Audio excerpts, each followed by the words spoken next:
New York Tribune. Evelyn Hugo to auction off gowns. By Priya Amrit, March 2, 2017.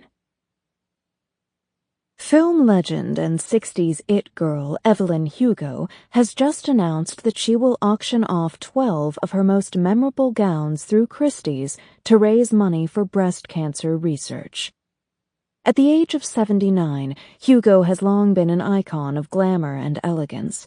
She is known for a personal style both sensual and restrained, and many of Hugo's most famous looks are considered touchstones of the fashion and Hollywood archives.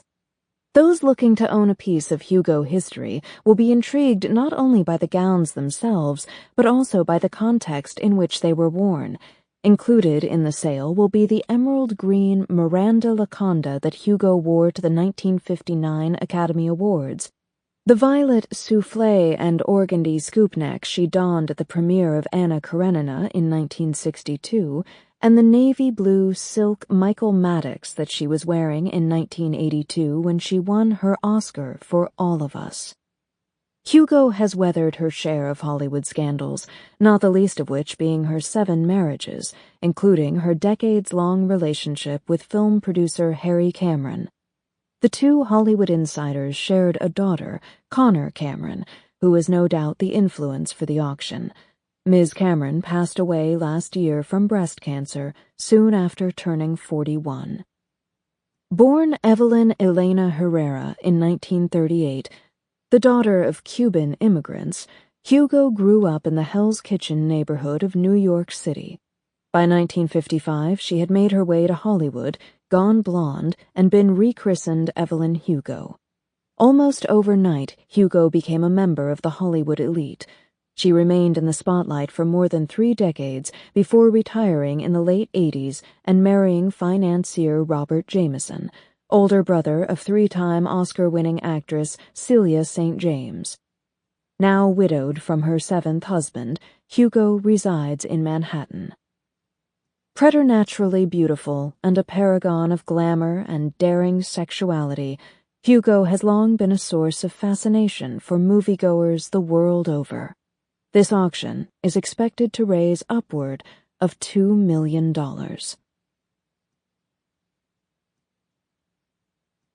Can you come into my office? I look around at the desks beside me, and then back at Frankie, trying to confirm to whom exactly she's talking. I point to myself. Do you mean me? Frankie has very little patience. Yes, Monique, you.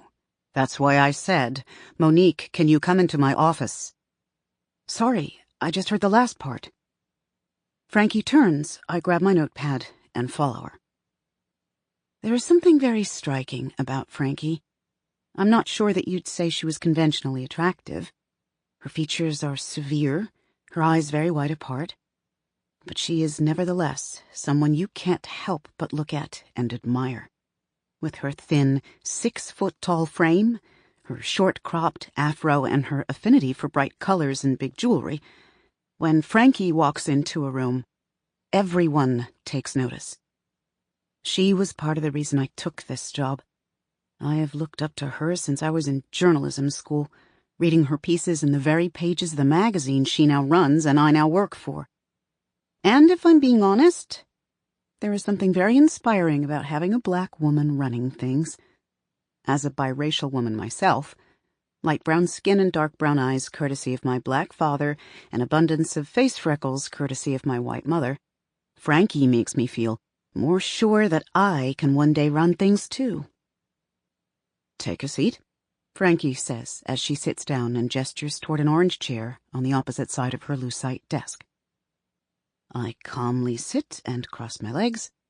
I let Frankie talk first. So, puzzling turn of events, she says, looking at her computer. Evelyn Hugo's people are inquiring about a feature. An exclusive interview. My gut instinct is to say, holy shit, but also, why are you telling me this? About what in particular? I ask. My guess is it's related to the gown auction she's doing, Frankie says. My understanding is that it's very important to her to raise as much money for the American Breast Cancer Foundation as possible. But they won't confirm that? Frankie shakes her head. All they will confirm is that Evelyn has something to say. Evelyn Hugo is one of the biggest movie stars of all time. She doesn't even have to have something to say for people to listen. This could be a big cover for us, right? I mean, she's a living legend. Wasn't she married 8 times or something? 7, Frankie says. And yes, this has huge potential, which is why I hope you'll bear with me through the next part of this. What do you mean? Frankie takes a big breath and gets a look on her face that makes me think I'm about to get fired. But then she says, Evelyn specifically requested you. Me? This is the second time in the span of 5 minutes that I've been shocked that someone was interested in speaking to me. I need to work on my confidence. Suffice it to say, it's taken a beating recently, although why pretend it was ever really soaring? To be honest, that was my reaction too, Frankie says. Now I'll be honest. I'm a little offended, although obviously I can see where she's coming from. I've been at Vivant for less than a year, mostly doing puff pieces. Before that, I was blogging for The Discourse, a current events and culture site that calls itself a news magazine but is effectively a blog with punchy headlines. I wrote mainly for the Modern Life section, covering trending topics and opinion pieces. After years of freelancing, The Discourse gig was a lifesaver. But when Vivant offered me the job, I couldn't help myself. I jumped at the chance to join an institution, to work among legends. On my first day of work, I walked past walls decorated with iconic, culture-shifting covers. The one of women's activist Debbie Palmer, naked and carefully posed, standing on top of a skyscraper overlooking Manhattan in 1984. The one of artist Robert Turner in the act of painting a canvas while the text declared that he had AIDS back in 1991. It felt surreal to be a part of the Vivant world. I have always wanted to see my name on its glossy pages. But unfortunately, for the past 12 issues, I've done nothing but ask old guard questions of people with old money, while my colleagues back at the Discourse are attempting to change the world while going viral. So, simply put, I am not exactly impressed with myself. Look, it's not that we don't love you, we do, Frankie says. We think you're destined for big things at Vivant. But I was hoping to put one of our more experienced top hitters on this. And so, I want to be upfront with you when I say that we did not submit you as an idea to Evelyn's team. We sent 5 big names, and they came back with this. Frankie turns her computer screen toward me and shows me an email from someone named Thomas Welch, who I can only assume is Evelyn Hugo's publicist. From Thomas Welch to Troop, Frankie, CC, Stamy, Jason, Powers, Ryan. It's Monique, Grant, or Evelyn's out. I look back up at Frankie, stunned.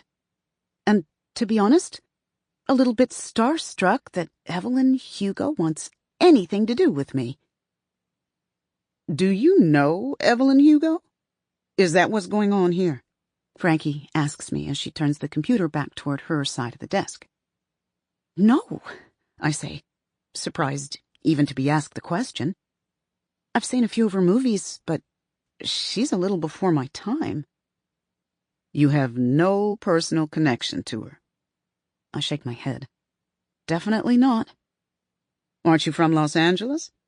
Yeah, but the only way I'd have any connection to Evelyn Hugo, I suppose, is if my dad worked on one of her films back in the day. He was a still photographer for movie sets. I can ask my mom. Great. Thank you. Frankie looks at me expectantly. Did you want me to ask now? Could you? I pull my phone out of my pocket and text my mother. Did Dad ever work on any Evelyn Hugo movies? I see 3 dots start to appear, and I look up only to find that Frankie is trying to get a glimpse of my phone. She seems to recognize the invasion and leans back. My phone dings.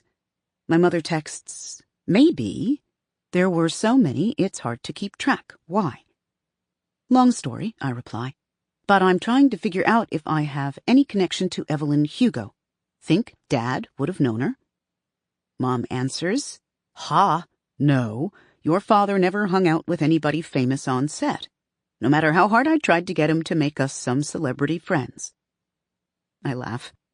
It looks like no connection to Evelyn Hugo. Frankie nods. "Okay. Well then, the other theory is that her people chose someone with less clout so that they could try to control you and thus the narrative." I feel my phone vibrate again. "That reminds me that I wanted to send you a box of your dad's old work. Some gorgeous stuff. I love having it here, but I think you'd love it more. I'll send it this week." "You think they're preying on the weak?" I say to Frankie. Frankie smiles softly. "Sort of." "So, Evelyn's people look up the masthead, find my name as a lower-level writer, and think they can bully me around. That's the idea?" "That's what I fear." "And you're telling me this because—" Frankie considers her words. "Because I don't think you can be bullied around. I think they are underestimating you, and I want this cover. I want it to make headlines." "What are you saying?" I ask, shifting slightly in my chair. Frankie clasps her hands in front of her and rests them on the desk, leaning toward me. "I'm asking you if you have the guts to go toe-to-toe with Evelyn Hugo." Of all the things I thought someone was going to ask me today, this would probably be somewhere around number 9 million. Do I have the guts to go toe-to-toe with Evelyn Hugo? I have no idea. "Yes," I say, finally. "That's all? Just yes?" I want this opportunity. I want to write this story. I'm sick of being the lowest one on the totem pole, and I need a win, goddammit. Fuck yes?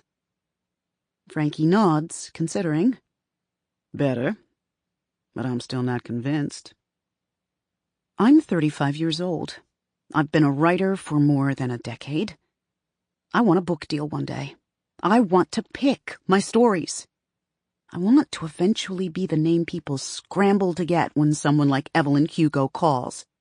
And I'm being underused here at Vivant. If I'm going to get where I want to go, something has to let up. Someone has to get out of my way. And it needs to happen quickly because this goddamn career is all I have anymore. If I want things to change, I have to change how I do things. And probably drastically. "Evelyn wants me," I say. "You want Evelyn. It doesn't sound like I need to convince you, Frankie. It sounds like you need to convince me." Frankie is dead quiet, staring right at me over her steepled fingers. I was aiming for formidable. I might have overshot. I feel the same way I did when I tried weight training and started with the 40-pound weights. Too much too soon makes it obvious you don't know what you're doing. It takes everything I have not to take it back, not to apologize profusely. My mother raised me to be polite, to be demure. I have long operated under the idea that civility is subservience. But it hasn't gotten me very far, that type of kindness. The world respects people who think they should be running it. I've never understood that, but I'm done fighting it. I'm here to be Frankie one day. Maybe bigger than Frankie. To do big, important work that I am proud of. To leave a mark. And I'm nowhere near doing that yet. The silence is so long that I think I might crack. The tension building with every second that goes by. But Frankie cracks first. "Okay," she says, and puts out her hand as she stands up. Shock and searing pride run through me as I extend my own. I make sure my handshake is strong. Frankie's is a vice. Ace this, Monique. For us, and for yourself, please. I will. We break away from each other as I walk toward her door.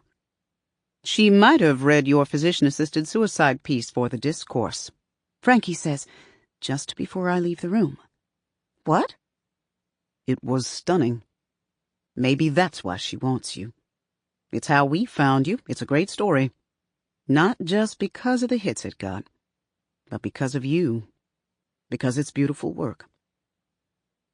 It was one of the first truly meaningful stories I wrote of my own volition. I pitched it after I was assigned a piece on the rise in popularity of microgreens, especially on the Brooklyn restaurant scene. I had gone to the Park Slope Market to interview a local farmer, but when I confessed that I didn't get the appeal of mustard greens, he told me that I sounded like his sister. She had been highly carnivorous until the past year when she switched to a vegan, all-organic diet as she battled brain cancer. As we spoke more, he told me about a physician-assisted suicide support group he and his sister had joined for those at the end of their lives and their loved ones. So many in the group were fighting for the right to die with dignity. Healthy eating wasn't going to save his sister's life, and neither of them wanted her to suffer any longer than she had to. I knew then that I wanted, very deeply, to give a voice to the people of that support group. I went back to the discourse office and pitched the story. I thought I'd be turned down, given my recent slate of articles about hipster trends and celebrity think pieces. But to my surprise, I was greeted with a green light. I worked tirelessly on it, attending meetings in church basements, interviewing the members, writing and rewriting until I felt confident that the piece represented the full complexity, both the mercy and the moral code of helping to end the lives of suffering people. It is the story I am proudest of. I have, more than once, gone home from a day's work here and read that piece again, reminding myself of what I'm capable of, reminding myself of the satisfaction I take in sharing the truth, no matter how difficult it may be to swallow. Thank you, I tell Frankie now. I'm just saying that you're talented. It might be that. It's probably not, though. No, she says. It's probably not. But write this story well, whatever it is. And the next time it will be. thespill.com. Evelyn Hugo's Coming Clean by Julia Santos, March 4th, 2017. Word on the street is siren/living legend/world's most beautiful blonde Evelyn Hugo is auctioning off gowns and agreeing to an interview, which she has not done in multiple decades. Please tell me she is finally ready to talk about all those damn husbands. I can understand 4, maybe even 5, 6 if you are really pushing it, but 7? 7 husbands? Not to mention the fact that we all know she was having an affair with Congressman Jack Easton in the early 80s. Girl got around. If she won't come clean about the husbands, let's pray she at least goes on the record about how she got those eyebrows. I mean, share the wealth, Evelyn.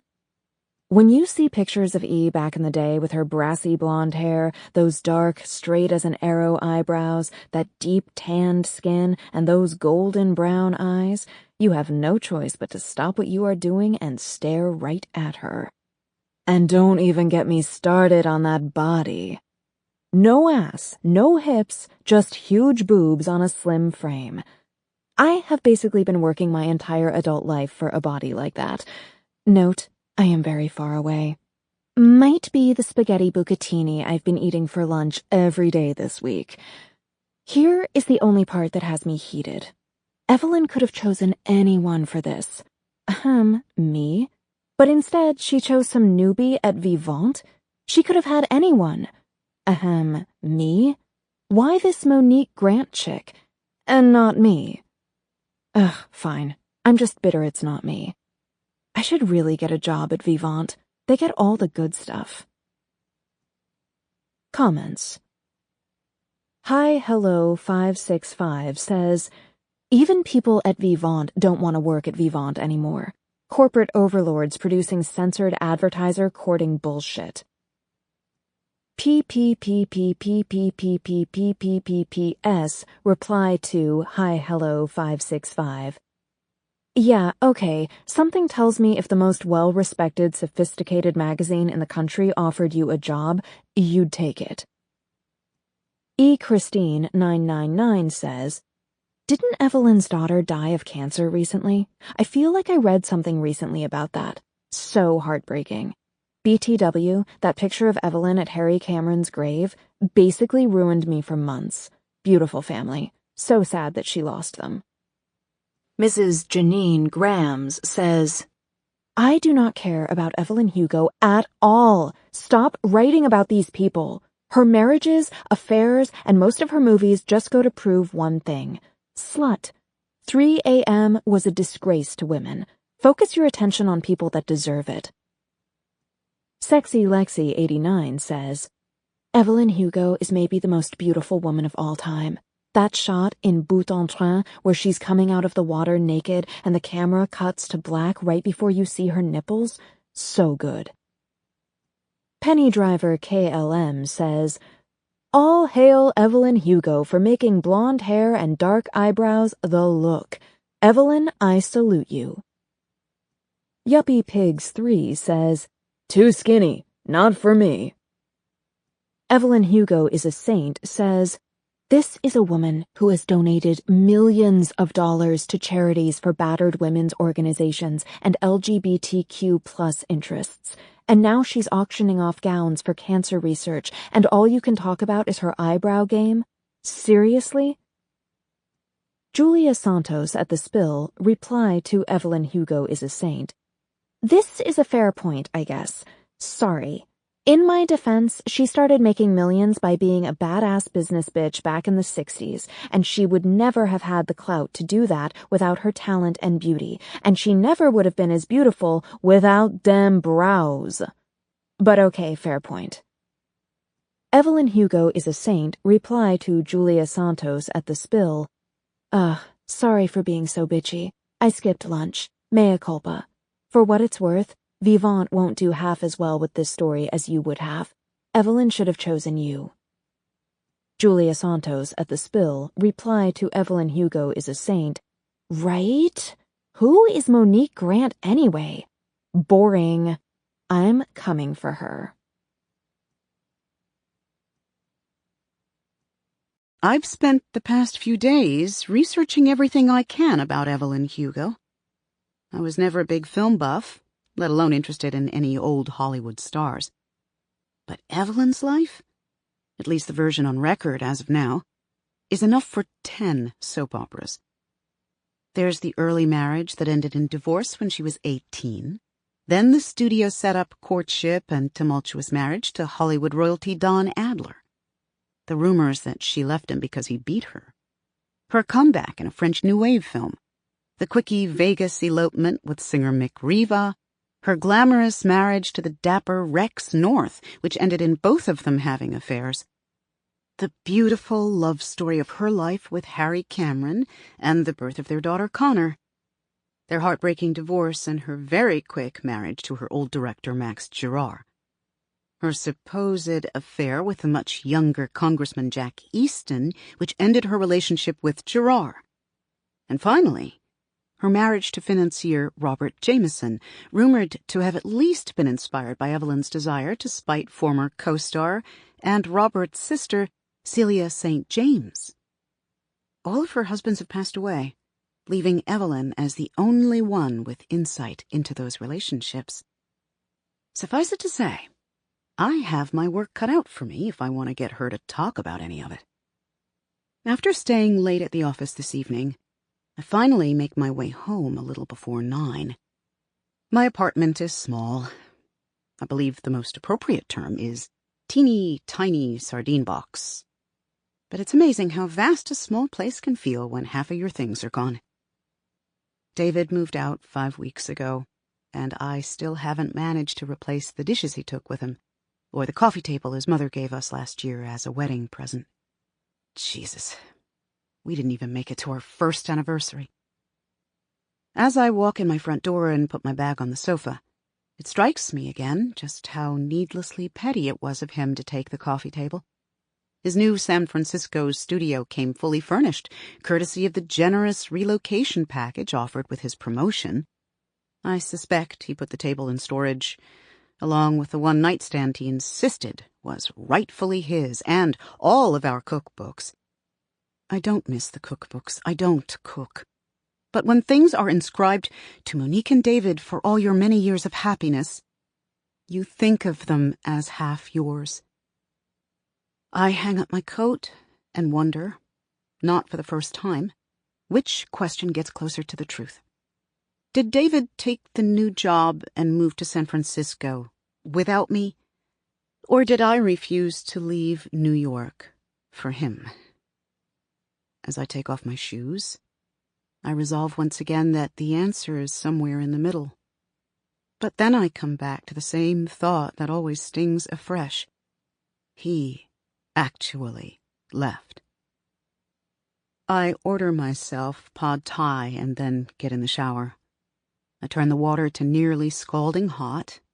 I love water so hot it almost burns. I love the smell of shampoo. My happiest place might just be under a shower head. It is here in the steam covered in suds that I do not feel like Monique Grant, woman left behind. Or even Monique Grant, stalled writer. I'm just Monique Grant, owner of luxury bath products. Well, after I've pruned, I dry myself off, put on my sweatpants, and pull my hair away from my face, just in time for the delivery man to make his way to my door. I sit with the plastic container, trying to watch TV. I attempt to zone out. I want to make my brain do something, anything other than think about work or David. But once my food is gone, I realize it's futile. I might as well work.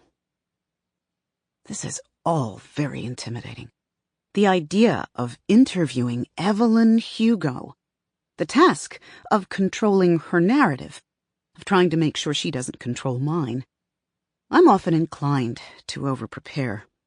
But more to the point, I've always been a bit like an ostrich, willing to bury my head in the sand to avoid what I don't want to face.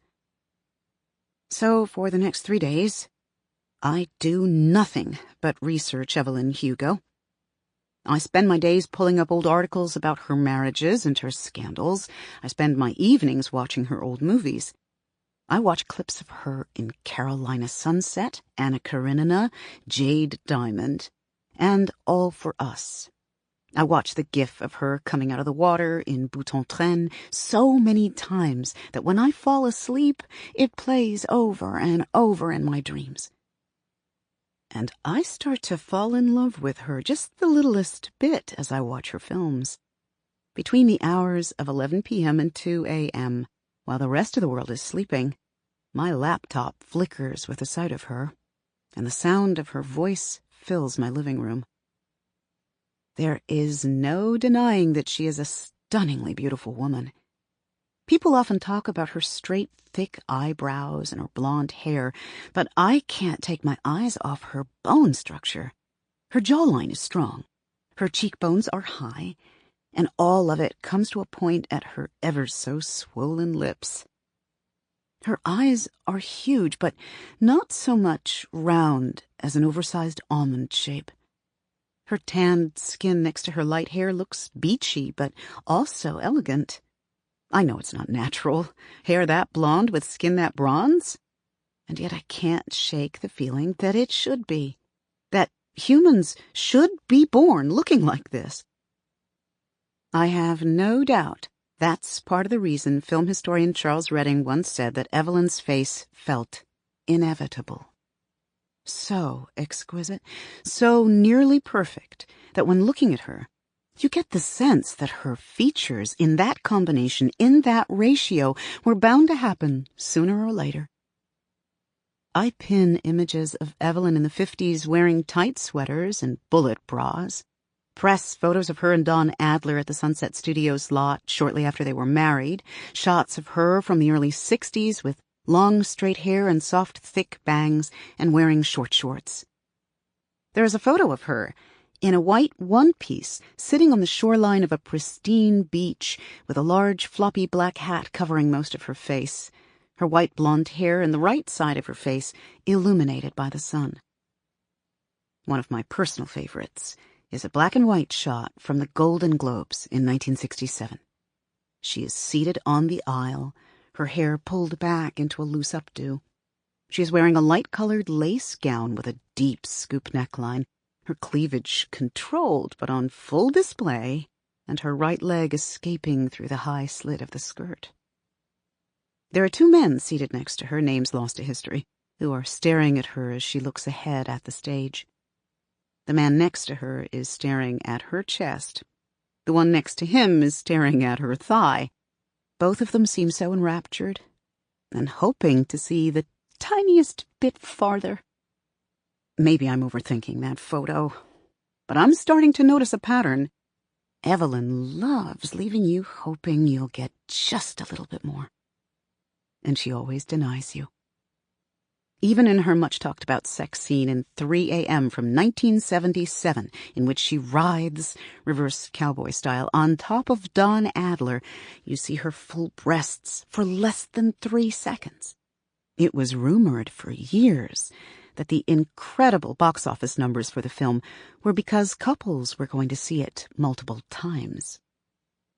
How does she know just how much to give and just how much of herself to withhold? And does all that change now that she's got something to say? Or is she going to play me the same way she played audiences for years? Is Evelyn Hugo going to tell me just enough to keep me on the edge of my seat, but never enough to truly reveal anything? I wake up a half hour before my alarm.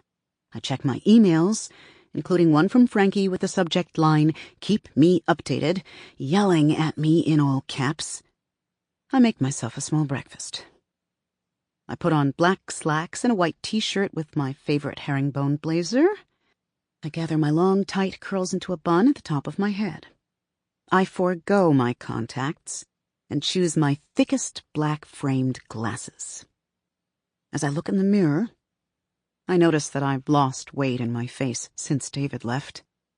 While I have always had a slim frame, my butt and face seem to be the first to pick up any weight.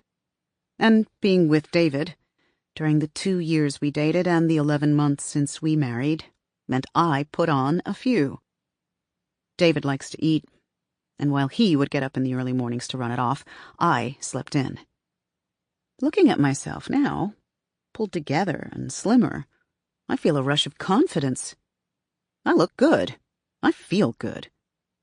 Before I make my way out the door, I grab the camel cashmere scarf that my mother gave me for Christmas this past year, and then I put one foot in front of the other, down to the subway, into Manhattan, and uptown. Evelyn's place is just off Fifth Avenue overlooking Central Park. I've done enough internet stalking to know she's got this place and a beachfront villa just outside of Malaga, Spain. She's had this apartment since the late 60s, when she bought it with Harry Cameron. She inherited the villa when Robert Jameson died almost 5 years ago. In my next life, please remind me to come back as a movie star with points on the back end. Evelyn's building, at least from the outside, limestone, pre-war, Beaux-Arts style, is extraordinary. I am greeted before even walking in by an older, handsome doorman with soft eyes and a kind smile. "How may I help you?" he says. I find myself embarrassed even to say it. "I'm here to see Evelyn Hugo. My name's Monique Grant." He smiles and opens the door for me. It's clear he was expecting me. He walks me to the elevator and presses the button for the top floor. "Have a nice day, Miss Grant," he says, and then disappears as the elevators close. I ring the doorbell of Evelyn's apartment at 11 a.m. on the dot. A woman in jeans and a navy blouse answers. She looks to be about 50, maybe a few years older. She is Asian American with straight jet black hair pulled into a ponytail. She's holding a stack of half-opened mail. She smiles and extends her hand. "You must be Monique," she says as I hold out my own. She seems like the sort of person who genuinely delights in meeting other people, and I already like her, despite my strict promise to myself to remain neutral to everything I encounter today. "I'm Grace." "Hi, Grace," I say. "Nice to meet you." "Likewise. Come on in." Grace steps out of the way and beckons to invite me in. I put my bag on the ground and take off my coat. "You can put it right in here," she says, opening a closet just inside the foyer and handing me a wooden hanger. This coat closet is the size of the one bathroom in my apartment. It's no secret that Evelyn has more money than God, but I need to work at not letting that intimidate me. She's beautiful, and she's rich, and she's powerful and sexual and charming. And I'm a normal human being. Somehow I have to convince myself that she and I are on equal footing, or this is never going to work. "Great," I say, smiling. "Thank you." I put my coat on the hanger, slip it over the rod, and let Grace shut the closet door. "Evelyn is upstairs, getting ready. Can I get you anything? Water? Coffee? Tea?" "Coffee would be great," I say. Grace brings me into a sitting room. It is bright and airy, with floor-to-ceiling white bookcases and 2 overstuffed cream-colored chairs. "Have a seat," she says. "How do you like it?" "My coffee?" I ask, unsure of myself. "With cream? I mean, milk is fine too, but cream is great. Or whatever you have." I get a hold of myself. What I'm trying to say is that I'd like a splash of cream if you have it. Can you tell I'm nervous? Grace smiles. "A little? But you don't have anything to worry about. Evelyn's a very kind person. She's particular and private, which can take some getting used to. But I've worked for a lot of people, and you can trust me when I say Evelyn's better than the rest." "Did she pay you to say that?" I ask. I am trying to make a joke, but it sounds more pointed and accusatory than I intended. Luckily, Grace laughs. "She did send my husband and me to London and Paris last year as my Christmas bonus. So, in an indirect way, yeah, I suppose she did." Jesus. "Well, that settles it. When you quit, I want your job." Grace laughs. "It's a deal. And you've got coffee, with a splash of cream coming right up." I sit down and check my cell phone. I have a text from my mom wishing me good luck. I tap to respond, and I am lost in my attempts to properly type the word early without autocorrect changing it to earthquake when I hear footsteps on the stairs. I turn around to see the 79-year-old Evelyn Hugo walking toward me. She is as breathtaking as any of her pictures. She has the posture of a ballerina. She's wearing slim black stretch pants and a long gray and navy striped sweater. She's just as thin as she ever was, and the only way I know she's had work done on her face is because no one her age can look like that without a doctor. Her skin is glowing and just the littlest bit red, as if it's been rubbed clean. She's wearing false eyelashes, or perhaps she gets eyelash extensions. Where her cheeks were once angular, they are now a bit sunken, but they have just a tint of soft rosiness to them, and her lips are a dark nude. Her hair is past her shoulders, a beautiful array of white, gray, and blonde, with the lightest colors framing her face.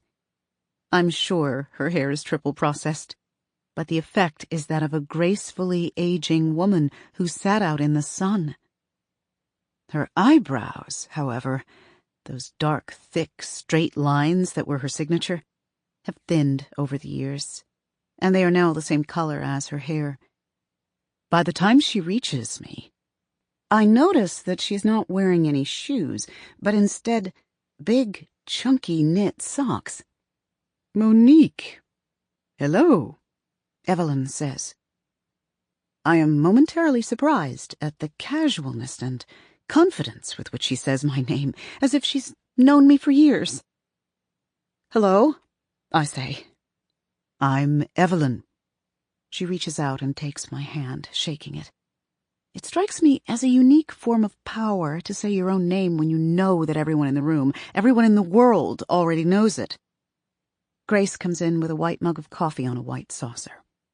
"There you go, with just a bit of cream." "Thank you so much," I say, taking it from her. "That's just the way I like it as well," Evelyn says. And I'm embarrassed to admit it thrills me. I feel as if I've pleased her. "Can I get either of you anything else?" Grace asks. I shake my head, and Evelyn doesn't answer. Grace leaves. "Come," Evelyn says. "Let's go to the living room and get comfortable." As I grab my bag, Evelyn takes the coffee out of my hand, carrying it for me. I once read that charisma is charm that inspires devotion, and I can't help but think of that now when she's holding my coffee for me. The combination of such a powerful woman and such a small and humble gesture is enchanting, to be sure. We step into a large, bright room with floor-to-ceiling windows.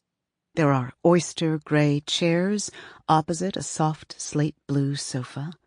The carpet under our feet is thick, bright ivory, and as my eyes follow its path, I am struck by the black grand piano, open under the light of the windows. On the walls are two blown-up black and white images. The one above the sofa is of Harry Cameron on the set of a movie. The one above the fireplace is the poster for Evelyn's 1959 version of Little Women. Evelyn, Celia St. James, and two other actresses' faces make up the image. All four of these women may have been household names back in the 50s, but it is Evelyn and Celia who stood the test of time.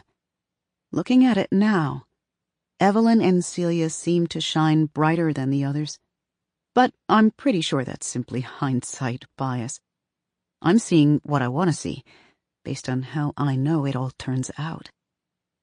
Evelyn puts my cup and saucer down on the black lacquer coffee table. "Sit," she says, as she takes the seat herself in one of the plush chairs. She pulls her feet up underneath her. "Anywhere you want." I nod and put my bag down. As I sit on the couch, I grab my notepad. "So you're putting your gowns up for auction," I say as I settle myself. I click my pen, ready to listen.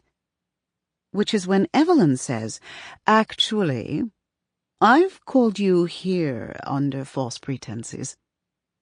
I look directly at her. Sure, I've misheard. "Excuse me?"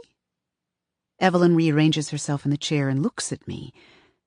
"There's not much to tell about me handing a bunch of dresses over to Christie's." "Well, then, I called you here to discuss something else." "What is that?" "My life story." "Your life story?" I say, stunned, and trying hard to catch up to her. "A tell-all." An Evelyn Hugo tell-all would be, I don't know, something close to the story of the year? "You want to do a tell-all with Vivant?" "No," she says. "You don't want to do a tell-all?" "I don't want to do one with Vivant." "Then why am I here?" I'm even more lost than I was just a moment ago. "You're the one I'm giving the story to." I look at her, trying to decipher what exactly she's saying. You're going to go on record about your life, and you're going to do it with me, but not with Vivant? Evelyn nods. Now you're getting it. What exactly are you proposing? There is no way that I have just walked into a situation in which one of the most intriguing people alive is offering me the story of her life for no reason. I must be missing something. I will tell you my life story in a way that will be beneficial to both of us. Although, to be honest, mainly you. Just how in-depth are we talking about here? Maybe she wants some airy retrospective, some lightweight story published somewhere of her choosing? The whole 9 yards. The good, the bad, and the ugly. Whatever cliché you want to use that means I'll tell you the truth about absolutely everything I've ever done. Whoa. I feel so silly for coming in here expecting her to answer questions about dresses. I put the notebook on the table in front of me and gently put the pen down on top of it. I want to handle this perfectly. It's as if a gorgeous, delicate bird has just flown to me and sat directly on my shoulder, and if I don't make the exact right move, it might fly away. Okay. If I understand you correctly, what you're saying is that you'd like to confess your various sins. Evelyn's posture, which until this point has shown her to be very relaxed and fairly detached, changes. She is now leaning toward me. I never said anything about confessing sins. I said nothing about sins at all. I back away slightly. I've ruined it. I apologize, I say. That was a poor choice of words. Evelyn doesn't say anything. I'm sorry, Mrs. Hugo. This is all a bit surreal for me. You can call me Evelyn, she says. Okay, Evelyn. What's the next step here? What precisely are we going to do together? I take the coffee cup and put it up to my lips, sipping just the littlest bit. We're not doing a Vivant cover story, she says. Okay, that much I got, I say, putting the cup down. We're writing a book. We are? Evelyn nods. You and I, she says. I've read your work. I like the way you communicate clearly and succinctly. Your writing has a no-nonsense quality to it that I admire, and that I think my book could use.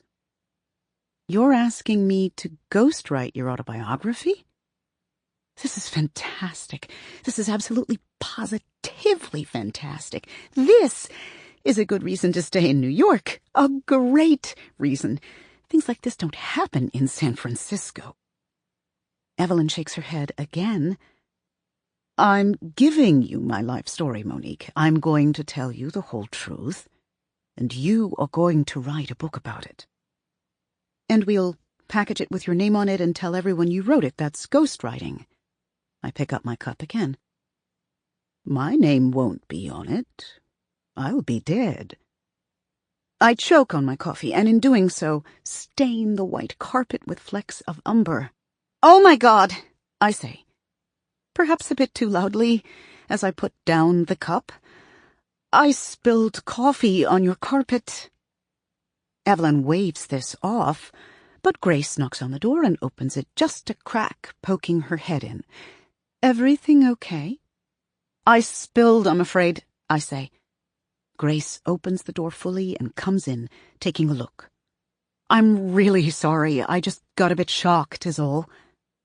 I catch Evelyn's eye, and I don't know her very well, but what I do know is that she's telling me to be quiet. It's not a problem, Grace says. I'll take care of it.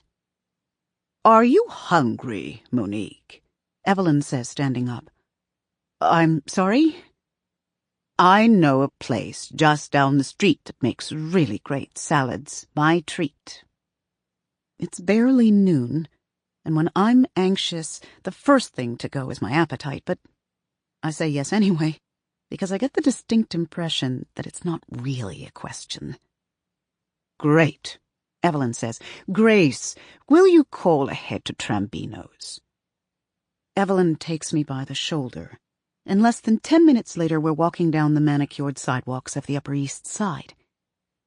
The sharp chill in the air surprises me, and I noticed Evelyn grab her coat tightly around her tiny waist. In the sunlight, it's easier to see the signs of aging. The whites of her eyes are cloudy, and the complexion of her hands is in the process of becoming translucent. The clear blue tint to her veins reminds me of my grandmother. I used to love the soft, papery tenderness of her skin, the way it didn't bounce back, but stayed in place. "Evelyn, what do you mean you'll be dead?" Evelyn laughs. "I mean that I want you to publish the book as an authorized biography, with your name on it, when I'm dead." "Okay," I say, as if this is a perfectly normal thing to have someone say to you, and then I realize, no, that's crazy. Not to be indelicate, but are you telling me you're dying? "Everyone's dying, sweetheart. You're dying. I'm dying. That guy is dying." She points to a middle-aged man walking a fluffy black dog. He hears her, sees her finger aimed at him, and realizes who it is that's speaking. The effect on his face is something like a triple take. We turn toward the restaurant, walking the 2 steps down to the door. Evelyn sits at a table in the back. No host guided her here. She just knows where to go and assumes everyone else will catch up. A server in black pants, a white shirt, and a black tie comes to our table and puts down 2 glasses of water. Evelyn's has no ice. "Thank you, Troy," Evelyn says. "Chopped salad?" he asks. "Well, for me, of course, but I'm not sure about my friend," Evelyn says. I take the napkin off the table and put it in my lap. "A chopped salad sounds great, thank you." Troy smiles and leaves. "You'll like the chopped salad," Evelyn says, as if we are friends having a normal conversation. "Okay," I say, trying to redirect. "Tell me more about this book we're writing." "I've told you all you need to know." "You've told me that I'm writing it, and you're dying." "You need to pay better attention to word choice." I may feel a little out of my league here, and I may not be exactly where I want to be in life right now, but I know a thing or two about word choice. I must have misunderstood you. I promise I'm very thoughtful with my words. Evelyn shrugs. This conversation is very low stakes for her. "You're young, and your entire generation is casual with words that bear great meaning." "I see." "And I didn't say I was confessing any sins. To say that what I have to tell is a sin is misleading and hurtful. I don't feel regret for the things I've done, at least not the things you might expect, despite how hard they may have been, or how repugnant they may seem in the cold light of day." "Je ne regrette rien," I say, lifting my glass of water and sipping it. "That's the spirit," Evelyn says, although that song is more about not regretting because you don't live in the past. What I mean is that I'd still make a lot of the same decisions today. To be clear, there are things I regret. It's not really the sordid things. I don't regret many of the lies I told or the people I hurt. I'm okay with the fact that sometimes doing the right thing gets ugly. And also, I have compassion for myself. I trust myself. Take, for instance, when I snapped at you earlier, back at the apartment when you said what you did about my confessing sins. It wasn't a nice thing to do, and I'm not sure you deserved it. But I don't regret it, because I know I had my reasons, and I did the best I could with every thought and feeling that led up to it. You take umbrage with the word sin because it implies that you feel sorry.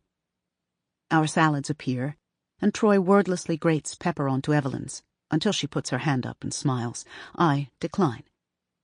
You can be sorry about something, and not regret it, Evelyn says. Absolutely, I say. I see that. I hope that you can give me the benefit of the doubt going forward, that we're on the same page, even if there are multiple ways to interpret exactly what we're talking about. Evelyn picks up her fork, but doesn't do anything with it. I find it very important with a journalist who will hold my legacy in her hands, to say exactly what I mean, and to mean what I say, Evelyn says. If I'm going to tell you about my life, if I'm going to tell you what really happened, the truth behind all of my marriages, the movies I shot, the people I loved, who I slept with, who I hurt, how I compromised myself, and where it all landed me, then I need to know that you understand me. I need to know that you will listen to exactly what I'm trying to tell you, and not place your own assumptions into my story. I was wrong. This is not low stakes for Evelyn.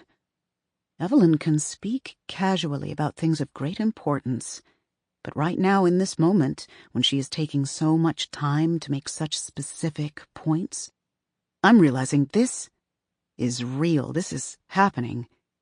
She really intends to tell me her life story. A story that no doubt includes the gritty truths behind her career and her marriages and her image. That's an incredibly vulnerable position she's putting herself in. It's a lot of power she's giving me. I don't know why she's giving it to me, but that doesn't negate the fact that she is giving it to me.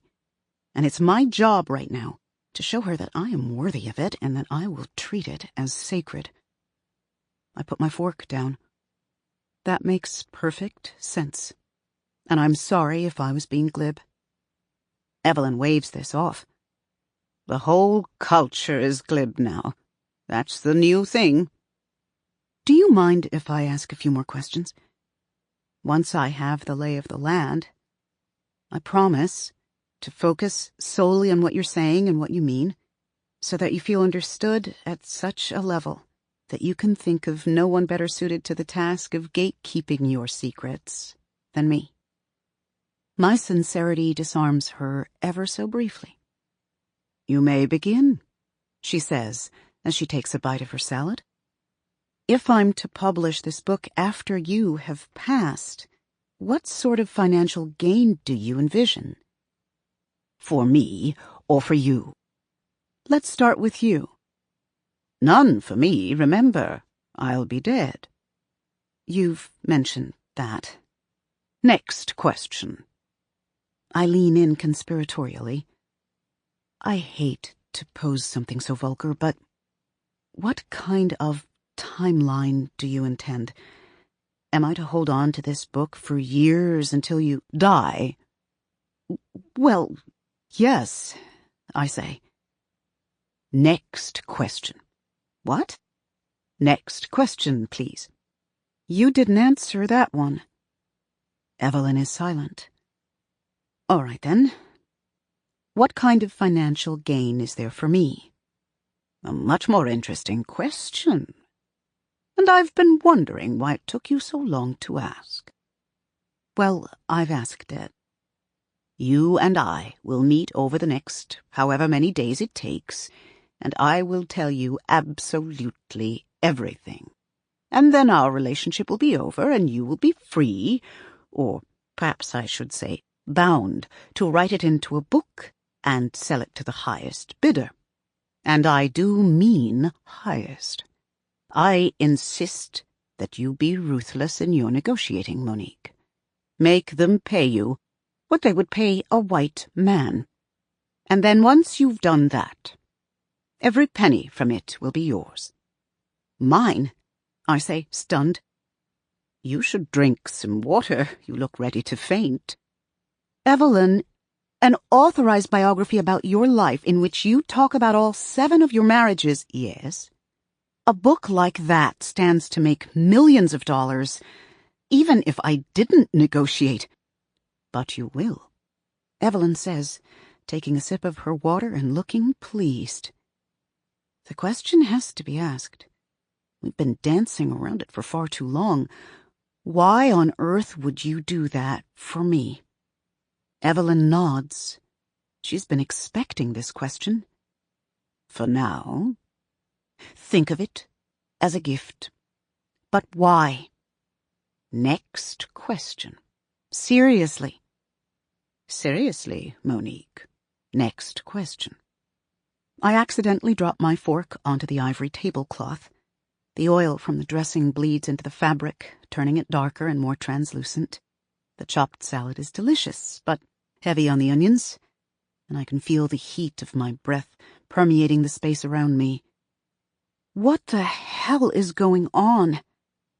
I'm not trying to be ungrateful, but I think I deserve to know why one of the most famous actresses of all time would pluck me out of obscurity to be her biographer and hand me the opportunity to make millions of dollars off her story. The Huffington Post is reporting that I could sell my autobiography for as much as $12 million. Jesus Christ!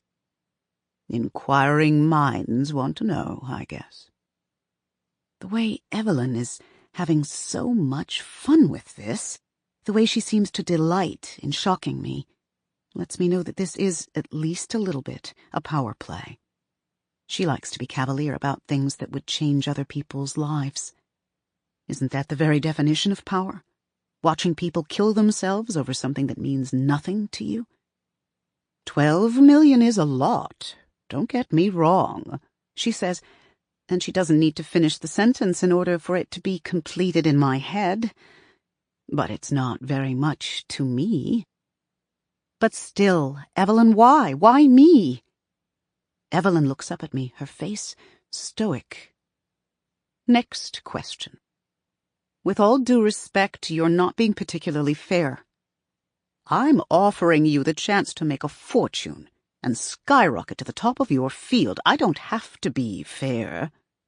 Certainly not, if that's how you're going to define it anyway. On the one hand, this feels like a no-brainer. But at the same time, Evelyn has given me absolutely nothing concrete. And I could lose my job by stealing a story like this for myself. That job is all I have right now. Can I have some time to think about this? Think about what? About all of this. Evelyn's eyes narrow ever so slightly. What on earth is there to think about? I'm sorry if it offends you, I say. Evelyn cuts me off. You haven't offended me. Just the very implication that I could get under her skin gets under her skin. There's a lot to consider, I say.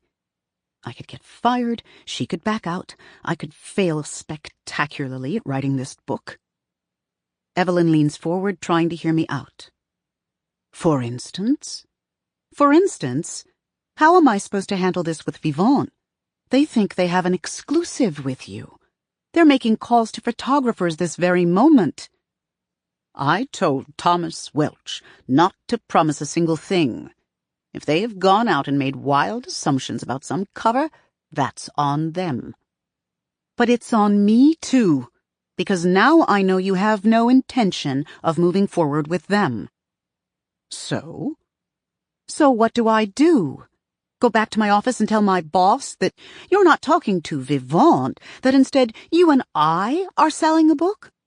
It's going to look like I went behind their backs on company time, mind you, and stole their story for myself.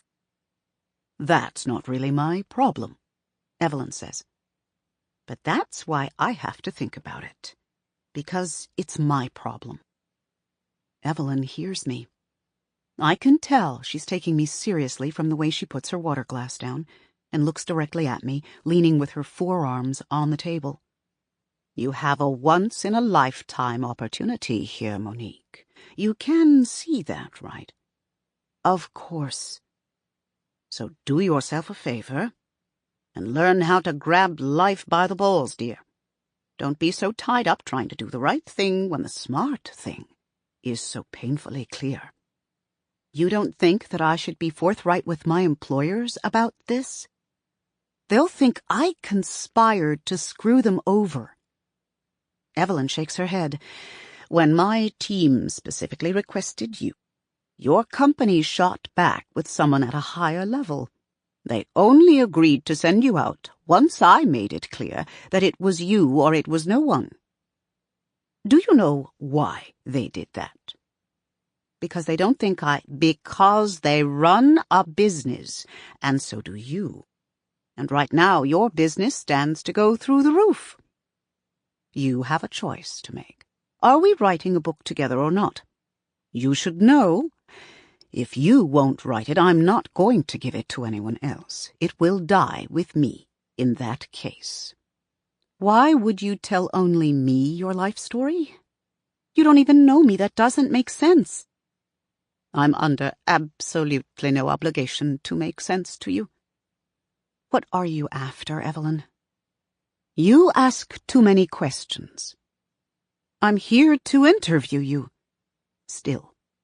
She takes a sip of water, swallows, and then looks me right in the eye. By the time we are through, you won't have any questions, she says. All of these things you're so desperate to know. I promise I'll answer them before we're done. But I'm not going to answer them 1 minute before I want to. I call the shots. That's how this is going to go. I listen to her and think about it and realize I would be an absolute moron to walk away from this, no matter what her terms are. I didn't stay in New York and let David go to San Francisco because I like the Statue of Liberty. I did it because I want to climb the ladder as high as I possibly can. I did it because I want my name, the name my father gave me in big, bold letters one day. This is my chance. Okay, I say. Okay, then. Glad to hear it. Evelyn's shoulders relax. She picks up her water again and she smiles. Monique, I think I like you, she says. I breathe deeply, only now realizing how shallow my breathing has been. Thank you, Evelyn. That means a lot. Evelyn and I are back in her foyer. I'll meet you in my office in a half hour. Okay, I say, as Evelyn heads down the corridor and out of sight. I take off my coat and put it in the closet. I should use this time to check in with Frankie. If I don't reach out to update her soon, she'll track me down. I just have to decide how I'm going to handle it. How do I make sure she doesn't try to wrestle this away from me? I think my only option is to pretend everything is going according to plan. My only plan is to lie. I breathe. One of my earliest memories from when I was a child was of my parents bringing me to Zuma Beach in Malibu. It was still springtime, I think. The water hadn't yet warmed enough for comfort. My mom stayed on the sand, setting down our blanket and umbrella, while my dad scooped me up and ran with me down to the shoreline. I remember feeling weightless in his arms, and then he put my feet in the water and I cried, telling him it was too cold. He agreed with me. It was cold, but then he said, just breathe in and out 5 times, and when you're done, I bet it won't feel so cold. I watched as he put his feet in. I watched him breathe, and then I put my feet back in and breathed with him. He was right, of course. It wasn't so cold. After that, my dad would breathe with me any time I was on the verge of tears. When I skinned my elbow, when my cousin called me an Oreo, when my mom said we couldn't get a puppy, my father would sit and breathe with me. It still hurts all these years later to think about those moments. But for now, I keep breathing right there in Evelyn's foyer, centering myself as he taught me. And then, when I feel calm, I pick up my phone and dial Frankie. "Monique," she answers on the second ring. "Tell me, how's it going?" "It's going well," I say. I'm surprised at how even and flat my voice is. Evelyn is pretty much everything you'd expect from an icon. Still gorgeous, charismatic as ever. And things are progressing. Is she committing to talk about any other topics than the gowns? What can I say now to start covering my ass? You know, she's pretty reticent about anything other than getting some press for the auction. I'm trying to play nice at the moment, get her to trust me a bit more before I start pushing. Will she sit for cover? It's too early to tell. Trust me, Frankie, I say. And I hate how sincere it sounds coming out of my mouth. I know how important this is, but right now, the best thing for me to do is to make sure Evelyn likes me so that I can try to garner some influence and advocate for what we want. Okay, Frankie says. Obviously, I want more than a few sound bites about dresses, but that's still more than any other magazine has gotten from her in decades, so... Frankie keeps talking, but I've stopped listening. I'm far too focused on the fact that Frankie's not even going to get sound bites. And I'm going to get far, far more. I should go, I say, excusing myself. She and I are talking again in a few minutes. I hang up the phone and breathe out. I've got this shit. As I make my way through the apartment, I can hear Grace in the kitchen. I open the swinging door and spot her cutting flower stems. Sorry to bother you. Evelyn said to meet her in her office, but I'm not sure where that is. Oh, Grace says, putting down the scissors and wiping her hands on a towel. I'll show you. I follow her up a set of stairs and into Evelyn's study area. The walls are a striking flat charcoal gray, the area rug a golden beige. The large windows are flanked by dark blue curtains, and on the opposite side of the room are built-in bookcases. A gray-blue couch sits facing an oversized glass desk. Grace smiles and leaves me to wait for Evelyn. I drop my bag on the sofa and check my phone. You take the desk, Evelyn says as she comes in. She hands me a glass of water. I can only assume the way this works is that I talk and you write. I suppose, I say, sitting in the desk chair. I've never attempted to write a biography before. After all, I'm not a biographer. Evelyn looks at me pointedly. She sits opposite me on the sofa. Let me explain something to you. When I was 14 years old, my mother had already died, and I was living with my father.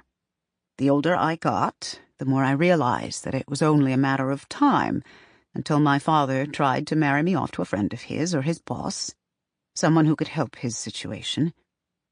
And if I'm being honest, the more I developed, the less secure I was in the fact that my father might not try to take something of me for himself. We were so broke that we were stealing the electricity from the apartment above us. There was one outlet in our place that was on their circuit, so we plugged anything we needed to use into that one socket. If I needed to do homework after dark, I plugged in a lamp in that outlet and sat underneath it with my book. My mother was a saint, I really mean it, stunningly beautiful, an incredible singer, with a heart of gold.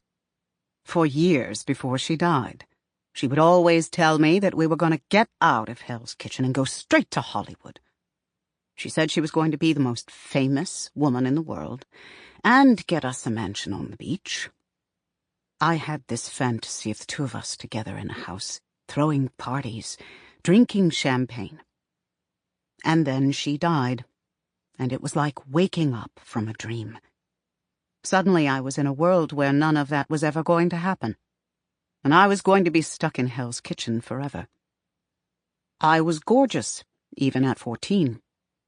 Oh, I know the whole world prefers a woman who doesn't know her power, but I'm sick of all that.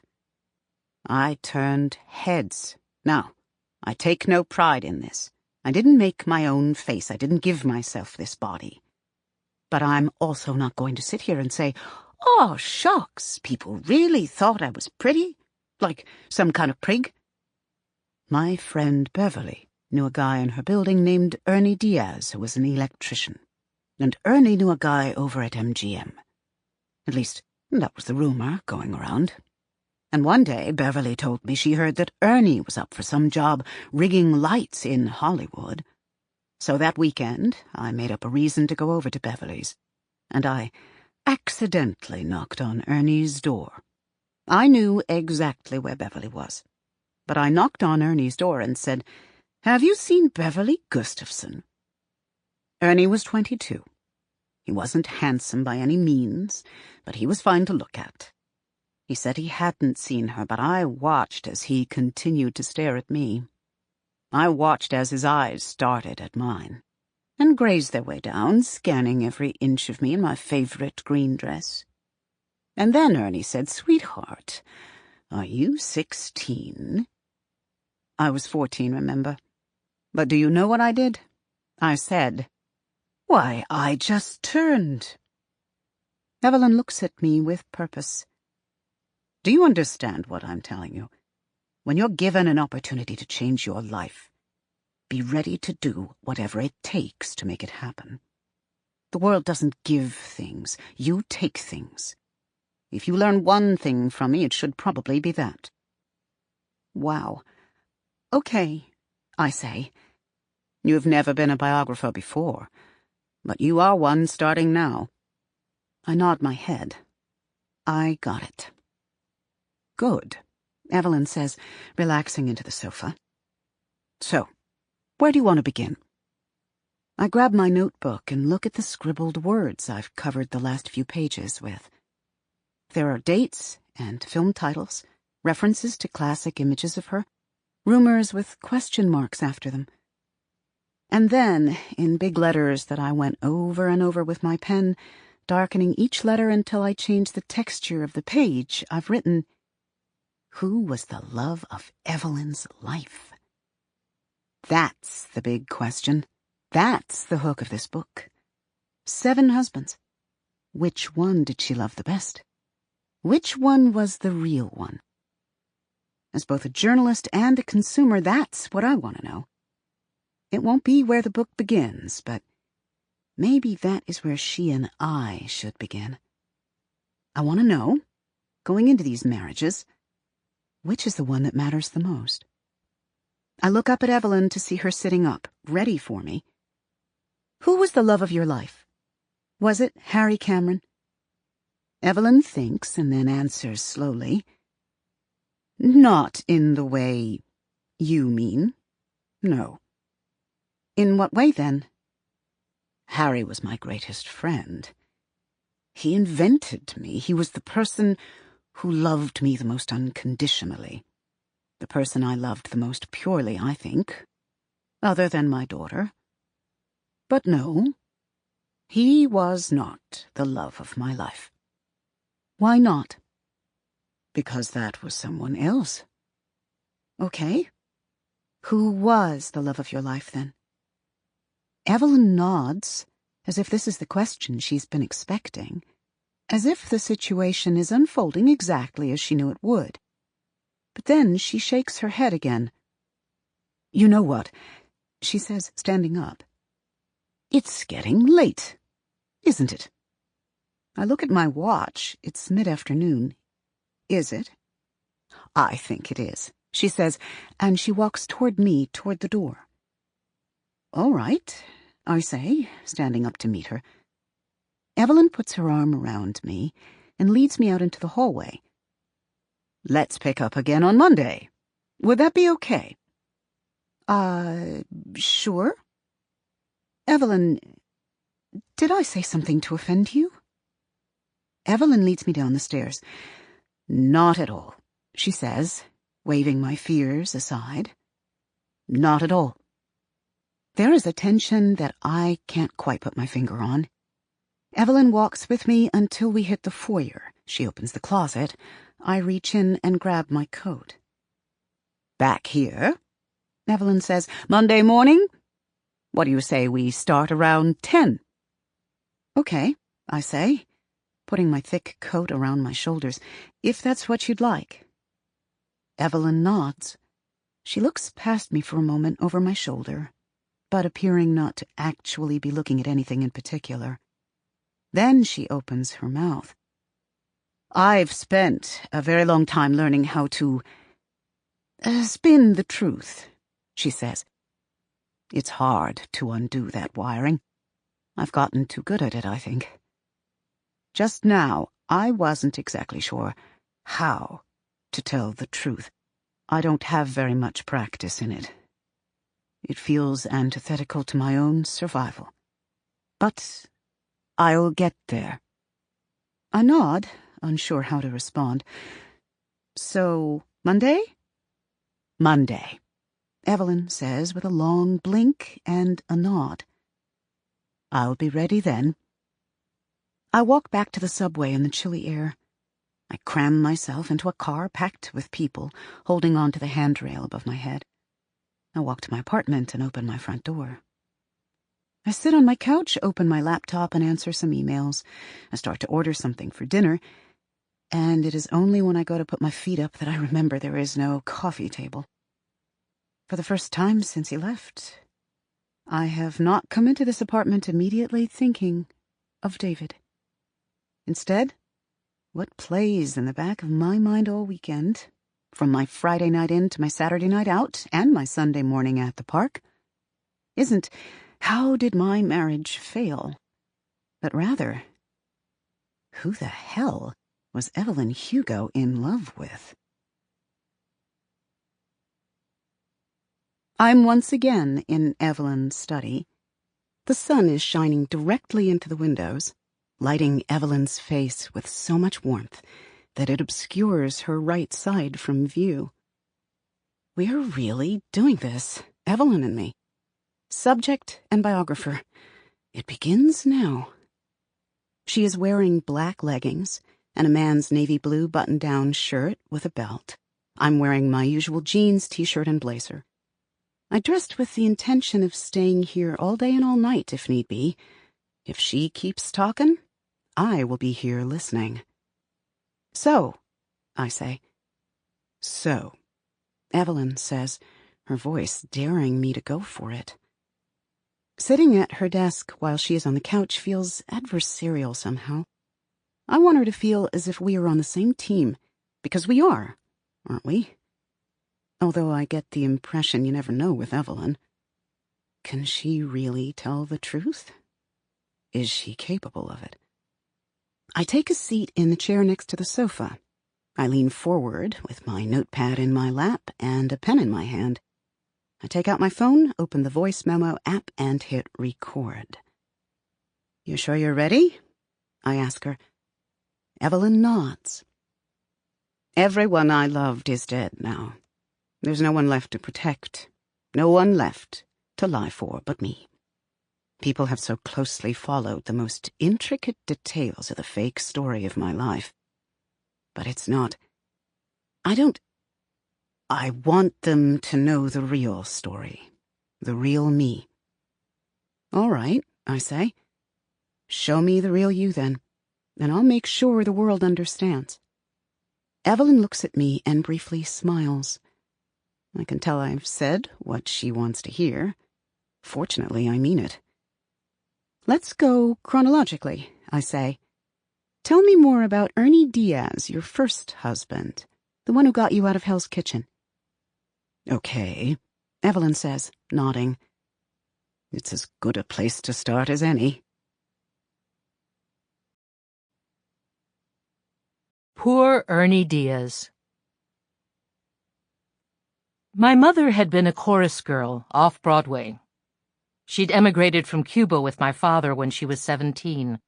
When I got older, I found out that chorus girl was also a euphemism for a prostitute. I don't know if she was or not. I'd like to think she wasn't, not because there's any shame in it, but because I know a little bit about what it is to give your body to someone when you don't want to. And I hope she didn't have to do that. I was 11 when she died of pneumonia. Obviously, I don't have a lot of memories of her, but I do remember that she smelled like cheap vanilla, and she made the most amazing caldo gallego. She never called me Evelyn, only Mija, which made me feel really special, like I was hers and she was mine. Above all else, my mother wanted to be a movie star. She really thought she could get us out of there and away from my father by getting into the movies. I wanted to be just like her. I've often wished that on her deathbed she'd said something moving, something I could take with me always. But we didn't know how sick she was until it was over. The last thing she said to me was, "Dile a tu padre que estaré en la cama." Tell your father I'll be in bed. After she died, I would cry, only in the shower, where no one could see me or hear me, where I couldn't tell what were my tears and what was the water. I don't know why I did that. I just know that after a few months, I was able to take a shower without crying.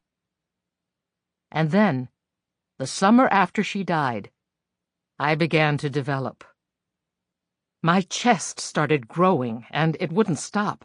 I had to rifle through my mom's old things when I was 12 years old, looking to see if there was a bra that would fit. The only one I found was too small, but I put it on anyway. By the time I was 13, I was 5'8", with dark, shiny brown hair, long legs, light bronze skin, and a chest that pulled at the buttons of my dresses. Grown men were watching me walk down the street, and some of the girls in my building didn't want to hang out with me anymore. It was a lonely business. Motherless, with an abusive father, no friends, and a sexuality in my body that my mind wasn't ready for. The cashier at the Five and Dime on the corner was this boy named Billy. He was the 16-year-old brother of the girl who sat next to me in school. One October day, I went down to the Five and Dime to buy a piece of candy, and he kissed me. I didn't want him to kiss me. I pushed him away, but he held onto my arm. "Oh, come on," he said. The store was empty. His arms were strong. He grasped me tighter, and in that moment, I knew he was going to get what he wanted from me, whether I let him or not. So I had two choices. I could do it for free, or I could do it for free candy. For the next 3 months, I took anything I wanted from that Five and Dime, and in exchange, I saw him every Saturday night and let him take my shirt off. I never felt I had much choice in the matter. Being wanted meant having to satisfy. At least that was my view of it back then. I remember him saying in the dark, cramped stockroom with my back against a wooden crate, "You have this power over me." He'd convinced himself that his wanting me was my fault. And I believed him. Look what I do to these poor boys, I thought. And yet also, here is my value, my power. So when he dumped me because he was bored with me, because he'd found someone else more exciting, I felt both a deep relief and a very real sense of failure. There was one other boy like that, whom I took my shirt off for because I thought I had to, before I started realizing that I could be the one doing the choosing. I didn't want anyone. That was the problem. To be perfectly blunt, I'd started to figure my body out quickly. I didn't need boys in order to feel good, and that realization gave me great power. So I wasn't interested in anyone sexually, but I did want something. I wanted to get far away from Hell's Kitchen. I wanted out of my apartment, away from my father's stale tequila breath and heavy hand. I wanted someone to take care of me. I wanted a nice house and money. I wanted to run far away from my life. I wanted to go where my mom had promised me we'd end up someday. Here's the thing about Hollywood. It's both a place and a feeling. If you run there, you can run towards Southern California, where the sun always shines and the grimy buildings and dirty sidewalks are replaced by palm trees and orange groves. But you also run toward the way life is portrayed in the movies. You run toward a world that is moral and just, where the good guys win and the bad guys lose, where the pain you face is only in an effort to make you stronger, so that you can win that much bigger in the end. It would take me years to figure out that life doesn't get easier simply because it gets more glamorous. But you couldn't have told me that when I was 14. So I put on my favorite green dress, the one I had just about grown out of, and I knocked on the door of the guy I heard was headed to Hollywood. I could tell just by the look on his face that Ernie Diaz was glad to see me. And that's what I traded my virginity for, a ride to Hollywood. Ernie and I got married on February 14th, 1953. I became Evelyn Diaz. I was just 15 by that point, but my father signed the papers. I have to think Ernie suspected I wasn't of age, but I lied right to his face about it, and that seemed good enough for him. He wasn't a bad-looking guy, but he also wasn't particularly book-smart or charming. He wasn't going to get many chances to marry a beautiful girl. I think he knew that. I think he knew enough to grab the chance when it swung his way. A few months later, Ernie and I got into his '49 Plymouth and drove west. We stayed with some friends of his as he started his job as a grip. Pretty soon we had saved enough to get our own apartment. We were on Detroit Street and DeLongpre. I had some new clothes and enough money to make us a roast on the weekends. I was supposed to be finishing high school, but Ernie certainly wasn't going to be checking my report cards, and I knew school was a waste of time. I had come to Hollywood to do one thing, and I was going to do it. Instead of going to class, I would walk down to the Formosa Cafe for lunch every day and stayed through happy hour. I had recognized the place from the gossip rags. I knew famous people hung out there. It was right next to a movie studio. The red building with cursive writing and a black awning became my daily spot. I knew it was a lame move, but it was the only one I had. If I wanted to be an actress, I would have to be discovered. And I wasn't sure how you went about that except by hanging around the spots where movie people might be. So I went there every day and nursed a glass of Coke. I did it so often and for so long that eventually the bartender got sick of pretending he didn't know what gamble I was running. "Look," he said to me about 3 weeks in, "if you want to sit around here hoping Humphrey Bogart shows up, that's fine, but you need to make yourself useful.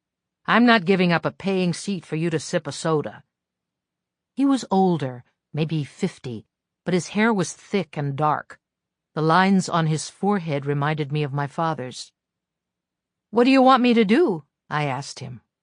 I was slightly worried that he'd want something from me that I had already given to Ernie, but he threw a waiter's pad at me and told me to try my hand at taking orders. I had no clue how to be a waitress, but I certainly wasn't going to tell him that. "All right," I said, "where should I start?" He pointed at the tables in the place, the booths, in a tight row. "That's table 1. You can figure out the rest of the numbers by counting." "Okay," I said, "I got it." I stood up off the bar stool and started walking over to table 2, where 3 men in suits were seated, talking, their menus closed. "Hey, kid," the bartender said. "Yes?" "You're a knockout. $5 says it happens for you." I took 10 orders, mixed up 3 people's sandwiches, and made $4. 4 months later, Harry Cameron, then a young producer at Sunset Studios, came in to meet with an exec from the lot next door. They each ordered a steak. When I brought the check, Harry looked up at me and said, "Jesus." 2 weeks later, I had a deal at Sunset Studios. I went home and told Ernie that I was shocked that anyone at Sunset Studios would be interested in little old me. I said that being an actress would just be a fun lark, a thing to do to pass the time until my real job of being a mother began. Grade A bullshit. I was almost 17 by that point, although Ernie still thought I was older. It was late 1954, and I would get up every morning and head to Sunset Studios. I didn't know how to act my way out of a paper bag, but I was learning. I was an extra in a couple of romantic comedies. I had one line in a war picture. And why shouldn't he? That was the line. I played a nurse taking care of a wounded soldier. The doctor in the scene playfully accused the soldier of flirting with me, and I said, "And why shouldn't he?" I said it like a child in a fifth-grade play, with a slight New York accent. Back then, so many of my words were accented. English spoken like a New Yorker, Spanish spoken like an American. When the movie came out, Ernie and I went to see it. Ernie thought it was funny, his little wife with a little line in a movie. I had never made much money before, and now I was making as much as Ernie after he was promoted to key grip. So I asked him if I could pay for acting classes. I'd made him arroz con pollo that night, and I specifically didn't take my apron off when I brought it up. I wanted him to see me as harmless and domestic. I thought I'd get further if I didn't threaten him. It grated on my nerves to have to ask him how I could spend my own money, but I didn't see another choice. "Sure," he said. "I think it's a smart thing to do. You'll get better, and who knows, you might even star in a picture one day." I would star. I wanted to punch his lights out. But I've since come to understand that it wasn't Ernie's fault. None of it was Ernie's fault. I'd told him I was someone else, and then I started getting angry that he couldn't see who I really was. 6 months later, I could deliver a line with sincerity. I wasn't great by any means, but I was good enough. I'd been in 3 more movies, all day player roles. I'd heard there was a part open to play Stu Cooper's teenage daughter in a romantic comedy, and I decided I wanted it. So I did something that not many other actresses at my level would have had the guts to do. I knocked on Harry Cameron's door. "Evelyn," he said, surprised to see me, "to what do I owe the pleasure?" "I want the Caroline part," I said, "in Love Isn't All." Harry motioned for me to sit down. He was handsome for an executive. Most producers around the lot were rotund, a lot of them losing their hair. But Harry was tall and slim. He was young. I suspected he didn't even have a decade on me. He wore suits that fit him nicely and always complimented his ice blue eyes. There was something vaguely Midwestern about him, not so much in how he looked, but in the way he approached people, with kindness first, then strength. Harry was one of the only men on the lot who didn't stare directly at my chest. It actually bothered me, as if I'd been doing something wrong to not get his attention. It just goes to show that if you tell a woman her only skill is to be desirable, she will believe you. I was believing it before I was even 18. "I'm not going to bullshit you, Evelyn. Ari Sullivan is never going to approve you for that part." "Why not?" "You're not the right type." "What's that supposed to mean?" "No one would believe you were Stu Cooper's daughter." "I certainly could be." "You could not." "Why?" "Why?" "Yes, I want to know why." "Your name is Evelyn Diaz." "So?" "I can't put you in a movie and try to pretend you're not Mexican. And Cuban." "For our purposes, same difference." It was not the same difference, but I saw absolutely no merit in trying to explain that to him. "Okay," I said, "then how about the movie with Gary DuPont?" "You can't play a romantic lead with Gary DuPont." "Why not?" Harry looked at me as if to ask if I was really going to make him say it. "Because I'm Mexican?" I asked. "Because the movie with Gary DuPont needs a nice blonde girl." "I could be a nice blonde girl." Harry looked at me. I tried harder. "I want it, Harry, and you know I can do it. I'm one of the most interesting girls you guys have right now." Harry laughed. "You're bold, I'll give you that." Harry's secretary knocked on the door. "I'm sorry to interrupt, but Mr. Cameron, you need to be in Burbank at 1. Harry looked at his watch. I made one last play, Think about it, Harry. I'm good, and I can be even better, but you're wasting me in these small roles. We know what we're doing, he said, standing up. I stood up with him. Where do you see my career a year from now, Harry? Playing a teacher with 3 lines? Harry walked past me and opened his door, ushering me out. We'll see, he said. Having lost the battle, I resolved to win the war. So the next time I saw Ari Sullivan at the studio dining hall, I dropped my purse in front of him and accidentally gave him an eyeful as I bent down to pick it up. He made eye contact with me, and then I walked away as if I wanted nothing from him, as if I had no idea who he was. A week later, I pretended I was lost in the executive offices, and I ran into him in the hallway. He was a portly guy, but it was a weight that suited him. He had eyes that were so dark brown it was hard to make out the irises, and the kind of 5 o'clock shadow that was permanent. But he had a pretty smile, and that was what I focused on. Mrs. Diaz, he said. I was both surprised and not surprised to find that he had learned my name. Mr. Sullivan, I said. Please call me Ari. Well, hello, Ari, I said, grazing my hand on his arm. I was 17. He was 48. That night, after his secretary left for the day, I was laid across his desk with my skirt around my hips and Ari's face between my legs.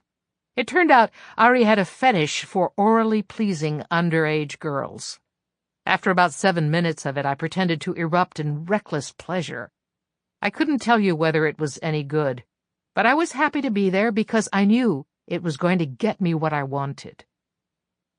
If the definition of enjoying sex means that it is pleasurable, then I've had a lot of sex that I didn't enjoy.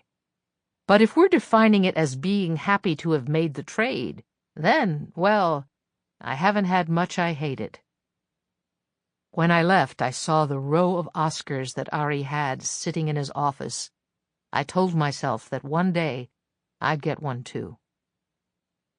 Love Isn't All and the Gary DuPont movie I'd wanted came out within a week of each other. Love Isn't All tanked, and Penelope Quills, the woman who'd gotten the part I'd wanted opposite Gary, got terrible reviews. I cut out a review of Penelope and sent it by interoffice mail to Harry and Ari with a note that said, I would have knocked it out of the park. The next morning, I had a note from Harry in my trailer. Okay, you win. Harry called me into his office and told me that he had discussed it with Ari and they had 2 potential roles for me.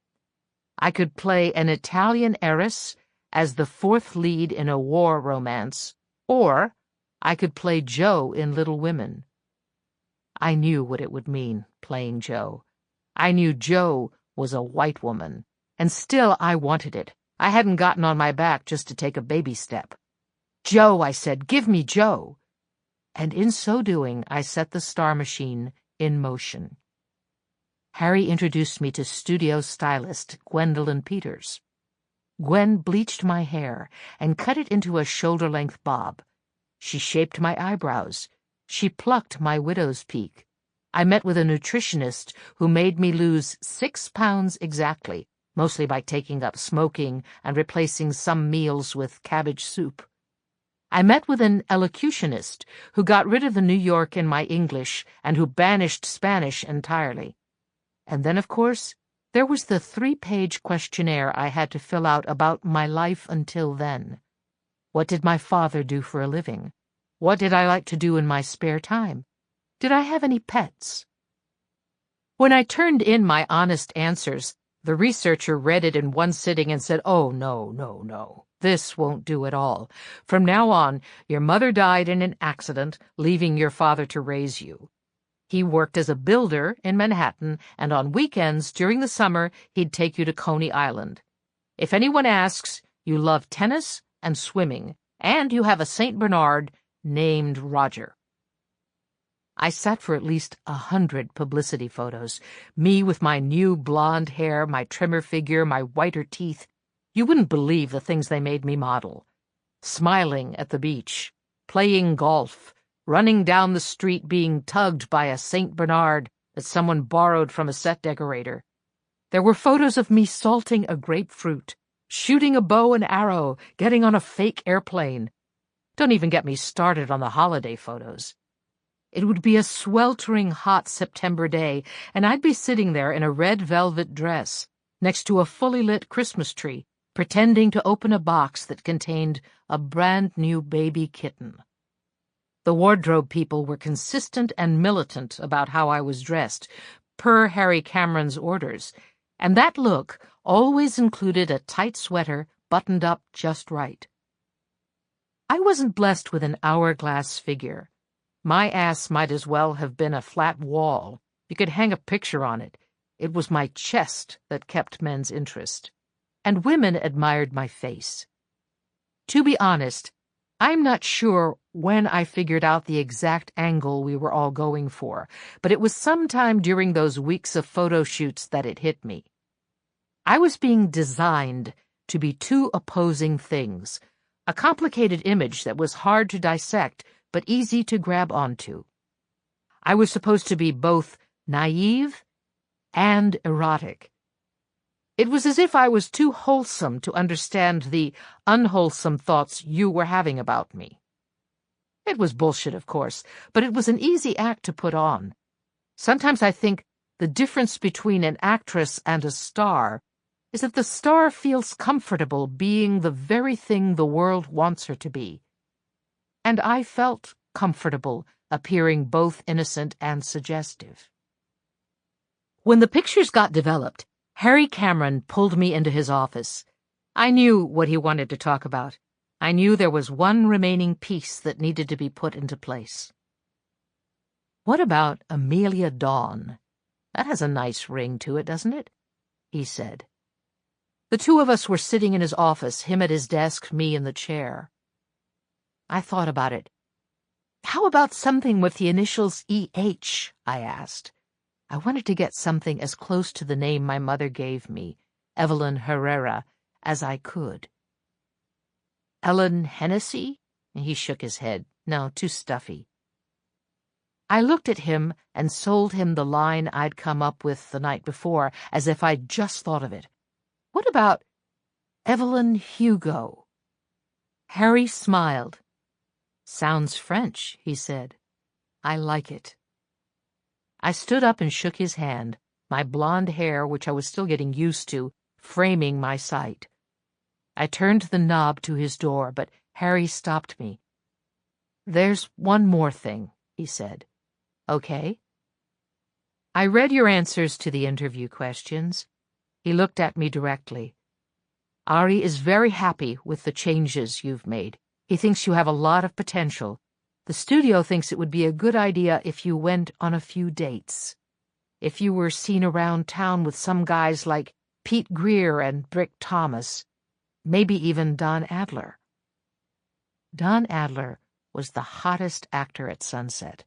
His parents, Mary and Roger Adler, were two of the biggest stars of the 1930s. He was Hollywood royalty. "Is that going to be a problem?" Harry asked. He wasn't going to mention Ernie directly because he knew he didn't have to. "Not a problem," I said. "Not at all." Harry nodded.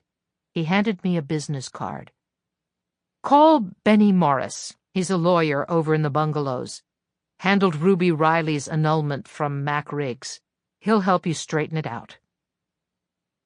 I went home and told Ernie I was leaving him. He cried for 6 hours straight, and then in the wee hours of the night as I lay beside him in our bed, he said, "Bien, if that's what you want." The studio gave him a payout, and I left him a heartfelt letter telling him how much it hurt me to leave him. It wasn't true, but I felt I owed it to him to finish out the marriage as I'd started it, pretending to love him. I'm not proud of what I did to him.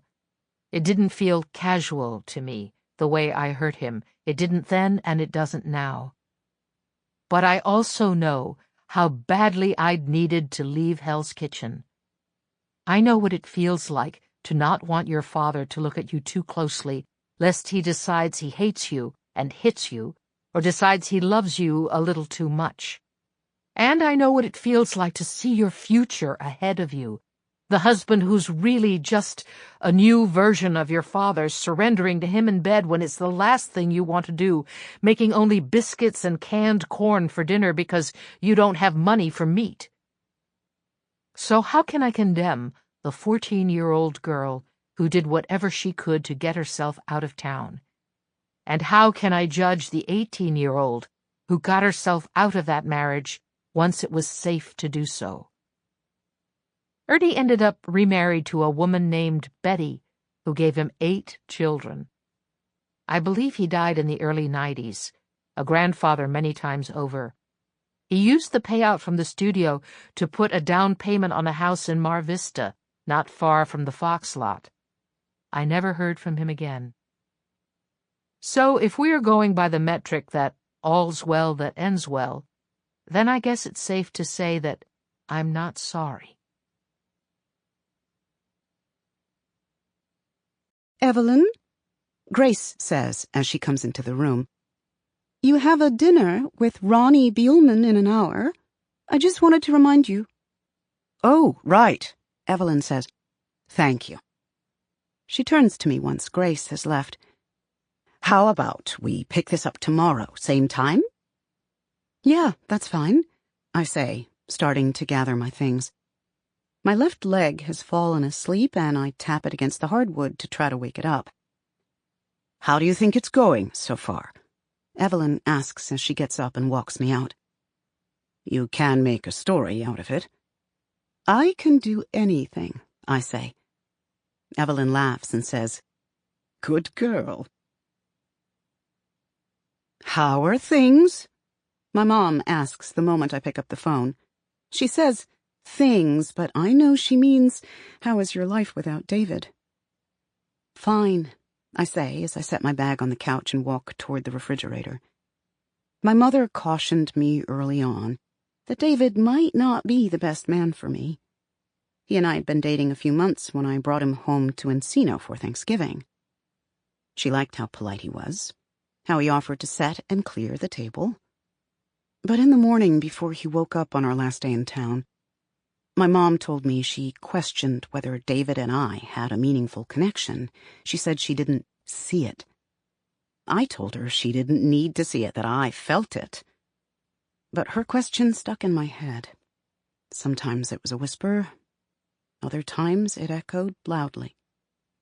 When I called her to tell her we'd gotten engaged a little more than a year later, I was hoping my mother could see how kind he was, how seamlessly he fit into my life. He made things feel effortless, and in those days that seemed so valuable, so rare. Still, I worried she would air her concerns again, that she would say I was making a mistake. She didn't. In fact, she was nothing but supportive. Now I'm wondering if that was more out of respect than approval. I've been thinking, my mom says as I open the refrigerator door.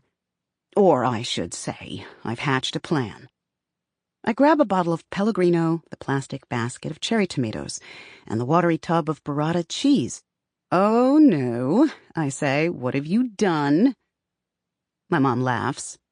She's always had such a great laugh. It's very carefree, very young. Mine isn't consistent. Sometimes it's loud. Sometimes it's wheezy. Other times I sound like an old man.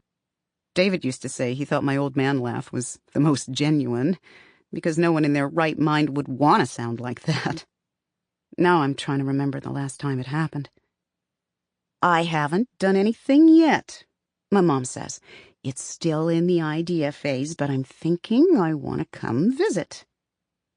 I don't say anything for a moment, weighing the pros and cons as I chew the massive chunk of cheese I just put into my mouth. Con? She will critique every single outfit I wear in her presence. Pro? She will make macaroni and cheese and coconut cake. Con? She will ask me if I'm okay every 3 seconds. Pro, for at least a few days when I come home, this apartment will not be empty. I swallow. Okay, I say finally. Great idea. I can take you to a show, maybe. Oh, thank goodness, she says. I already booked the ticket. Mom, I say, groaning. What? I could have canceled if you'd said no, but you didn't. So great. I'll be there in about 2 weeks. That works, right? I knew this was going to happen as soon as my mom partially retired from teaching last year. She spent decades as the head of the science department at a private high school, and the moment she told me she was stepping down and only teaching 2 classes, I knew that extra time and attention would have to go somewhere. Yeah, that works, I say as I cut up the tomatoes and pour olive oil on them. I just want to make sure you're okay, my mom says. I want to be there.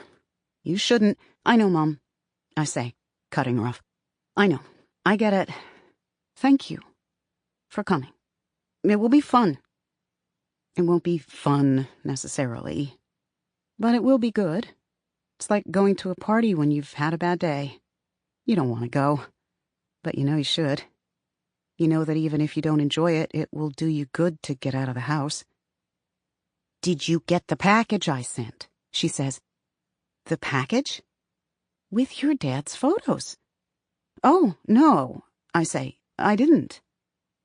We are quiet for a moment, and then my mom gets exasperated by my silence. For heaven's sake, I've been waiting for you to bring it up, but I can't wait any longer. How's it going with Evelyn Hugo? She says. I'm dying to know when you're not offering anything. I pour my Pellegrino and tell her that Evelyn is somehow both forthright and hard to read. And then I tell her that she isn't giving me the story for Vivant, that she wants me to write a book. I'm confused, my mom says. She wants you to write her biography? Yeah, I say. And as exciting as it is, there's something weird about it. I mean, I don't think she ever considered doing a piece with Vivant at all. I think she was... I trail off, because I haven't figured out exactly what it is I'm trying to say. What? I think about it more. Using Vivant to get to me. I don't quite know, but Evelyn is very calculating. She's up to something. Well, I'm not surprised. She wants you. You're talented. You're bright. I find myself rolling my eyes at my mother's predictability, but I do still appreciate it. No, I know, Mom. But there's another layer here. I'm convinced of it. That sounds ominous. I guess so. Should I be worried? My mom asks. I mean, are you worried? I hadn't thought about it in such direct terms, but I suppose my answer is no. I think I'm too intrigued to be worried, I say. Well then, just make sure you share the real juicy stuff with your mother. I did suffer through a 22-hour labor for you. I deserve this. I laugh, and it comes out just a little bit like an old man. All right, I say. I promise. Okay, Evelyn says. Are we ready? She is back in her seat. I am in my spot at the desk. Grace has brought us a tray with blueberry muffins, 2 white mugs, a carafe of coffee, and a stainless steel creamer. I stand up, pour my coffee, add my cream, walk back to the desk, press record, and then say, Yes, ready. Go for it. What happened next? Goddamn Don Adler. Little Women turned out to be a carrot dangled in front of me, because as soon as I became Evelyn Hugo, young blonde, Sunset had all sorts of movies they wanted me to do. Dumb, sentimental comedy stuff. I was okay with it for 2 reasons. 1, I had no choice but to be all right with it because I didn't hold the cards, and 2, my star was rising. Fast. The first movie they gave me to star in was Father and Daughter. We shot it in 1956.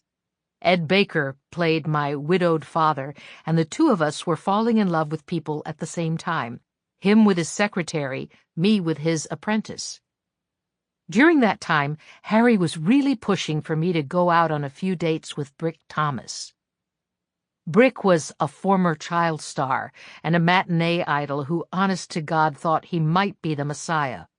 Just standing next to him, I thought I might drown in the self-adoration cascading off him. One Friday night, Brick and I met with Harry and Gwendolyn Peters a few blocks from Chasen's. Gwen put me in a dress, hose, and heels. She put my hair in an updo. Brick showed up in dungarees and a t-shirt, and Gwen put him in a nice suit.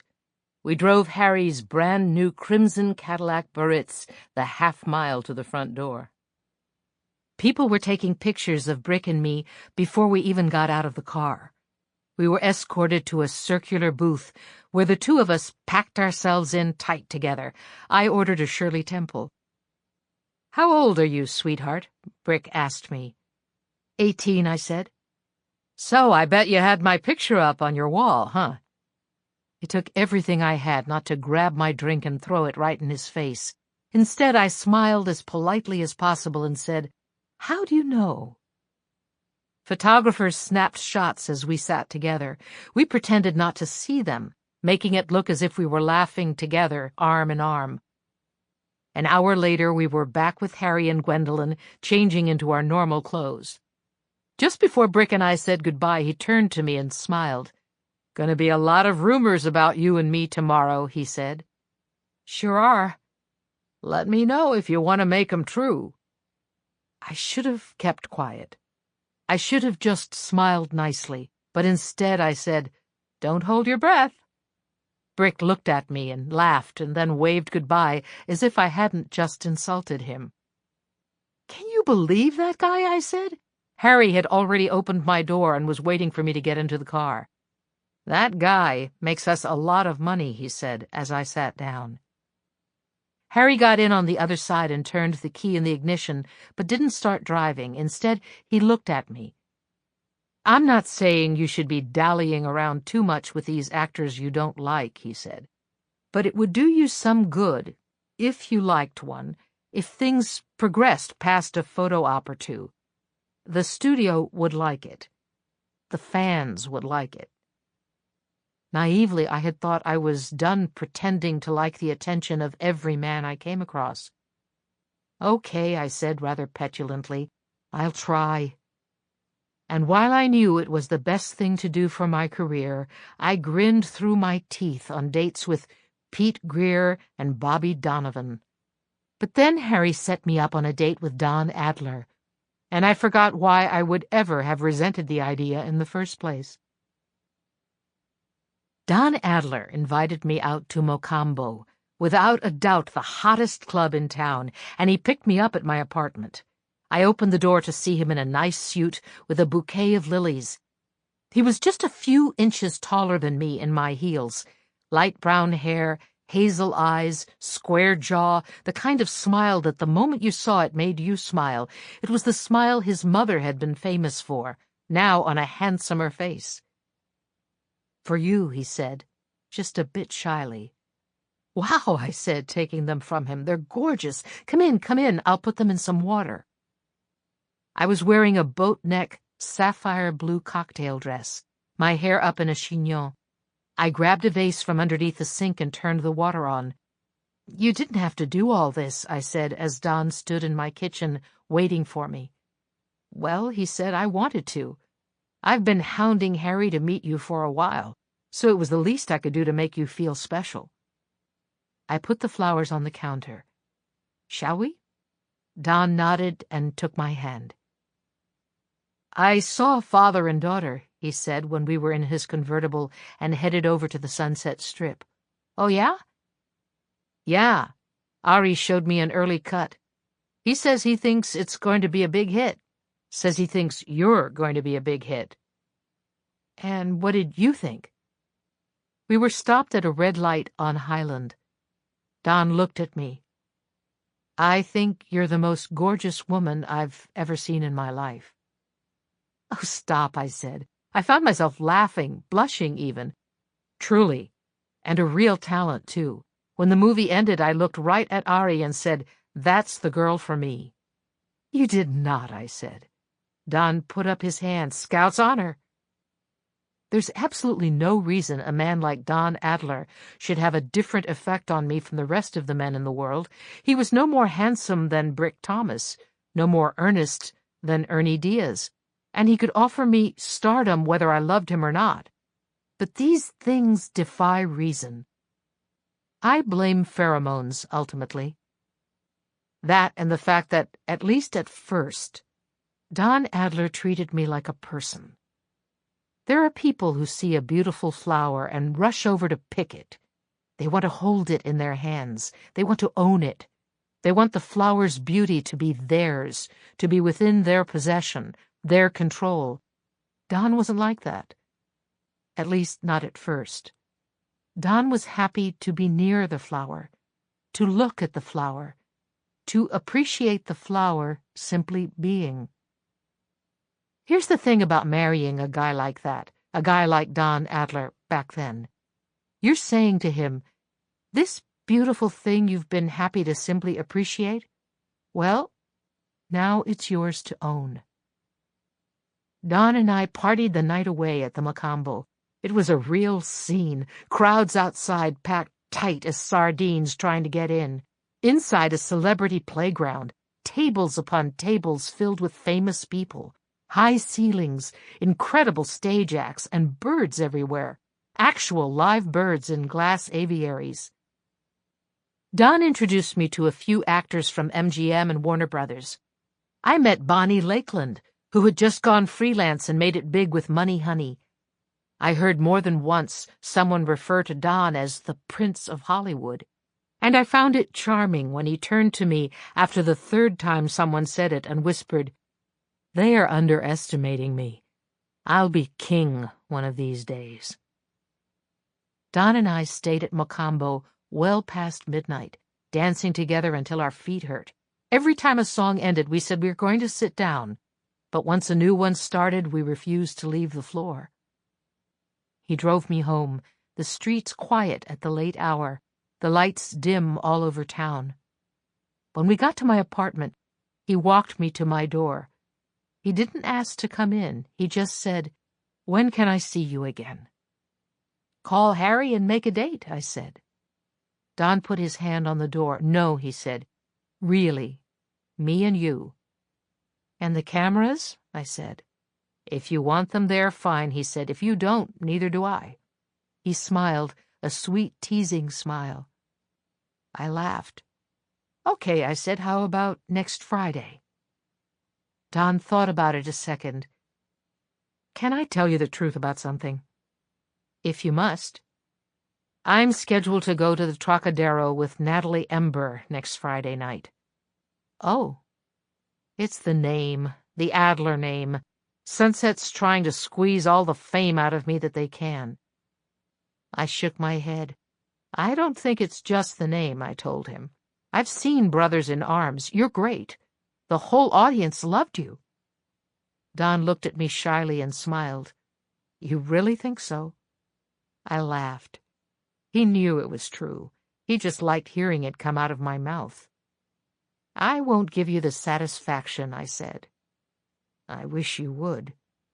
"Enough of that," I told him. "I've told you when I'm free. You do with it what you will." He stood tall, listening to what I'd said as if I'd given him orders. "Okay. I'll cancel Natalie, then. I'll pick you up here on Friday at 7. I smiled and nodded. "Good night, Don," I said. "Good night, Evelyn," he said. I started to shut the door, and he put his hand up, stopping me. "Did you have a good time tonight?" he asked me. I thought about what to say, how to say it, and then I lost control of myself, giddy, to feel excited by someone for the first time. "One of the better nights of my life," I said. Don smiled. "Me too." The next day, our picture appeared in Sub Rosa magazine with the caption, "Don Adler and Evelyn Hugo make quite the pair." Father and Daughter was a huge hit. And as a show of just how excited Sunset was about my new persona, they credited me in the beginning of the movie as introducing Evelyn Hugo. It was the first and only time my name was under the marquee. On opening night, I thought of my mother. I knew that if she could have been there with me, she would have been beaming. I did it, I wanted to tell her. We're both out of there. When the movie did well, I thought Sunset would certainly greenlight Little Women, but Ari wanted Ed Baker and me in another movie as fast as possible. We didn't do sequels back then. Instead, we would essentially just make the same movie again with a different name and a slightly different conceit. So we commenced shooting on Next Door. Ed played my uncle, who had taken me in after my parents died. The two of us quickly fell into respective romantic entanglements with the widowed mother and son who lived next to us. Don was shooting a thriller on the lot at the time, and he used to come visit me every day when his set broke for lunch. I was absolutely smitten, in love and lust for the very first time. I found myself brightening up the moment I set eyes on him, always finding reasons to touch him, reasons to bring him up in conversation when he wasn't around. Harry was sick of hearing about him. "Ev, honey, I'm serious," Harry said one afternoon in his office when the two of us were sharing a drink. "I've had it up to my eyeballs with this Don Adler talk." I visited Harry about once a day back then, just to check in, see how he was doing. I always made it seem like business, but even then I knew he was the closest thing I had to a friend. Sure, I'd become friendly with a lot of the other actresses at Sunset. Ruby Riley in particular was a favorite of mine. She was tall and lean, with a dynamite laugh and an air of detachment to her. She never minced words, but she could charm the pants off almost anybody. Sometimes Ruby and I and some of the other girls on the lot would grab lunch and gossip about various goings-on, but to be honest, I would have thrown every single one of them in front of a moving train to get apart, and I think they would have done the same to me. Intimacy is impossible without trust, and we would have been idiots to trust one another. But Harry was different. Harry and I both wanted the same thing.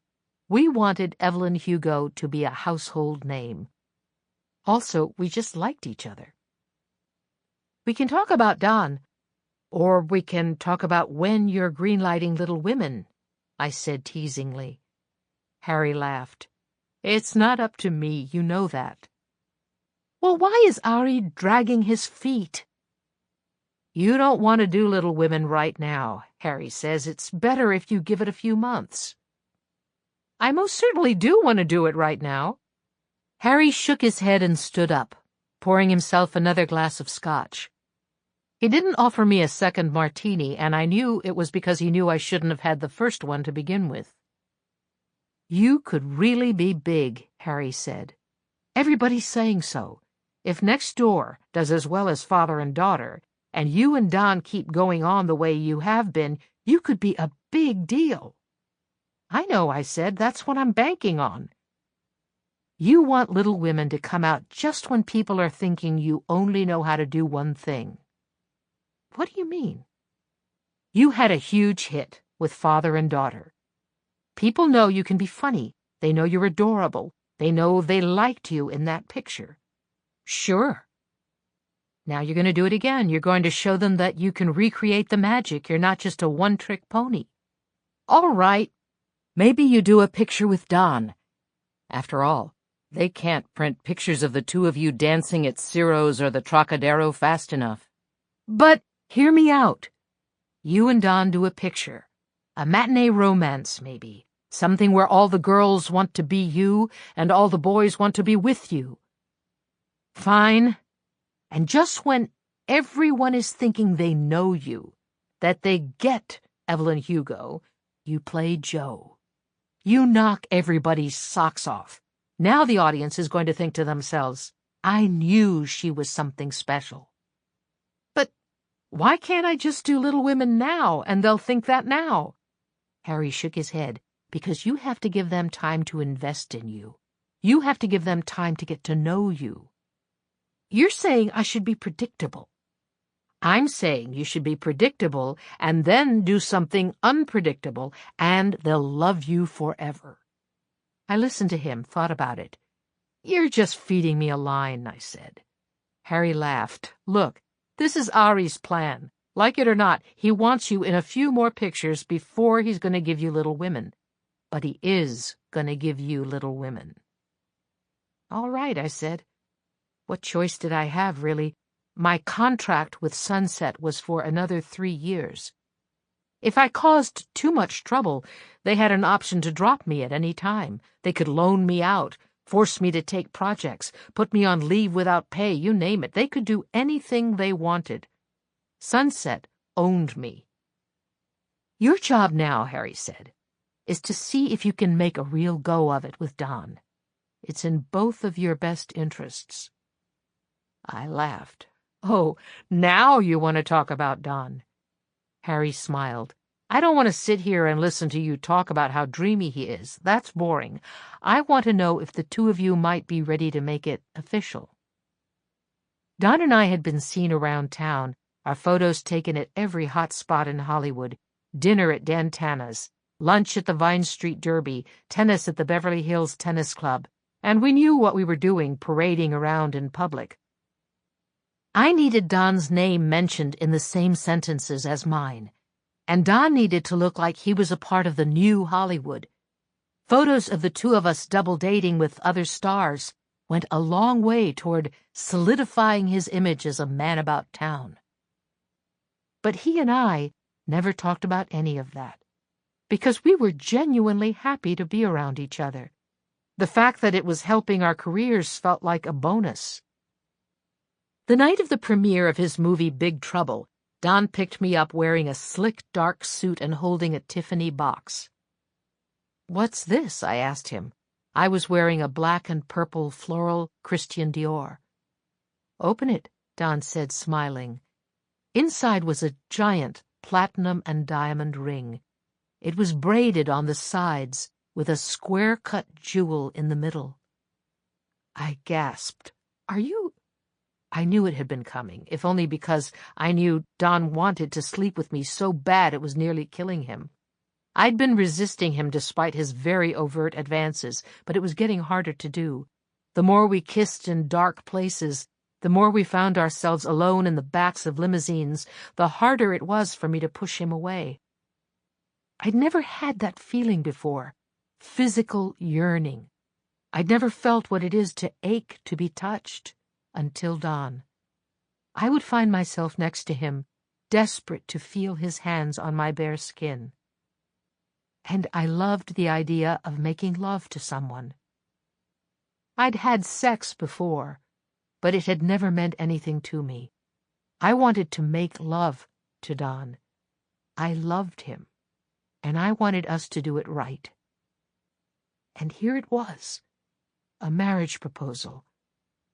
I put my hand out to touch the ring, to make sure it was all real.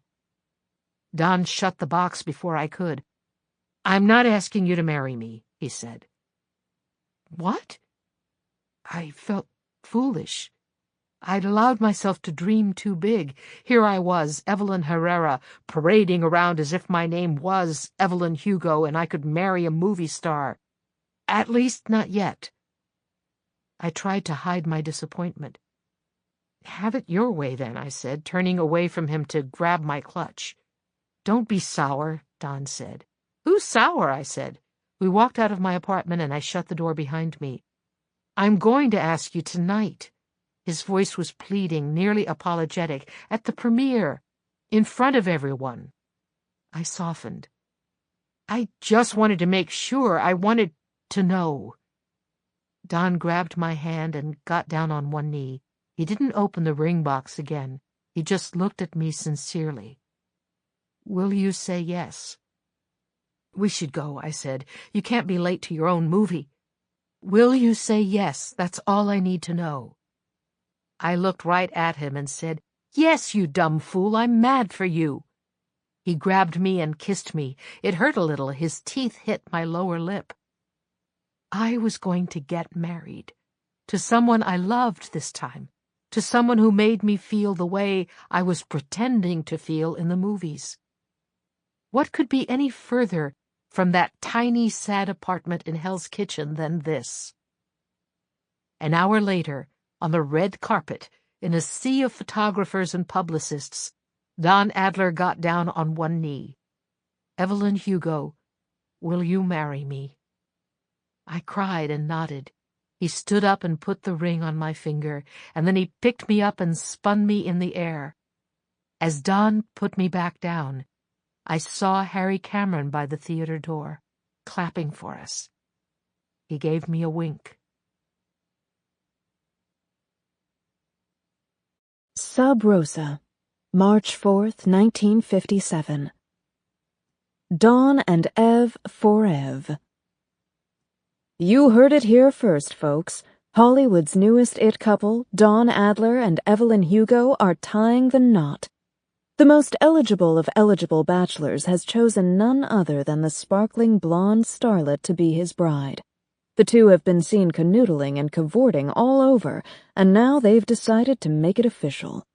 Rumor has it that Mary and Roger Adler, Dawn's oh-so-proud parents, couldn't be happier to have Evelyn joining the family. You can bet your bottom dollar that the nuptials will be the event of the season. With a Hollywood family this glamorous and a bride this beautiful, the whole town will be talking. We had a beautiful wedding. 300 guests, hosted by Mary and Roger Adler. Ruby was my maid of honor. I wore a jewel-necked taffeta gown covered with rose-point lace, with sleeves down to my wrists, and a full lace skirt. It was designed by Vivian Worley, the head costumer for Sunset. Gwendolyn did my hair, pulled back into a simple but flawless bun, to which my tulle veil was attached. There wasn't much of the wedding that was planned by us. It was controlled almost entirely by Mary and Roger, and the rest by Sunset.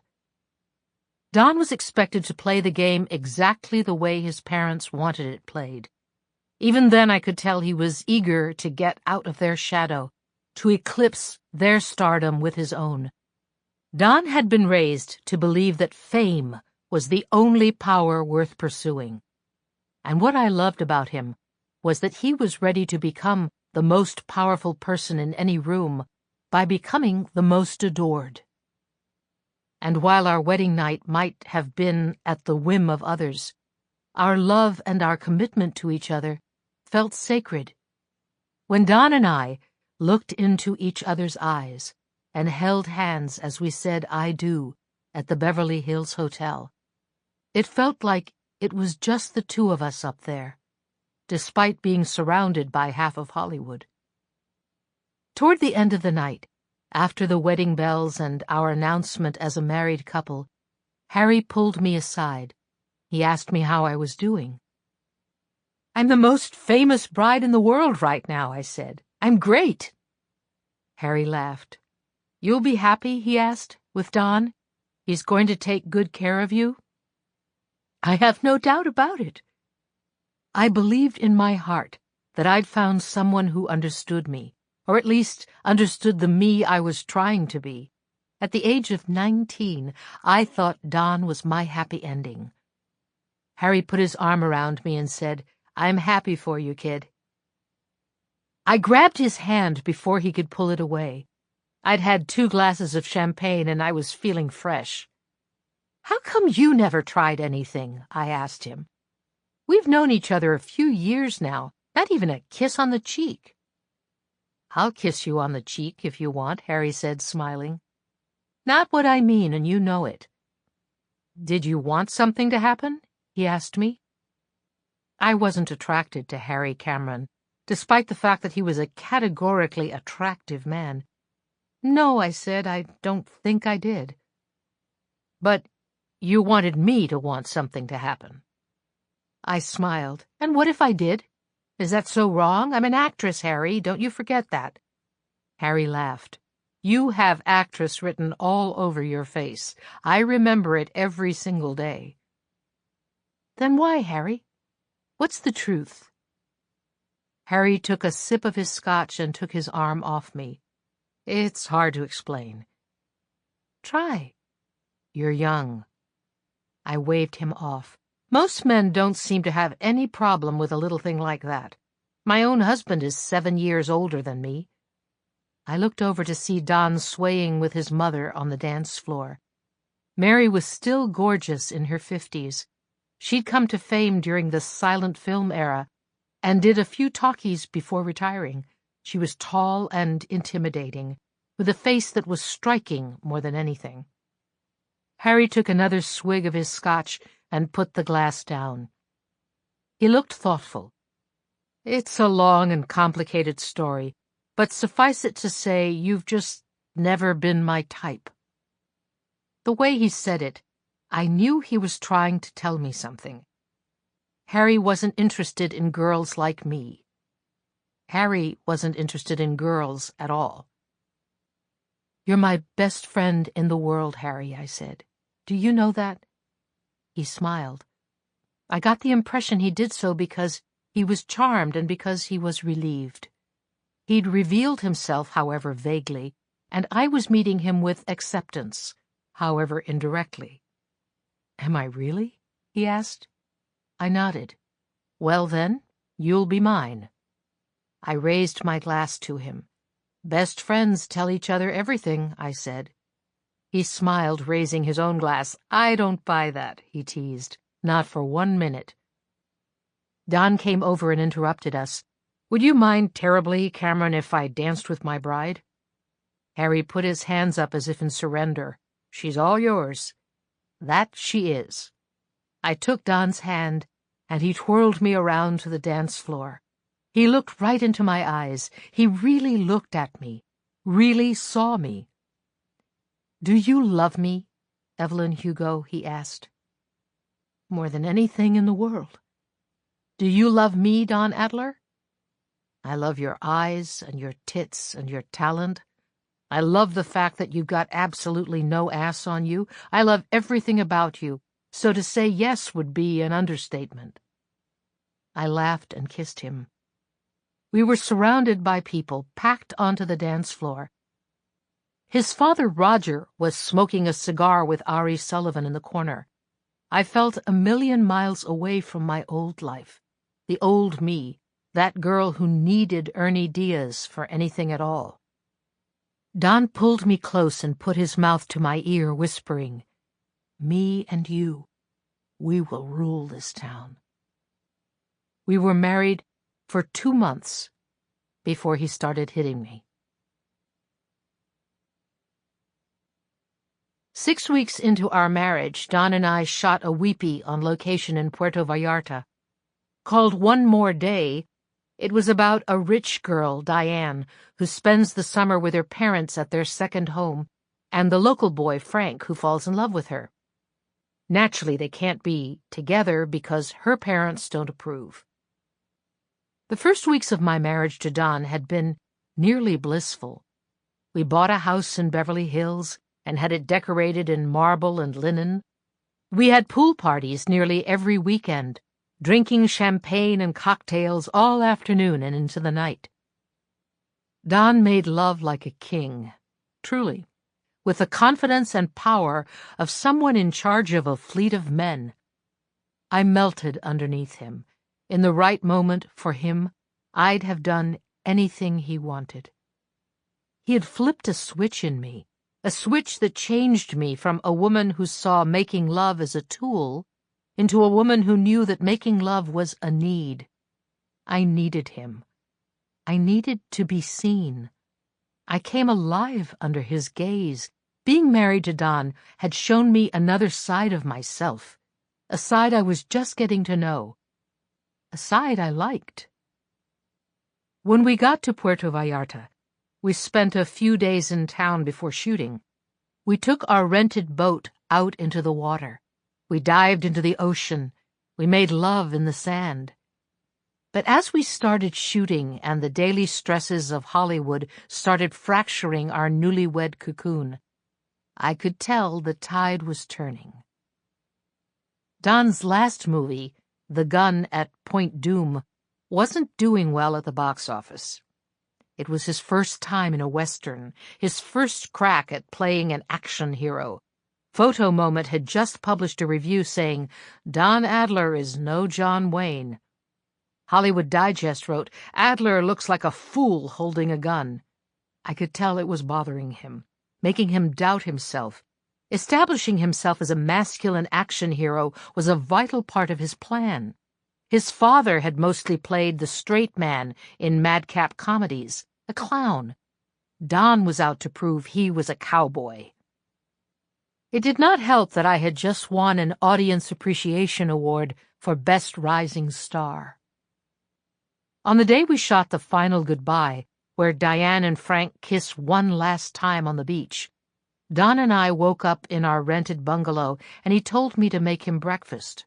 Mind you, he did not ask me to make him breakfast. He barked the order. Regardless, I ignored his tone and called down to the maid. She was a Mexican woman named Maria.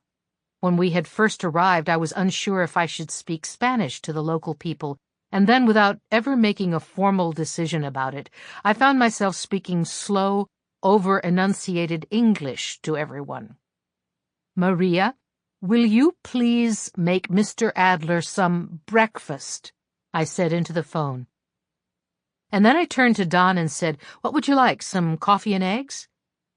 Our maid back in Los Angeles, Paula, made his breakfast every morning. She knew just how he liked it. I realized in that moment that I'd never paid attention. Frustrated, Don grabbed the pillow from under his head and smashed it over his face, screaming into it. "What has gotten into you?" I said. "If you're not going to be the kind of wife who is going to make me breakfast, you can at least know how I like it." He escaped to the bathroom. I was bothered, but not entirely surprised.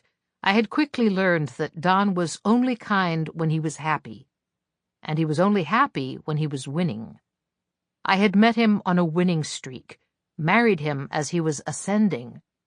I was quickly learning that Sweet Don was not the only Don. Later, in our rented Corvette, Don backed out of the driveway and started heading the 10 blocks towards set. "Are you ready for today?" I asked him. I was trying to be uplifting. Don stopped in the middle of the road. He turned to me. "I've been a professional actor for longer than you've been alive." This was true, albeit on a technicality. He was in one of Mary's silent movies as a baby. He didn't act in a movie again until he was 21. There were a few cars behind us now. We were holding up traffic. "Don," I said, trying to encourage him to move forward. He wasn't listening. The white truck behind us started pulling around, trying to get past us. "Do you know what Alan Thomas said to me yesterday?" Don said. Alan Thomas was his new agent. Alan had been encouraging Don to leave Sunset Studios to go freelance. A lot of actors were navigating their careers on their own. It was leading to big paychecks for big stars, and Don was getting antsy. He kept talking about making more for one picture than his parents had made their whole careers. Be wary of men with something to prove. People around town are asking why you're still going by Evelyn Hugo. I changed my name legally. What do you mean? On the marquee. It should say Don and Evelyn Adler. That's what people are saying. Who is saying that? People. What people? They think you wear the pants. My head fell into my hands. Don, you're being silly. Another car came up around us, and I watched as they recognized Don and me. We were seconds away from a full page in Sub Rosa magazine about how Hollywood's favorite couple were at each other's throat. They'd probably say something like, "The Adlers gone Madlers?" I suspected Don saw the headlines writing themselves at the same time I did, because he started the car and drove us to set. When we pulled onto the lot, I said, "I can't believe we're almost 45 minutes late." And Don said, "Yeah, well, we're Adlers. We can be." I found it absolutely repugnant. I waited until the two of us were in his trailer, and I said, "When you talk like that, you sound like a horse's ass. You shouldn't say things like that where people can hear you." He was taking off his jacket. Wardrobe was due in any moment. I should have just left and gone to my own trailer. I should have let him be. "I think you have gotten the wrong impression here, Evelyn," Don said. "And how is that?" He came right up into my face. "We are not equals, love. And I'm sorry if I've been so kind that you've forgotten that." I was speechless. "I think this should be the last movie you do," he said. "I think it's time for us to have children." His career wasn't turning out the way he wanted. And if he wasn't going to be the most famous person in his family, he surely wasn't going to allow that person to be me. I looked right at him and said, "Absolutely, positively not." And he smacked me across the face. Sharp, fast, strong. It was over before I even knew what happened. The skin on my face stinging from the blow I could barely believe had come my way. If you've never been smacked across the face, let me tell you something. It is humiliating. Mostly because your eyes start to tear up whether you mean to be crying or not. The shock of it and the sheer force of it stimulate your tear ducts. There is no way to take a smack across the face and look stoic. All you can do is remain still and stare straight ahead, allowing your face to turn red and your eyes to bloom. So that's what I did. The way I'd done it when my father hit me. I put my hand to my jaw, and I could feel the skin heating up under my hand. The assistant director knocked on the door. "Mr. Adler, is Miss Hugo with you?" Don was unable to speak. "1 minute, Bobby," I said. I was impressed by how unstrained my voice was, how confident it seemed. It sounded like the voice of a woman who had never been hit a day in her life. There were no mirrors I could get to easily. Don had his back to them, blocking them. I pushed my jaw forward. "Is it red?" I said. Don could barely look at me, but he glanced and then nodded his head. He was boyish and ashamed, as if I were asking him if he'd been the one to break the neighbor's window. "Go out there and tell Bobby I'm having lady troubles. He'll be too embarrassed to ask anything else. Then tell your wardrobe person to meet you in my dressing room. Have Bobby tell mine to meet me in here in a half hour." "Okay," he said, and then grabbed his jacket and slipped out. The minute he was out the door, I locked myself inside and slumped down against the wall, the tears coming fast the moment no one could see them. I had made my way 3,000 miles from where I was born. I had found a way to be in the right place at the right time. I'd changed my name, changed my hair, changed my teeth and my body. I'd learned how to act. I'd made the right friends. I'd married into a famous family. Most of America knew my name. And yet. I got up off the floor and wiped my eyes. I gathered myself. I sat down at the vanity, 3 mirrors in front of me lined with light bulbs. How silly is it that I thought that if I ever found myself in a movie star's dressing room, that meant I'd have no troubles. A few moments later, Gwendolyn knocked on the door to do my hair. "1 second," I yelled out. "Evelyn, we have to move quickly. You guys are already behind schedule. Just 1 second." I looked at myself in the mirror and realized I couldn't force the redness to go away. The question was whether I trusted Gwen. And I decided I did. I had to. I stood up and opened the door. "Oh, sweetheart," she said, "you look a fright." I know. She looked more closely at me and realized what she was seeing. "Did you fall?" "Yes," I said, "I did. I fell right over, onto the counter. Jaw caught the worst of it." We both knew I was lying. And to this day, I'm not sure whether Gwen asked me if I fell in order to spare me the need to lie, or to encourage me to keep quiet. I wasn't the only woman being hit back then. A lot of women were negotiating the very same things I was at that moment. There was a social code for these things, the first rule being to shut up about it. An hour later, I was being escorted to set. We were to film a scene just outside a mansion on the beach. Don was sitting in his chair, the 4 wooden legs digging into the sand behind the director. He ran up to me. "How are you feeling, sweetheart?"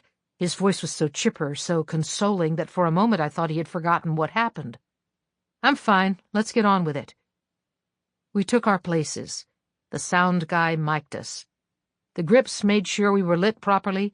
I put everything out of my head. Hold on, the director yelled. "Ronnie, what's going on with the boom?" Distracted by a conversation, he walked away from the camera. Don covered his mic and then put his hand on my chest and covered mine. "Evelyn, I'm so sorry," he whispered into my ear. I pulled back and looked at him, stunned. No one had ever apologized for hitting me before. "I never should have laid a hand on you," he said. His eyes were filling with tears. "I'm ashamed of myself for doing anything at all to hurt you." He looked so pained. "I will do anything for your forgiveness." Maybe the life I thought I had wasn't so far away after all. "Can you forgive me?" he asked. Maybe this was all a mistake. Maybe it didn't mean anything had to change. "Of course I can," I said. The director ran back to the camera, and Don leaned back, taking his hands off our mics. And action! Don and I were both nominated for Academy Awards for One More Day, and I think the general consensus was that it didn't matter how talented we were. People just loved seeing us together. To this day, I have no idea if either of us is actually any good in it. It is the only movie I've ever shot that I cannot bring myself to watch. A man hits you once and apologizes, and you think it will never happen again. But then you tell him you're not sure you ever want a family, and he hits you once more. You tell yourself it's understandable what he did. You were sort of rude the way you said it. You do want a family someday, you truly do. You're just not sure how you're going to manage it with your movies. But you should have been more clear. The next morning he apologizes and brings you flowers. He gets down on his knees. The third time, it's a disagreement about whether to go out to Romanoff's or stay in, which, you realize when he pushes you into the wall behind you, is actually about the image of your marriage to the public. The fourth time, it's after you both lose at the Oscars. You are in a silk emerald green one-shoulder dress. He's in a tux with tails. He has too much to drink at the after-parties, trying to nurse his wounds. You're in the front seat of the car in your driveway, about to go inside. He's upset that he lost. You tell him it's okay. He tells you that you don't understand. You remind him that you lost too. He says, "Yeah, but your parents are trash from Long Island. No one expects anything from you." You know you shouldn't, but you say, "I'm from Hell's Kitchen, you asshole." He opens the parked car's door and pushes you out. When he comes crawling to you in tears the next morning, you don't actually believe him anymore. But now this is just what you do. The same way you fix the hole in your dress with a safety pin or tape up the crack in a window. That's the part I was stuck in. The part where you accept the apology because it's easier than addressing the root of the problem. When Harry Cameron came to my dressing room and told me the good news, Little Women was getting the green light. It's you as Joe, Ruby Riley as Meg, Joy Nathan as Amy, and Celia St. James is playing Beth. Celia St. James? From Olympian Studios? Harry nodded. What's with the frown? I thought you'd be thrilled. Oh, I said, turning further toward him, I absolutely am. You don't like Celia St. James? I smiled at him. That teenage bitch is going to act me under the table. Harry threw his head back and laughed. Celia St. James had made headlines earlier in the year. At the age of 19, she played a young widowed mother in a war period piece. Everyone said she was sure to be nominated next year. Exactly the sort of person the studio would want playing Beth, and exactly the sort of person Ruby and I would hate. You're 21 years old. You're married to the biggest movie star there is right now, and you were just nominated for an Academy Award, Evelyn. Harry had a point, but so did I. Celia was going to be a problem. It's okay. I'm ready. I'm going to give the best goddamn performance of my life, and when people watch the movie, they're going to say, Beth who? Oh, the middle sister who dies? What about her? I have absolutely no doubt, Harry said, putting his arm around me. You're fabulous, Evelyn. The whole world knows it. I smiled. You really think so? This is something that everyone should know about stars. We like to be told we are adored, and we want you to repeat yourself. Later in my life, people would always come up to me and say, I'm sure you don't want to hear me blabbering on about how great you are, and I always say, as if I'm joking, oh, one more time won't hurt. But the truth is, praise is just like an addiction. The more you get it, the more of it you need just to stay even. Yes, he said, I really think so. I stood up from my chair to give Harry a hug, but as I did, the lighting highlighted my upper cheekbone, the rounded spot just below my eye. I watched as Harry's gaze ran across my face. He could see the light bruise I was hiding, could see the purple and blue under the surface of my skin, bleeding through the pancake makeup. Evelyn, he said. He put his thumb up to my face as if he needed to feel it, to know it was real. Harry, don't. I'll kill him. No, you won't. We're best friends, Evelyn, me and you. I know, I said. I know that. You said best friends tell each other everything. And you knew it was bullshit when I said it. I stared at him as he stared at me. Let me help, he said. What can I do? You can make sure I look better than Celia, better than all of them in the dailies. That's not what I mean. But it's all you can do. Evelyn, I kept my upper lip stiff. There's no move here, Harry. He understood what I meant. I couldn't leave Don Adler. I could talk to Ari. I love him, I said, turning away and clipping my earrings on. It was the truth. Don and I had problems, but so did a lot of people. And he was the only man who had ever ignited something in me. Sometimes I hated myself for wanting him, for finding myself brightening up when his attention was on me, for still needing his approval. But I did. I loved him, and I wanted him in my bed, and I wanted to stay in the spotlight. End of discussion. A moment later, there was another knock on my door. It was Ruby Riley. She was shooting a drama where she played a young nun. She was standing in front of the two of us in a black tunic and a white cowl. Her hood was in her hand. "Did you hear?" Ruby said to me. "Well, of course you heard. Harry's here." Harry laughed. "You both start rehearsals in 3 weeks." Ruby hit Harry on the arm playfully. "No, not that part. Did you hear Celia St. James is playing Beth? That tart's going to show us all up." "See, Harry," I said, "Celia St. James is going to ruin everything." The morning we started rehearsals for Little Women, Don woke me up with breakfast in bed, half a grapefruit and a lit cigarette. I found this highly romantic because it was exactly what I wanted. "Good luck today, sweetheart," he said as he got dressed and headed out the door.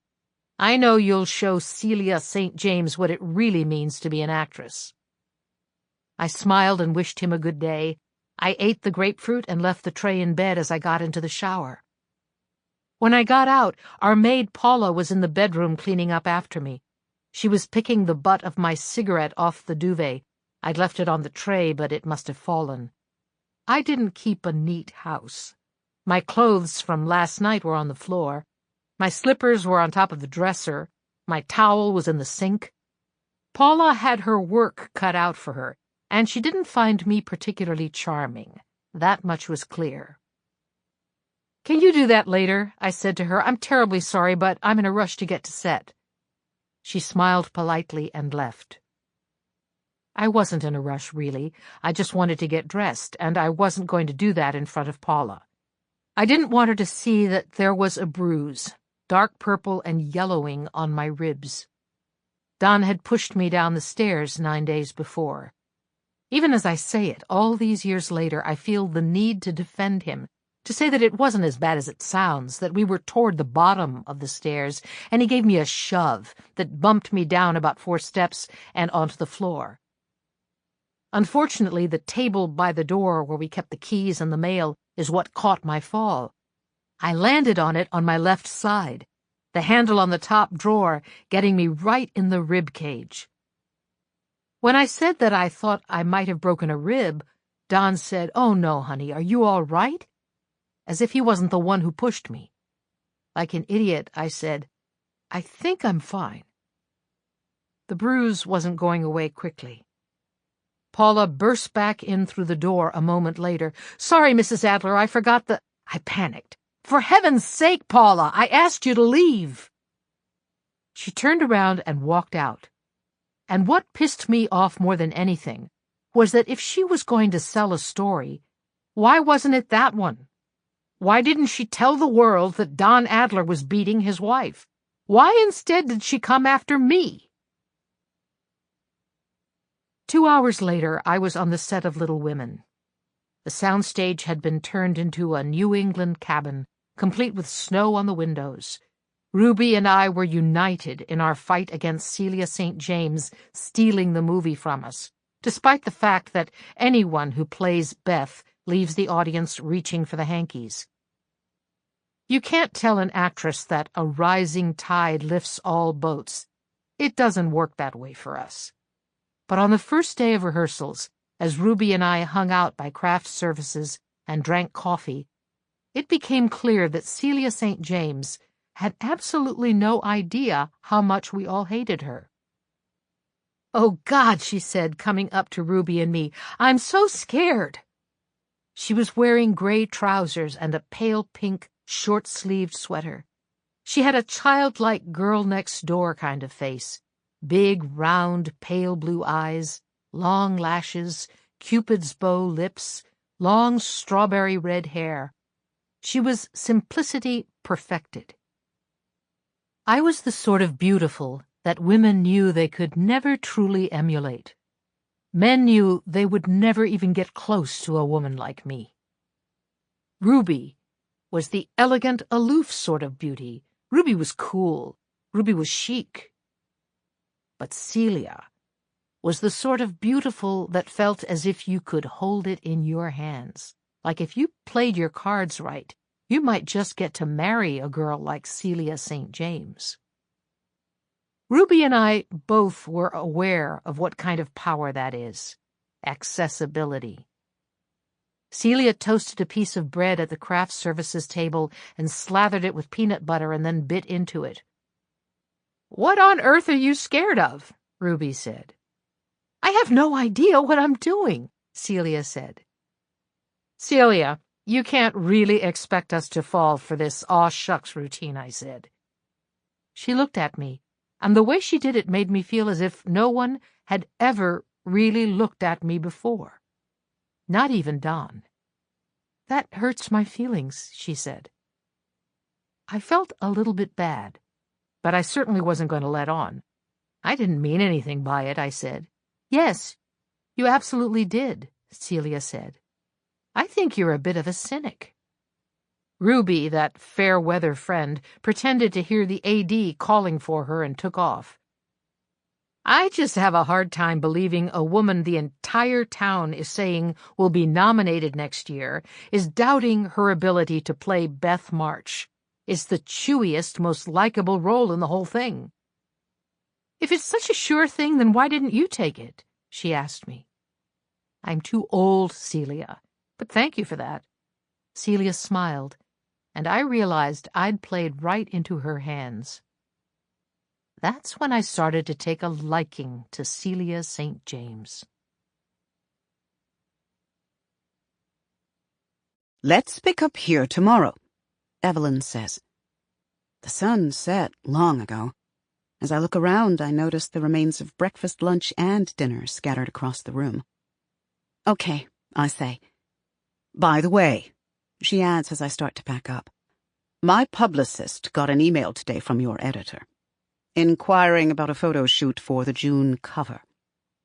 Oh, I say. Frankie has checked in on me a few times now. I know I need to call her back, update her on this situation. I'm just not sure of my next move. I take it you haven't told them the plan, Evelyn says. I place my computer in my bag. Not yet. I hate the slight tint of sheepishness that comes out when I say it. That's fine, Evelyn says. I'm not judging you, if that's what you're worried about. God knows I'm no defender of the truth. I laugh. You'll do what you need to do, she says. I will, I say. I just don't know what exactly that is yet. When I get home, the package from my mother is sitting just inside my building's door. I pick it up, only to realize that it's incredibly heavy. I end up pushing it across the tile floor with my foot. I pull it one step at a time up the stairs, and then I drag it into my apartment. When I open the box, it's filled with some of my father's photo albums. The front of each is embossed with James Grant in the bottom right-hand corner. Nothing can stop me from sitting down, right on the floor where I am, and looking through the photos one by one. On-set still photos of directors, famous actors, board extras, ADs, you name it, they are all in here. My dad loved his job. He loved taking pictures of people who weren't paying attention to him. I remember once, about a year before he died, he took a 2-month job in Vancouver. My mom and I went to visit him twice while he was up there, but it was so much colder than L.A., and he was gone for what felt like so long. I asked him why. Why couldn't he just work at home? Why did he have to take this job? He told me he wanted to do work that invigorated him. He said, "You have to do that too, Monique, when you're older. You have to find a job that makes your heart feel big instead of one that makes it feel small, okay? You promise me that?" He put out his hand, and I shook it, like we were making a business deal. I was 6. By the time I was 8, we'd lost him. I always kept what he said in my heart. I spent my teenage years with a burning pressure to find a passion, one that would expand my soul in some way. It was no small task. In high school, long after we'd said goodbye to my father, I tried theater and orchestra. I tried joining the chorus. I tried soccer and debate. In a moment of what felt like epiphany, I tried photography, hoping that the thing that expanded my father's heart might expand my own. But it wasn't until I was assigned to write a profile piece on one of my classmates in my composition class, freshman year at USC, that I felt anything close to a swelling in my chest. I liked writing about real people. I liked finding evocative ways of interpreting the real world. I liked the idea of connecting people by sharing their stories. Following that part of my heart led me to J School at NYU, which led to my internship at WNYC. I followed that passion to a life of freelancing for embarrassing blogs, living check to check and hand to mouth, and then eventually to the Discourse, where I met David when he was working on the site's redesign, and then to Vivant, and now to Evelyn. One small thing my dad said to me on a cold day in Vancouver has essentially been the basis of my entire life's trajectory. For a brief moment, I wonder if I would have listened to him if he hadn't died. Would I have clung to his every word so tightly if his advice had felt unlimited?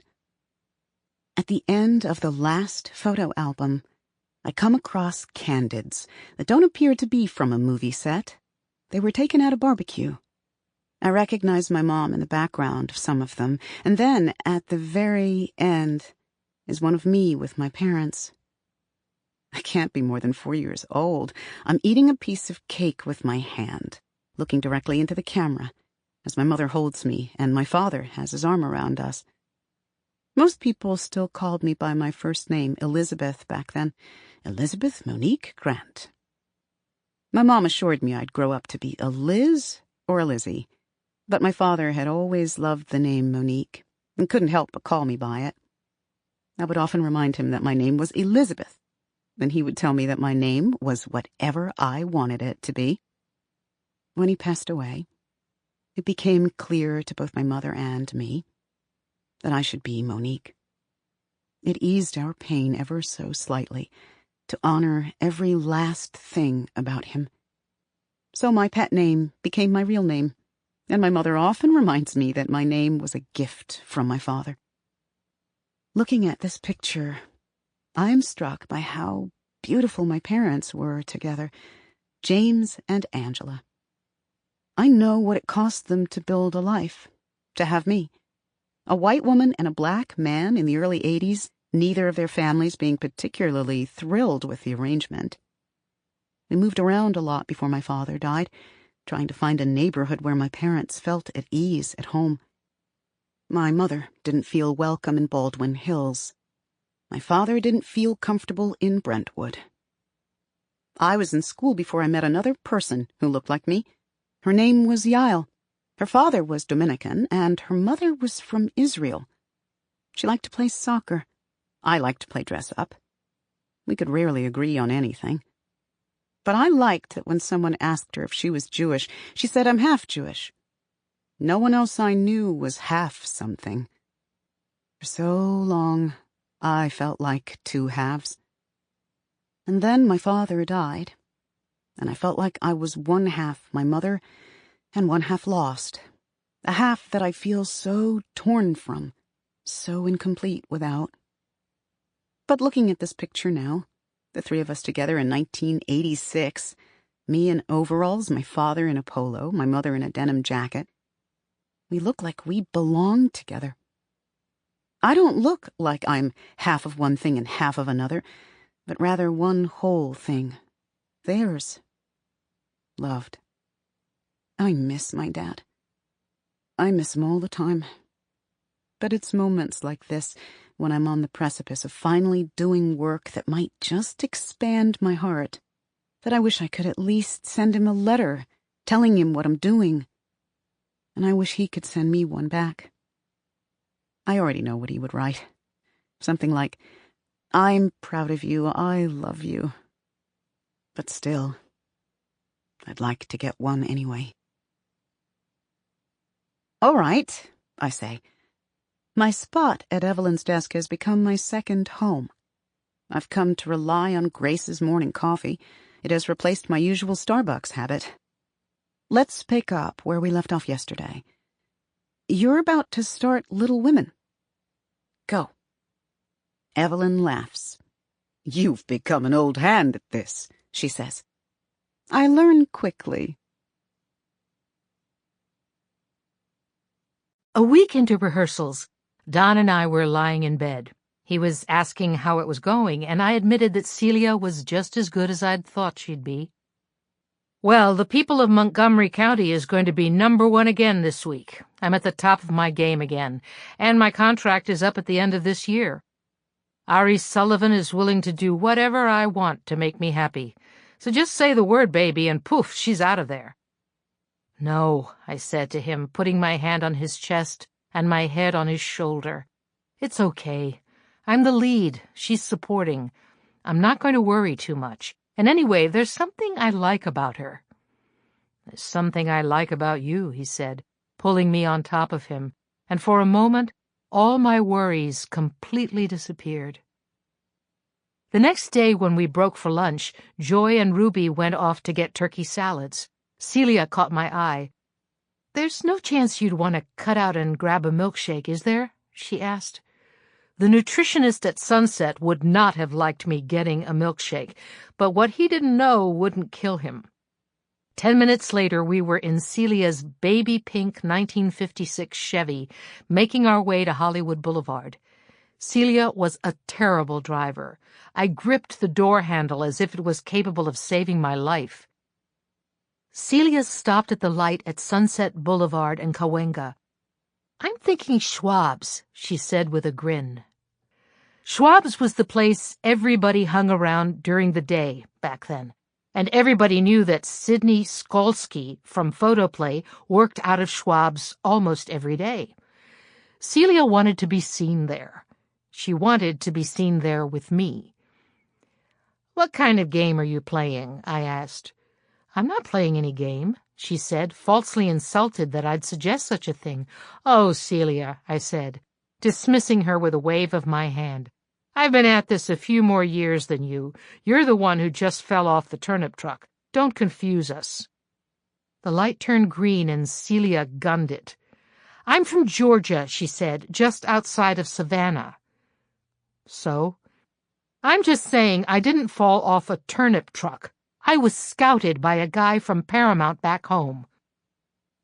I found it somewhat intimidating, maybe even threatening, that someone had flown out to woo her. I had made my way to town through my own blood, sweat, and tears, and Celia had Hollywood running to her before she was even somebody. "That may be so," I said, "but I still know what game you're running, honey. Nobody goes to Schwab's for the milkshakes." "Listen," she said, the tone of her voice changing slightly, becoming more sincere. "I could use a story or two. If I'm going to star in my own movies soon, I need some name recognition. And this milkshake business is all just a ruse to be seen with me." I found it insulting, both being used and being underestimated. Celia shook her head. "No, not at all. I wanted to go get a milkshake with you, and then when we pulled out of the lot, I thought, we should go to Schwab's." Celia stopped abruptly at the light at Sunset and Highland. I realized at that point that was just how she drove. A lead foot on both the gas and the brake. "Take a right," I said. "What?" "Take a right." "Why?" "Celia, take the goddamn right before I open this car door and throw myself out of it." She looked at me like I was nuts, which was fair. I had just threatened to kill myself if she didn't put on her blinker. She turned right on Highland. "Take a left at the light," I said. She didn't ask questions, she just put on her blinker, and then she spun onto Hollywood Boulevard. I instructed her to park the car on a side road. We walked to C.C. Brown's. "They have better ice cream," I said, as we walked in. I was putting her in her place. I wasn't going to be photographed with her, unless I wanted to be, unless it was my idea. I certainly wasn't going to be pushed around by somebody less famous than I was. Celia nodded, feeling the sting.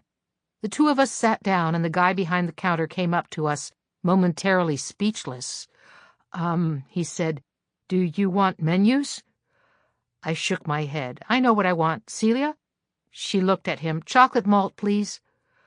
I watched the way his eyes fixed on her, the way she bent forward slightly with her arms together, emphasizing her chest. She seemed unaware of what she was doing, and that mesmerized him even more. "And I'll have a strawberry milkshake," I said. When he looked at me, I saw his eyes open wider, as if he wanted to see as much of me as he could at one time. "Are you Evelyn Hugo?" "No," I said, and then I smiled and looked him right in the eye. It was ironic and teasing, with the same tone and inflection I'd used countless times when I was recognized around town. He scattered away. "Cheer up, Buttercup," I said as I looked at Celia. She was staring down at the glossy counter. "You're getting a better milkshake out of the deal." "I upset you," she said, "with the Schwab's thing. I'm sorry."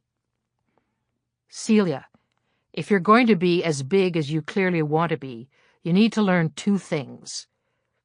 "And what are they?" "First, you have to push people's boundaries and not feel bad about it. No one is going to give you anything if you don't ask for it. You tried. You were told no. Get over it. And the second thing? When you use people, be good at it. I wasn't trying to use you. Yes, Celia, you were, and I'm fine with that. I wouldn't have a moment's hesitation in using you, and I wouldn't expect you to have a second thought about using me. Do you know the difference between the two of us? There are a lot of differences between the two of us. Do you know the one in particular I'm talking about? I said. What is it? That I know I use people. I'm fine with the idea of using people, and all of that energy that you spend trying to convince yourself that you're not using people, I spend getting better at it. And you're proud of that? I'm proud of where it's gotten me. Are you using me now? If I was, you'd never know. That's why I'm asking. The guy behind the counter came back with our milkshakes. He appeared to have to give himself a pep talk just to give them to us. No, I said to Celia once he was gone. No what? No, I'm not using you. Well, that's a relief, Celia said. It struck me as painfully naive, the way she so easily, so readily believed me. I was telling the truth, but still. Do you know why I'm not using you? I said. This should be good, Celia said as she took a sip of her shake. I laughed, surprised by both the world-weariness in her voice and the speed with which she spoke. Celia would go on to win more Oscars than anybody else in our circle back then, and it was always for intense, dramatic roles. But I always thought she'd be dynamite in a comedy. She was so quick. The reason I'm not using you is that you have nothing to offer me. Not yet, at least. Celia took a sip of her shake again, stung, and then I leaned forward and took a sip of mine. I don't think that's true, Celia said. I'll give you that you're more famous than me. Being married to Captain Hollywood can have that effect on a person. But other than that, we're at the same place, Evelyn. You've turned in a couple of good performances, so have I, and now we're in a movie together, which both of us took on because we want an Academy Award. And let's be honest, I have a leg up on you in that regard. And why is that? Because I'm a better actress. I stopped sipping the thick shake through the straw and turned myself toward her. How do you figure that? Celia shrugged. It's not something we can measure, I suppose, but it's true. I've seen One More Day. You're really good, but I'm better. And you know I'm better. That's why you and Don almost had me kicked off the project. No, we didn't. Yes, you did. Ruby told me. I wasn't mad at Ruby for telling Celia what I'd told her. The same way you're not mad at a dog for barking at a mailman. That's just what they do. Oh, fine. So you're a better actress than me, and sure, maybe Don and I discussed getting you fired. So what? Big deal. Well, that's just my point exactly. I'm more talented than you, and you're more powerful than me. So? So you're right. I'm not very good at using people, so I'm trying this a different way. Let's help each other out. I sipped my milkshake again, mildly intrigued. How so? I said. After hours, I'll help you with your scenes. I'll teach you what I know. And I go with you to Schwab's. You help me do what you've done, become a star. But then what? I said. We both end up famous and talented, competing for every job in town? I suppose that is one option. And the other? I really like you, Evelyn. I looked at her sideways. She laughed at me. I know that's probably not something most actresses mean in this town, but I don't want to be like most actresses. I really like you. I like watching you on screen. I like how the moment you show up in a scene, I can't look at anything else. I like the way your skin is too dark for your blonde hair, the way the two shouldn't go together and yet seem so natural on you. And to be honest, I like how calculating and awful you kind of are. I am not awful. Celia laughed. "Oh, you definitely are. Getting me fired because you think I'll show you up? Awful! That's just awful, Evelyn. And walking around bragging about how you use people? Just terrible. But I really like it when you talk about it. I like how honest you are, how unashamed. So many women around here are full of crap with everything they say and do. I like that you're full of crap only when it gets you something."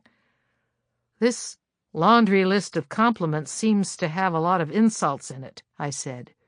Celia nodded, hearing me. "You know what you want, and you go after it.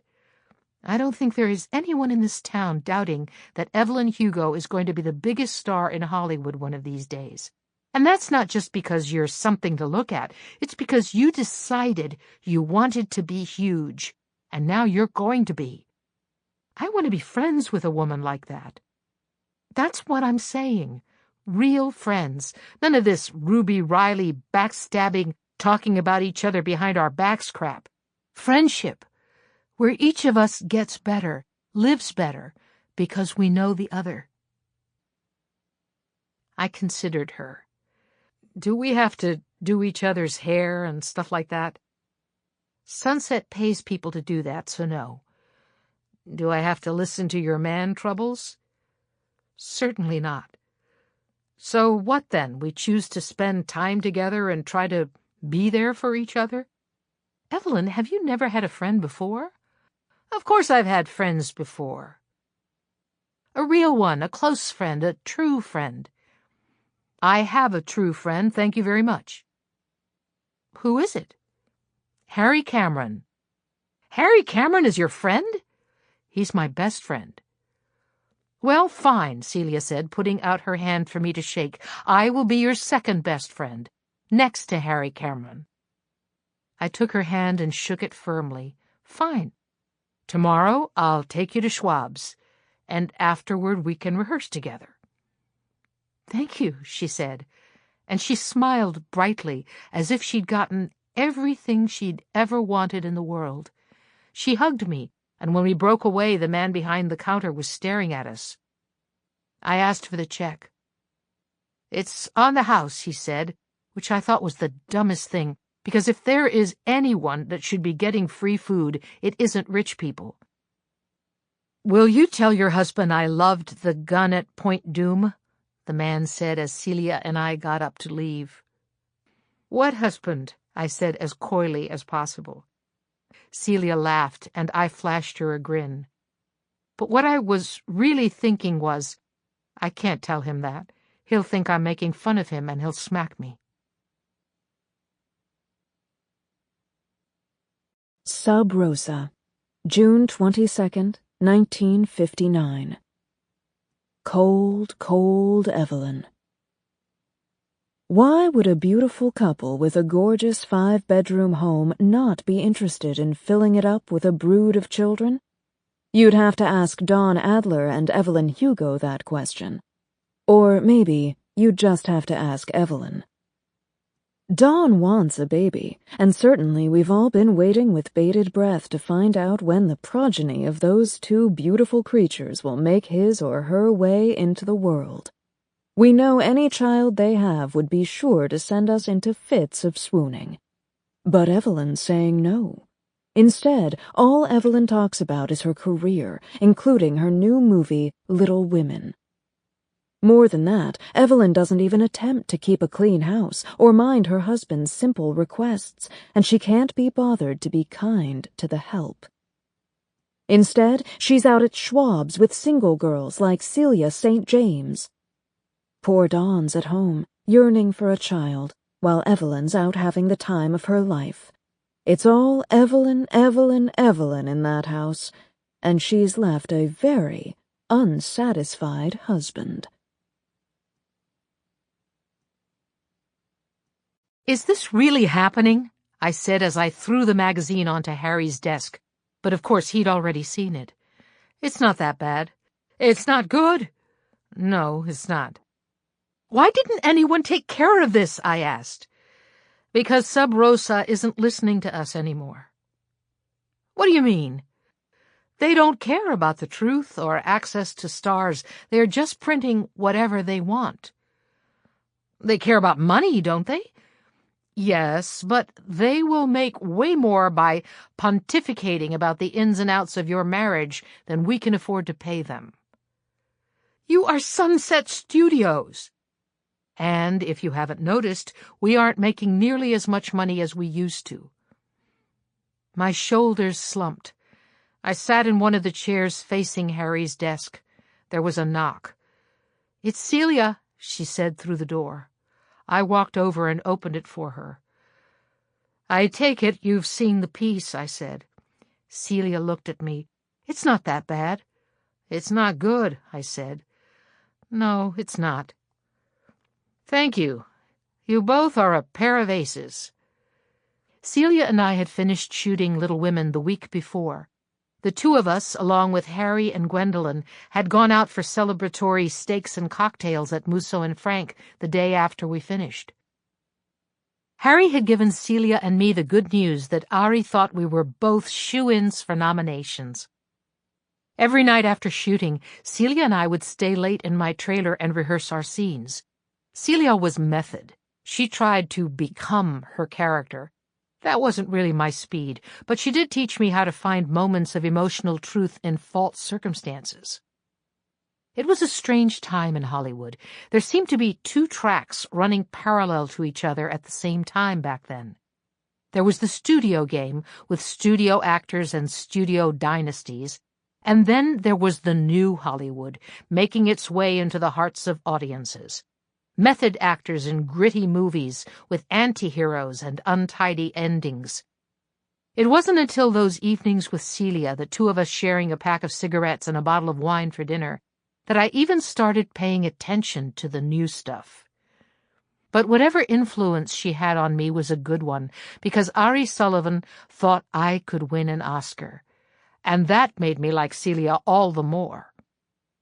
Our weekly outings to hot spots like Rodeo Drive weren't even feeling like a favor anymore. I did it happily, attracting attention for her simply because I enjoyed her company. So as I sat there in Harry's office, pretending to be pissed at both of them for not being very helpful, I knew I was with my two favorite people. "What does Don say about it?" Celia asked. "I'm sure he's going all around the lot trying to find me." Harry looked at me pointedly. He knew what might happen if Don read it in a bad mood. "Celia, are you shooting today?" he asked. She shook her head. "The Pride of Belgium doesn't start until next week. I just have some wardrobe fittings later after lunch." "I'll move your wardrobe fittings. Why don't you and Evelyn go out shopping? We can call over to Photoplay, let them know you'll be on Robertson." "And be seen out around town with single gal Celia St. James," I said. "That sounds like the perfect example of what I shouldn't do." My mind kept racing through the contents of that stupid article. She can't be bothered to be kind to the help. "That little rat," I said, when I figured it out. I hit my fist on the arm of the chair. "What are you talking about?" Harry said. "My damn maid." "You think your maid talked to Sub Rosa?" "I'm positive my maid talked to Sub Rosa." "All right, well, she's fired," Harry says. "I can have Betsy go over there today and let her go. She'll be gone by the time you get home." I thought about my options. The last thing I needed was America not wanting to see my movies because I wouldn't give Don a baby. I knew, of course, that most moviegoers would never say as much. They might not even realize they thought as much, but they would read something like this, and the next time one of my pictures came out, they'd think to themselves that there was something about me they never liked. They just couldn't put their finger on it. People don't find it very sympathetic or endearing, a woman who puts herself first. Nor do people respect a man who can't keep his wife in line. So it didn't look good for Don either. "I need to talk to Don," I said, standing up. "Harry, can you have Dr. Lopani ring my house this evening? Sometime around 6? "Why?" "I need him to call me, and when Paula answers, he needs to sound serious, like he has very important news to tell me. He has to sound concerned enough for her to be intrigued. Okay. Evelyn, what are you up to? Celia said, looking up at me. When I get on the phone, he has to say exactly this, I said, and I took a piece of paper and started scribbling. Harry read it and then handed the paper to Celia. She looked at me. There was a knock on the door, and without even being welcomed, Don came in. "I've been looking all over for you," he said. His voice showed neither anger nor affection. But I knew Don, and I knew that with him there was no lukewarm. The absence of warmth was a chill. "I assume you've read this bullshit?" He had the magazine in his hand. "I have a plan," I said. "You're goddamn right you have a plan. Somebody better have a plan. I'm not walking around this town looking like a henpecked asshole. Cameron, what happened here?" "I'm dealing with it, Don." "Good. But in the meantime, I think you should hear Evelyn's plan. I think it's important you're on board before she moves forward." Don took a seat in the chair opposite Celia. He nodded at her. "Celia?" "Don?" "With all due respect, I feel like this is a matter for the three of us to discuss," he said. "Of course," Celia said, stepping up from the chair. "No," I said, putting my hand out to stop her. "Stay." Don looked at me. "She's my friend." Don rolled his eyes and shrugged. "So what's the plan, Evelyn?" "I'm going to fake a miscarriage." "What on earth for?" "They'll hate me and probably lose respect for you if they think I won't give you a baby," I said, despite the fact that it was exactly what was going on between us. That was the elephant in the room, of course. That was all sort of true. "But they'll pity you both if they think she can't," Celia said. "Pity? What are you talking about, pity? I don't want to be pitied. There's no power in pity. You can't sell movies with pity." And then Harry spoke up and said, "Like hell you can't." When the phone rang at 6:10, Paula answered and then rushed into the bedroom to tell me the doctor was calling. I picked up the line with Don beside me. Dr. Lopani read the script written for him. I started crying as loudly as I could on the off chance that Paula had decided to mind her own business for once. A half hour later, Don went downstairs and told Paula we had to let her go. He wasn't nice about it. In fact, he was just mean enough to piss her off. "Because you might run to the tabloids to tell them about the miscarriage of your employers. But you'll definitely run to the tabloids and tell them about the miscarriage of the people who just fired you." Sub Rosa, June 29th, 1959. Bless Dawn and Evelyn. They need it. The couple who has everything, but can't have what they truly want. In the home of Dawn Adler and Evelyn Hugo, things are not what they seem.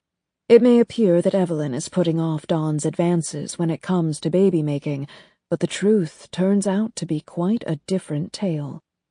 Because all this time we thought Evelyn was pushing Dawn away, it turns out she was working overtime.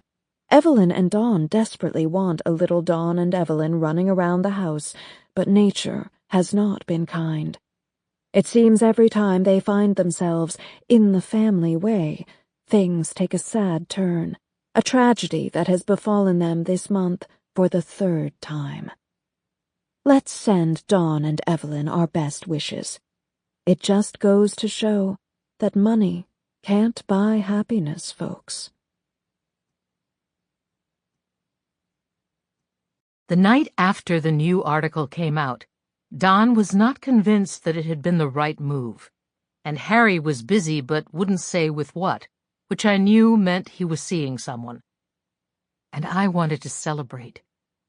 So Celia came over to the house and we split a bottle of wine. "You've got no maid," Celia said as she was searching around the kitchen for a corkscrew. "No," I said, sighing. "Not until the studio is done vetting all the applicants." Celia found the corkscrew, and I handed her a bottle of Cabernet. I never spent much time in the kitchen, and it was sort of surreal to be there without someone looking over my shoulder, offering to make me a sandwich or find whatever I was looking for. When you are rich, parts of your house don't really feel like they are yours. The kitchen was one of them for me. I looked through my own cabinets, trying to remember where the wine glasses were. "Ah," I said when I found them. "Here." Celia looked at what I was handing her. "Those are champagne flutes." "Oh, right," I said, putting them back where I had found them. We had 2 other sizes. I showed one of each to Celia. "Which?" "The rounder. Do you not know glassware?" "Glassware, servingware, I don't know any of it. Remember, honey, I'm new money." Celia laughed as she poured our drinks. "I've either not been able to afford it or have been so rich someone would do it for me. Never anywhere in between." "I love that about you," Celia said as she took a full glass and handed it to me. She took the other for herself. "I've had money my whole life. My parents act as if there is a recognized nobility in Georgia, and all of my brothers and sisters, with the exception of my older brother Robert, are just like my parents.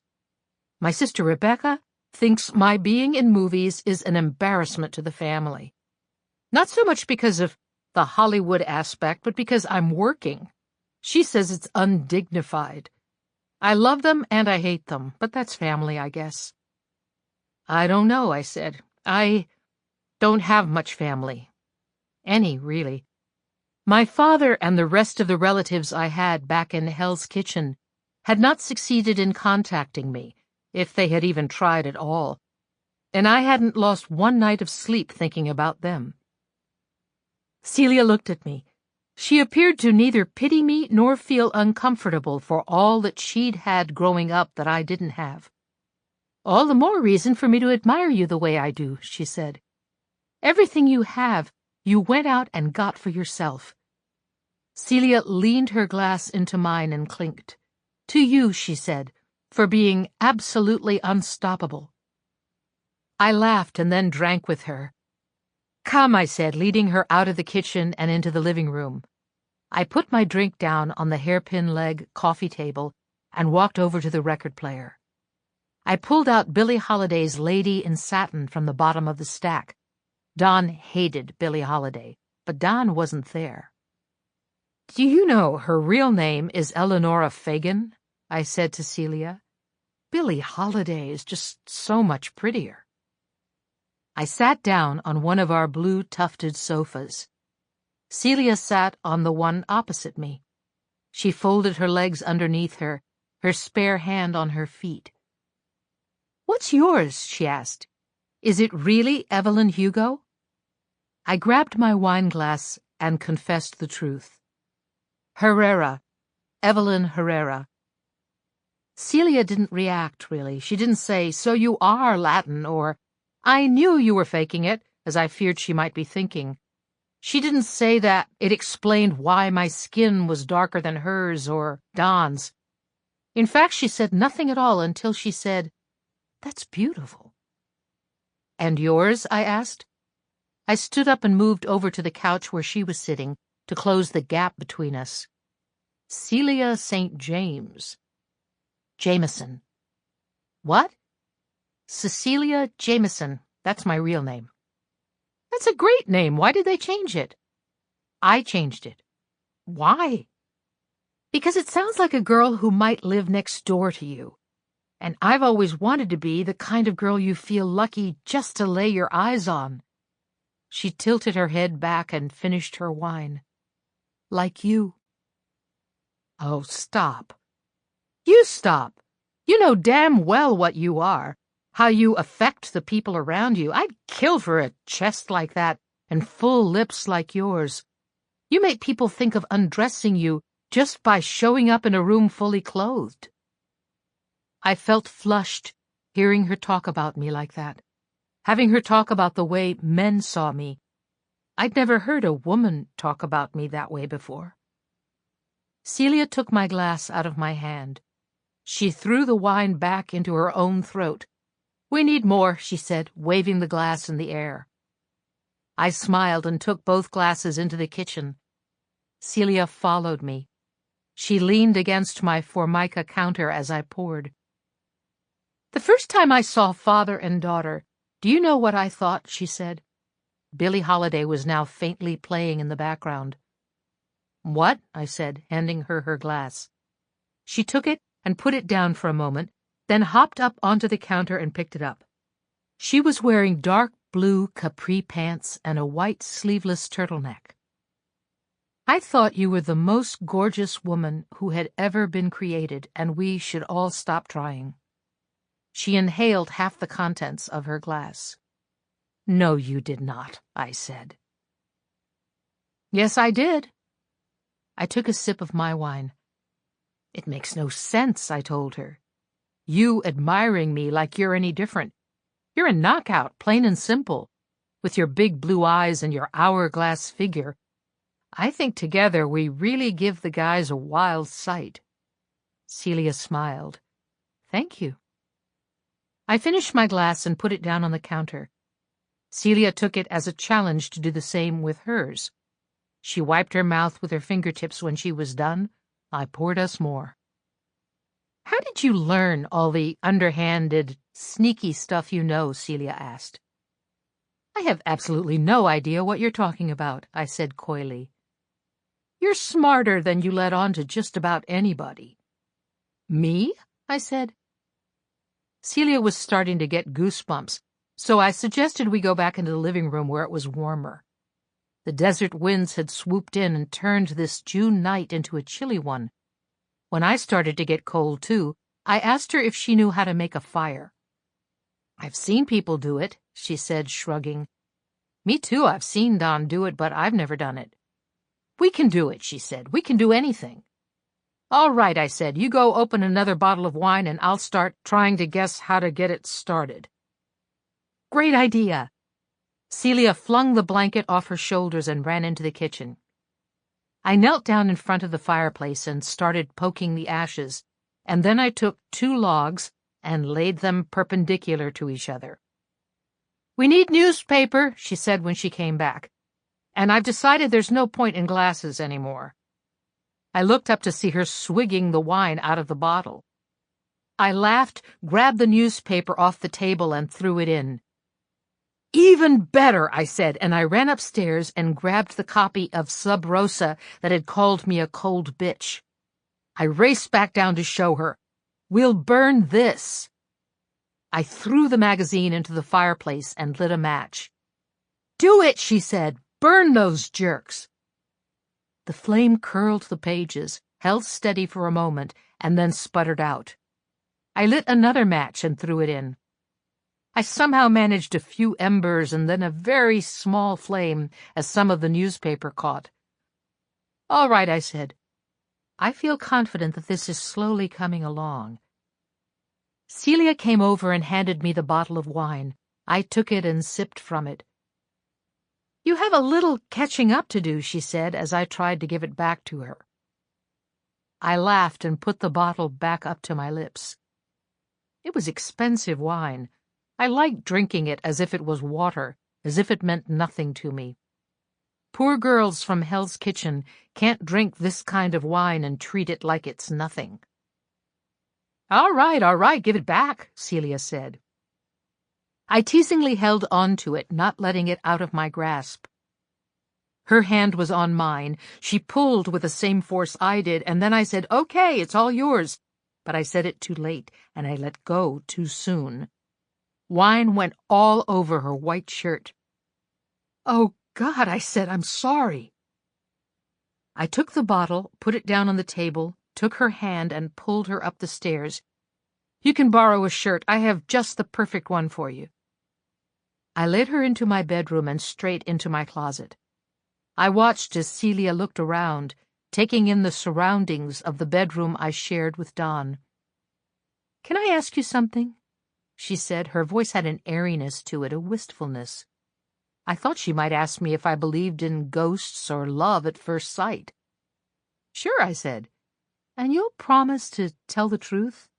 She asked as she took a seat on the corner of the bed. Not particularly, I said. Celia laughed. But go ahead and ask the question, I said, and we'll see. Do you love him? She asked. Don? Who else? I thought about it. I had loved him once. I'd loved him very much. But did I love him any more? I don't know, I said. Is it all for publicity?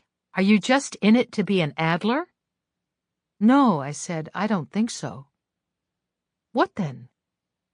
I walked over and sat down on the bed. It's hard to say I do or don't love him, or to say that I'm with him for one reason over another. I love him, and a lot of the time I hate him. And I'm with him because of his name, but also because we have fun.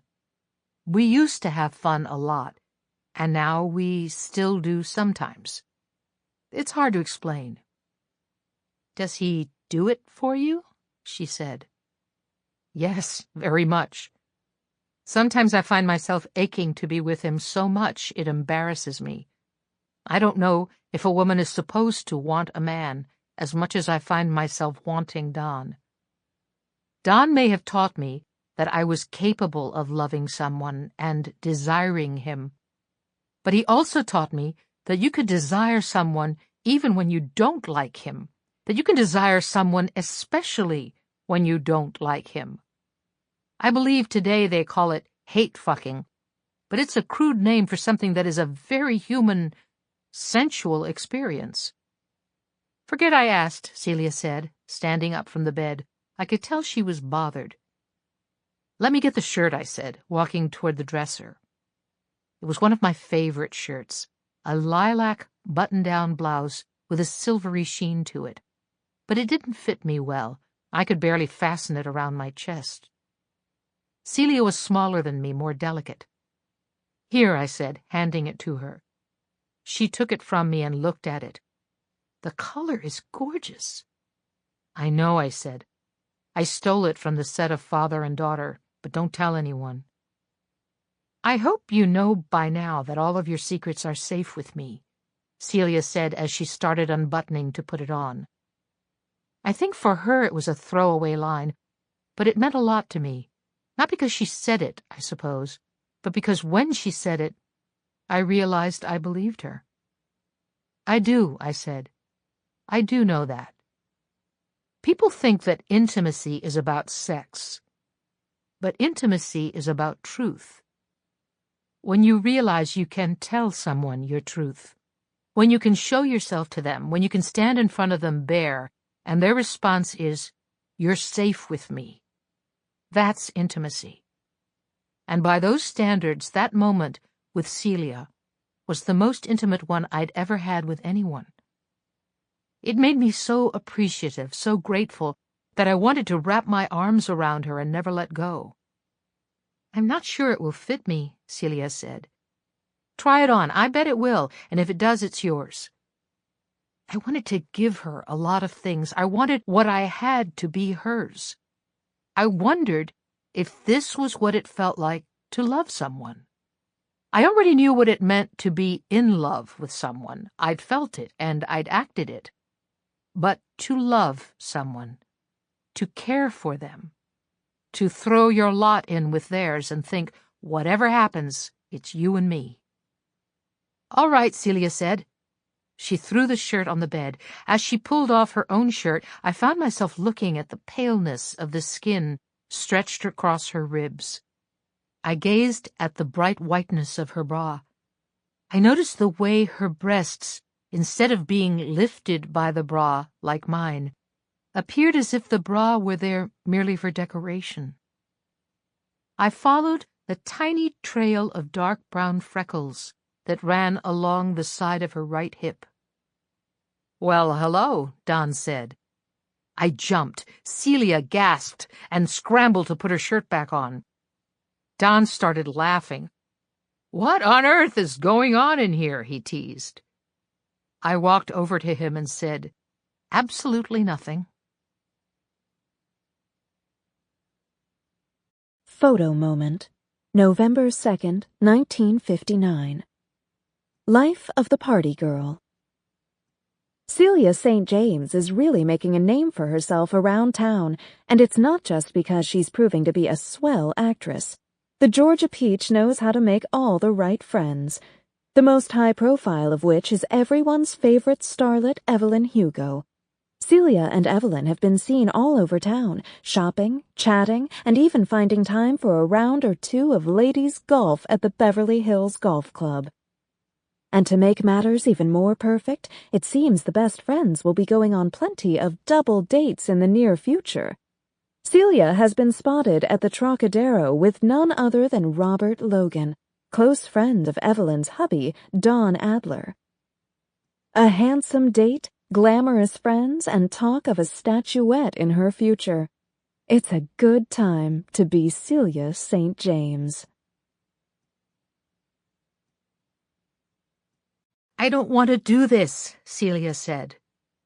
She was wearing a tailored black dress with a deep V neckline. It was the kind of dress I could never wear out of the house, or I'd be picked up on a prostitution charge. She had on a diamond necklace that Don had persuaded Sunset to loan to her. Sunset wasn't in the business of helping freelance actresses, but Celia wanted the diamonds, and I wanted Celia to have anything she wanted. And Don wanted me to have anything I wanted, at least most of the time. Don had just starred in his second Western, The Righteous, after he had lobbied Ari Sullivan hard for one more crack at bat. This time, however, the reviews were telling a different story. Don had manned up. He was convincing everyone on his sophomore try that he was a formidable action star, which translated into Don having the #1 movie in the country and Ari Sullivan giving Don anything he asked for. That's how those diamonds made their way onto Celia's neck, the large center ruby resting at the top of her breasts. I was in emerald green again. It was a look that was starting to become my signature. This time it was off the shoulder and made of a pot de soie with a cinched waist, full skirt, and beading on the neckline. My hair was down in a brushed-under bob. I looked over at Celia, who was looking in the mirror at my vanity, fiddling with her bouffant. "You have to do this," I said. "I don't want to. Doesn't that count for anything?" I picked up my clutch, made to match my dress. "Not really," I said. "You're not the boss of me, you know," she said. "Why are we friends?" I asked her. "Honestly, I don't even remember," she said. "Because our whole is greater than the sum of our parts." "And so what?" "And so, when it comes to what acting roles to take and how to play them, who's in charge? I am. And now, when it's the opening of our movie, who's in charge then? I suppose you are." "You suppose right." "I really hate him, Evelyn," Celia said. She was messing with her makeup. "Put the rouge down," I said. "Gwen made you look gorgeous. Don't mess with perfect." "Did you listen to me? I said I hate him." "Of course you hate him. He's a weasel." "There's no one else?" "Not at this hour." "And I can't go alone? To your own premiere? Why can't you and I just go together?" "I'm going with Don. You're going with Robert." Celia frowned and turned back to the mirror. I saw her eyes narrow and her lips purse, as if she was thinking of how mad she was. I grabbed her bag and handed it to her. It was time to go. "Celia, would you cut it out? If you're not willing to do what it takes to get your name in the paper, then why the hell are you here?"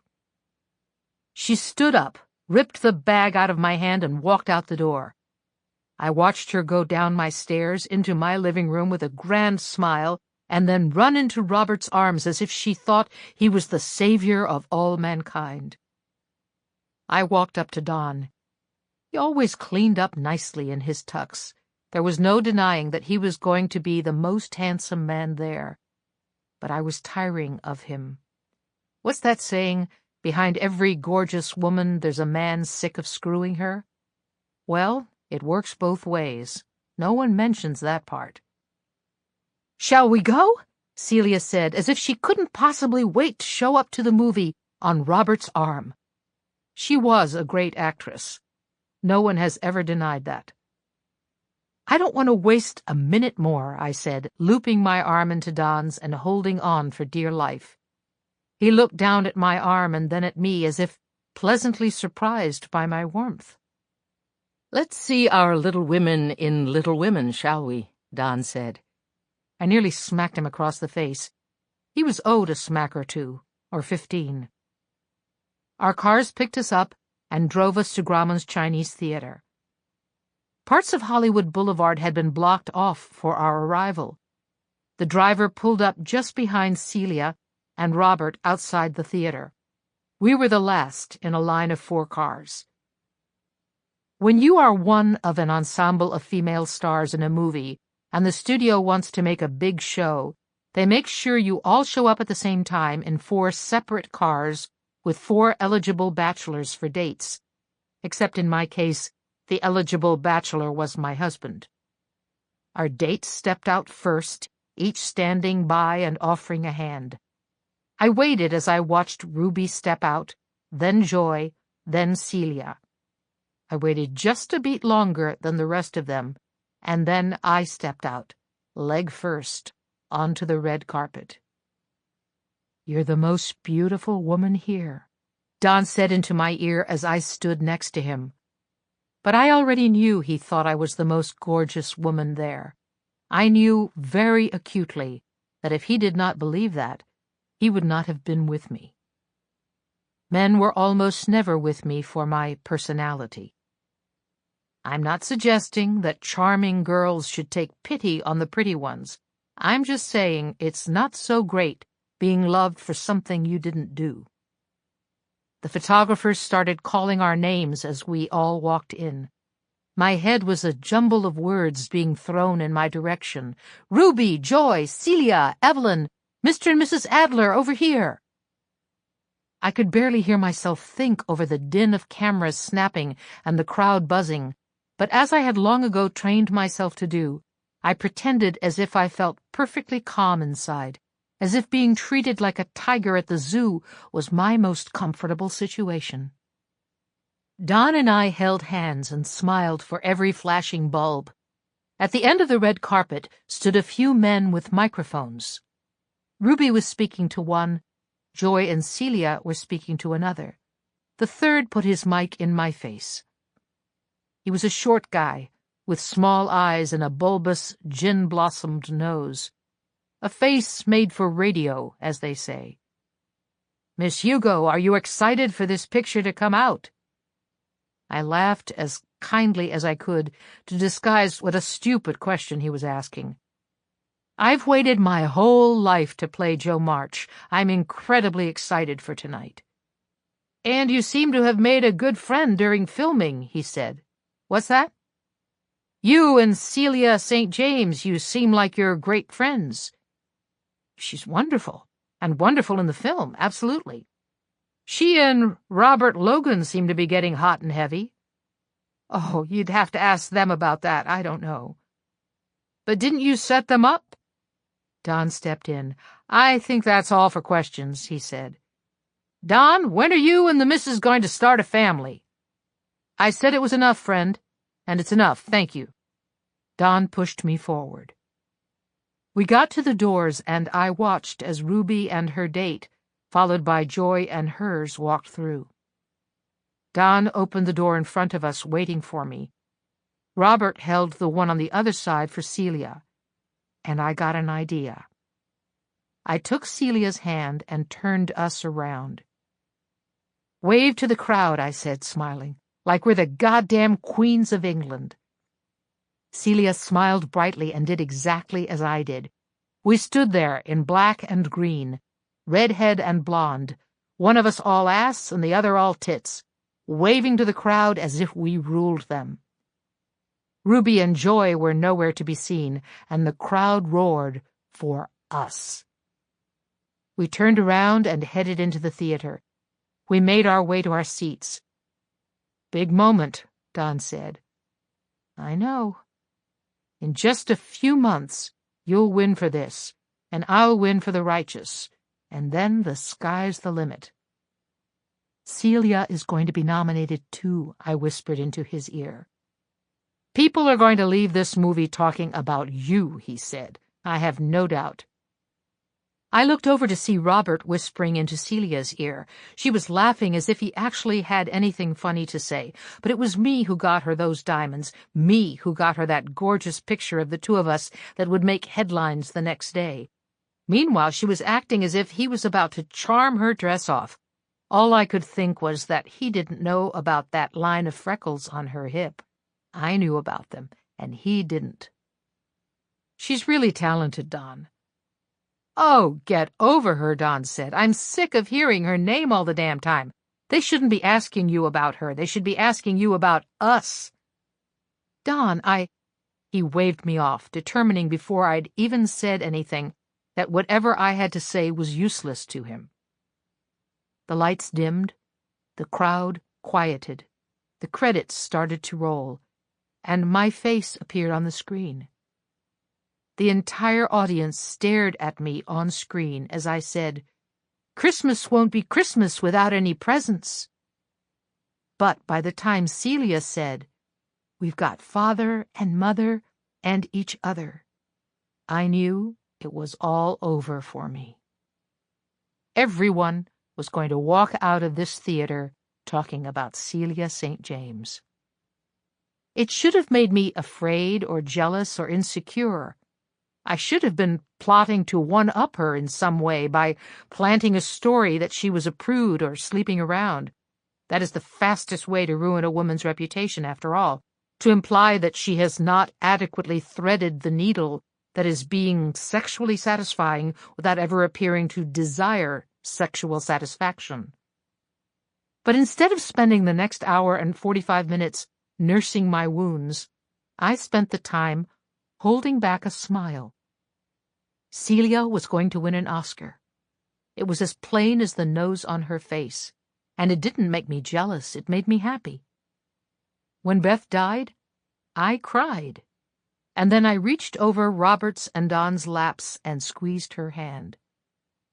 Don rolled his eyes at me, and I thought, he's going to find an excuse to hit me later, but it will be for this. I was standing in the middle of Ari Sullivan's mansion at the top of Benedict Canyon. Don and I had made it up the winding streets without saying much of anything to each other. I suspected he knew the same thing I did once he saw Celia in that movie, that no one cared about anything else. After our driver dropped us off and we made our way inside, Don said, "I need to find the John," and disappeared. I looked for Celia but couldn't find her. Instead, I was surrounded by brown-nosing losers, hoping to rub elbows with me while they drank their sugary cocktails and talked about Eisenhower. "Will you excuse me?" I said to a woman in a hideous bubble cut. She was waxing on about the Hope Diamond. Women who collected rare jewels seemed exactly the same as men who were desperate to have just one night with me. The world was about objects to them. All they wanted to do was possess. "Oh, there you are, Ev," Ruby said when she found me in the hallway. She had 2 green cocktails in her hand. Her voice was lukewarm, a bit hard to read. "Having a good night?" I asked. She looked over her shoulder, put the stems of both glasses in one hand, and then pulled me by the elbow, spilling as she did. "Ow, Ruby," I said, noticeably perturbed. She nodded covertly to the laundry room to the right of us. "What on earth?" I said. "Would you just open the goddamn door, Evelyn?" I turned the handle and Ruby stepped in and dragged me with her. She shut the door behind us. "Here," she said, handing me one of the cocktails in the dark. "I was getting it for Joy, but you have it. It matches your dress, anyway." As my eyes adjusted, I took the drink from her. "You're lucky it matches my dress. You nearly poured half the drink on it." With one of her hands now free, Ruby tugged on the pull chain of the light above us. The tiny room lit up and stung my eyes. You have absolutely no decorum tonight, Ruby. You think I'm worried about what you think of me, Evelyn Hugo? Now listen, what are we going to do? What are we going to do about what? About what? About Celia St. James, that's what. What about her? Ruby hung her head in frustration. Evelyn, I swear, she gave a great performance. What can we do? I said. This is exactly what I told Harry would happen, and he said it wouldn't. Well, what do you want me to do about it? You're losing out too, or do you not see that? Of course I see it. I cared, obviously, but I also knew I could still win Best Actress. Celia and Ruby would be competing for Best Supporting. I don't know what to tell you, Ruby. We were all right about Celia. She's talented and gorgeous and charming, and when you've been bested, sometimes it's good to recognize it and move on. Ruby looked at me as if I had slapped her. I had nothing else to say, and she was blocking my way out of the room, so I put the drink to my mouth and downed it in 2 gulps. This is not the Evelyn I know and respect, Ruby said. Oh, Ruby, put a lid on it. She finished her drink. People have been saying all sorts of things about the two of you, and I didn't believe it, but now, I don't know. People have been saying all sorts of things like what? You know. I assure you I haven't the faintest. Why do you make things so difficult? Ruby, you've pulled me into a laundry room against my will, and you're barking at me about things I can't control. I'm not the difficult one. She's a lesbian, Evelyn. Until that point, the sounds of the party going on around us had been muted but still distinct. But the minute Ruby said what she said, the minute I heard the word lesbian, my blood started beating so fast that my pulse was all I could hear. I was not paying attention to what was flying out of Ruby's mouth. I could only catch certain words like girl and dyke and twisted. The skin on my chest felt hot. My ears burned. I did my best to calm myself, and when I focused on Ruby's words, I finally heard the other piece of what she was trying to tell me. You should probably get a better handle on your husband, by the way. He's in Ari's bedroom getting a blowjob from some harpy from MGM. When she said it, I did not think, oh my God, my husband is cheating on me. I thought, I have to find Celia. Evelyn gets up off the sofa and picks up the phone, asking Grace to order us dinner from the Mediterranean place on the corner. Monique, what would you like, beef or chicken? Chicken, I guess. I watch her, waiting for her to sit back down and resume her story. But when she does sit, she merely looks at me. She neither acknowledges what she's just told me, nor admits what I've been suspecting for some time now. I have no choice but to be direct. Did you know? Did I know what? That Celia St. James was gay. I'm telling you the story as it unfolded. Well, yes, I say, but what? Evelyn is calm, perfectly composed. And I can't tell if it's because she knows what I suspect and she's finally ready to tell the truth, or because I'm dead wrong and so she has no idea what I'm thinking. I'm not sure I want to ask the question before I know the answer. Evelyn's lips are together in a straight line. Her eyes are focused directly on me, but I notice as she's waiting for me to speak that her chest is rising and falling at a rapid pace. She's nervous. She's not as confident as she's letting on. She's an actress, after all. I should know well enough by now that what you see isn't always what you get with Evelyn. So I ask her the question in a way that lets her tell me as much or as little as she's ready to say. Who was the love of your life? Evelyn looks me in the eye, and I know she needs one more tiny push.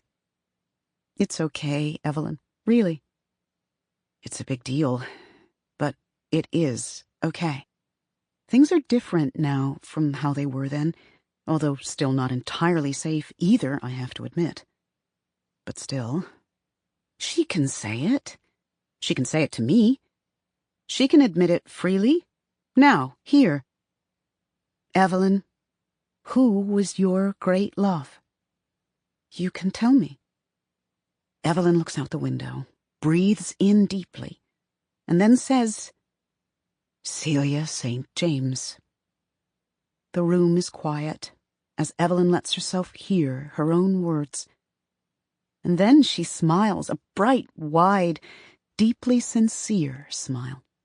She starts laughing to herself and then refocuses on me. I feel like I spent my entire life loving her. So this book, your biography, you're ready to come out as a gay woman? Evelyn closes her eyes for a moment, and at first I think she's processing the weight of what I've said, but once she opens her eyes again, I realize she is trying to process my stupidity. Haven't you been listening to a single thing I've told you? I loved Celia, but I also, before her, loved Don. In fact, I'm positive that if Don hadn't turned out to be a spectacular asshole, I probably never would have been capable of falling in love with someone else at all. I'm bisexual. Don't ignore half of me so you can fit me into a box, Monique. Don't do that. This stings hard. I know how it feels for people to assume things about you, to prescribe a label for you based on how you appear to them. I have spent my life trying to explain to people that while I look black, I am biracial. I've spent my life knowing the importance of allowing people to tell you who they are instead of reducing them to labels. And here I've gone and done to Evelyn what so many people have done to me. Her love affair with a woman signaled to me that she was gay, and I did not wait for her to tell me she was bisexual. This is her whole point, isn't it? This is why she wants to be so acutely understood, with such perfect word choices, because she wants to be seen exactly as she truly is, with all the nuance and shades of gray. The same way I have wanted to be seen. So, this is my fuck-up. I just fucked up, and despite my desire to blow past it or to reduce it to nothing, I know the stronger move here is to apologize. I'm sorry, I say. You're absolutely right. I should have asked you how you identify instead of assuming I knew. So let me try again. Are you prepared to come out in the pages of this book as a bisexual woman? Yes, she says, nodding. Yes, I am. Evelyn seems pleased with my apology, if not still slightly indignant. But we are back in business. And how exactly did you figure it out, I ask, that you loved her? After all, you could have found out she was interested in women and just as easily not realized you were interested in her. Well, it helped that my husband was upstairs cheating on me, because I was sickeningly jealous on both accounts. I was jealous when I found out Celia was gay, because it meant that she was with other women, or had been with other women, that her life wasn't just me. And I was jealous that my husband was with a woman upstairs at the very party I was at, because it was embarrassing and threatened my way of life. I'd been living in this world where I thought I could have this closeness with Celia and this distance with Dawn, and neither of them would need anything else from anyone else. It was this odd bubble that just up and burst. I would imagine back then it wasn't a conclusion you'd come to easily, being in love with someone of the same sex. Of course not. Maybe if I'd spent my whole life fighting off feelings for women, then I might have had a template for it, but I didn't. I was taught to like men, and I had found, albeit temporarily, love and lust with a man. The fact that I wanted to be around Celia all the time, The fact that I cared about her enough that I valued her happiness over my own. The fact that I liked to think about that moment when she stood in front of me without her shirt on. Now, you put those pieces together, and you say, 1 + 1 = I'm in love with a woman. But back then, at least for me, I didn't have that equation. And if you don't even realize that there's a formula to be working with, how the hell are you supposed to find the answer? She goes on. I thought I finally had a friendship with a woman, and I thought my marriage was down the tubes because my husband was an asshole. And by the way, both those things were true. They just weren't the whole truth. So what did you do? At the party? Yeah. Who did you go to first? Well, Evelyn says, one of them came to me. Ruby left me there, next to the dryer, with an empty cocktail glass in my hand. I needed to go back to the party, but I stood there frozen, thinking, get out of here. I just couldn't turn the doorknob. And then the door opened on its own. Celia, the raucous, bright-lit party behind her. Evelyn, what are you doing? How did you find me? I ran into Ruby, and she said I could find you drinking in the laundry room.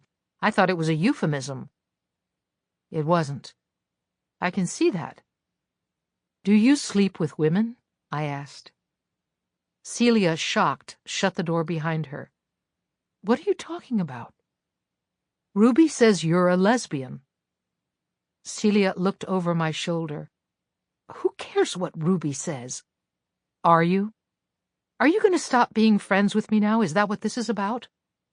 No, I said, shaking my head. Of course not. I would never do that. I would never. What then? I just want to know, is all. Why?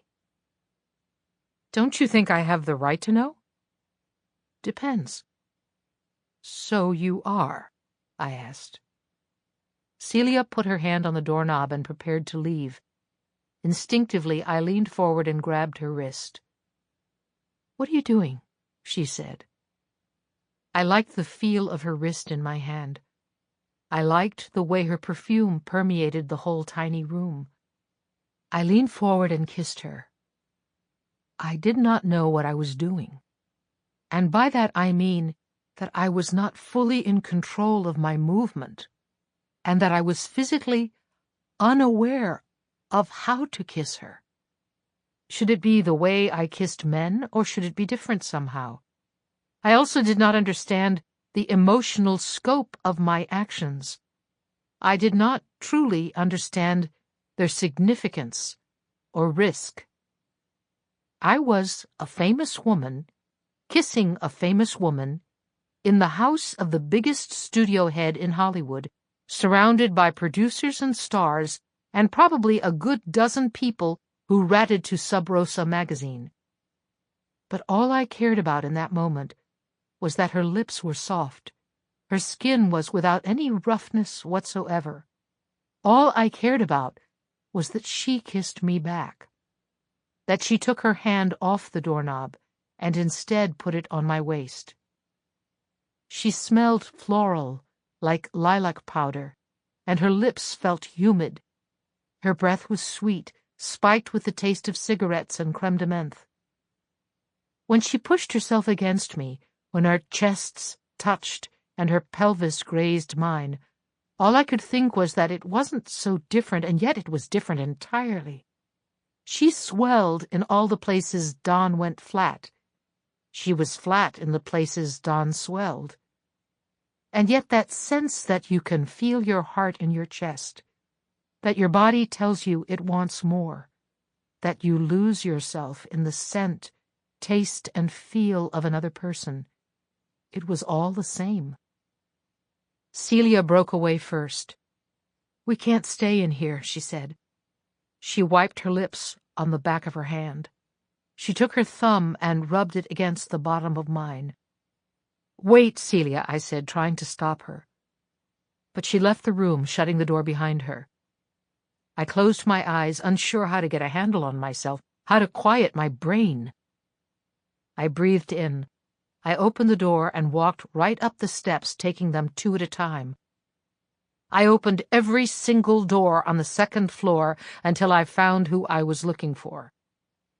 Don was getting dressed, shoving the tail of his shirt into his suit pants as a woman in a beaded gold dress put her shoes on. I ran out, and Don followed me. "Let's talk about this at home," he said, grabbing my elbow. I yanked it away, searching for Celia. There was no sign of her. Harry came in through the front door, fresh-faced and looking sober. I ran up to him, leaving Don on the staircase, cornered by a tipsy producer wanting to talk to him about a melodrama. "Where have you been all night?" I asked Harry. He smiled. "I'm going to keep that to myself." "Can you take me home?" Harry looked at me and then at Don, still on the stairs. "You're not going home with your husband?" I shook my head. "Does he know that?" "If he doesn't, he's a moron." "Okay," Harry said, nodding with confidence and submission. Whatever I wanted was what he would do. I got into the front seat of Harry's Chevy, and he started backing out just as Don came out of the house. He ran to my side of the car. I did not roll down the window. "Evelyn!" he yelled. I liked how the glass between us took the edge off his voice, how it muffled it enough to make him sound far away. I liked the control of being able to decide whether I listened to him at full volume. "I'm sorry," he said. "It isn't what you think." I stared straight ahead. "Let's go." I was putting Harry in a tough spot, making him take sides. But to Harry's credit, he didn't bat an eyelash. "Cameron, don't you dare take my wife away from me." "Don, let's discuss it in the morning," Harry called through the window, and then he plowed out into the roads of the canyon. When we got to Sunset Boulevard and my pulse had slowed, I turned to Harry and started talking. When I told him that Don had been upstairs with a woman, he nodded as if he'd expected no less. "Why don't you seem surprised?" I asked as we sped through the intersection of Doheny and Sunset, the very spot where the beauty of Beverly Hills started to show. The streets widened and became lined with trees, and the lawns were immaculately manicured, the sidewalks clean. "Don has always had a penchant for women he's just met," Harry says. "I wasn't sure if you knew or if you cared." I didn't know, and I do care. "Well then, I'm sorry," he said, looking at me briefly before putting his eyes back on the road. "In that case, I should have told you." "I suppose there are lots of things we don't tell each other," I said, looking out the window. There was a man walking his dog down the street. I needed someone. Right then, I needed a friend. Someone to tell my truths to. Someone to accept me. Someone to say that I was going to be okay. "What if we really did it?" I said. "Told each other the truth?" "Told each other everything." Harry looked at me. "I'd say that's a burden I don't want to put on you." "It might be a burden for you, too," I said. "I have skeletons." "You're Cuban, and you're a power-hungry, calculating bitch," Harry said, smiling at me. "Those secrets aren't so bad." I threw my head back and laughed. "And you know what I am," he said. "I do." "But right now you have plausible deniability. You don't have to hear about it or see it." Harry turned left, into the flats instead of the hills. He was taking me to his house instead of my own. He was scared of what Don would do to me. I sort of was, too. "Maybe I'm ready for that. To be a real friend, true blue," I said. "I'm not sure that's a secret I want you to have to keep, love. It's a sticky one."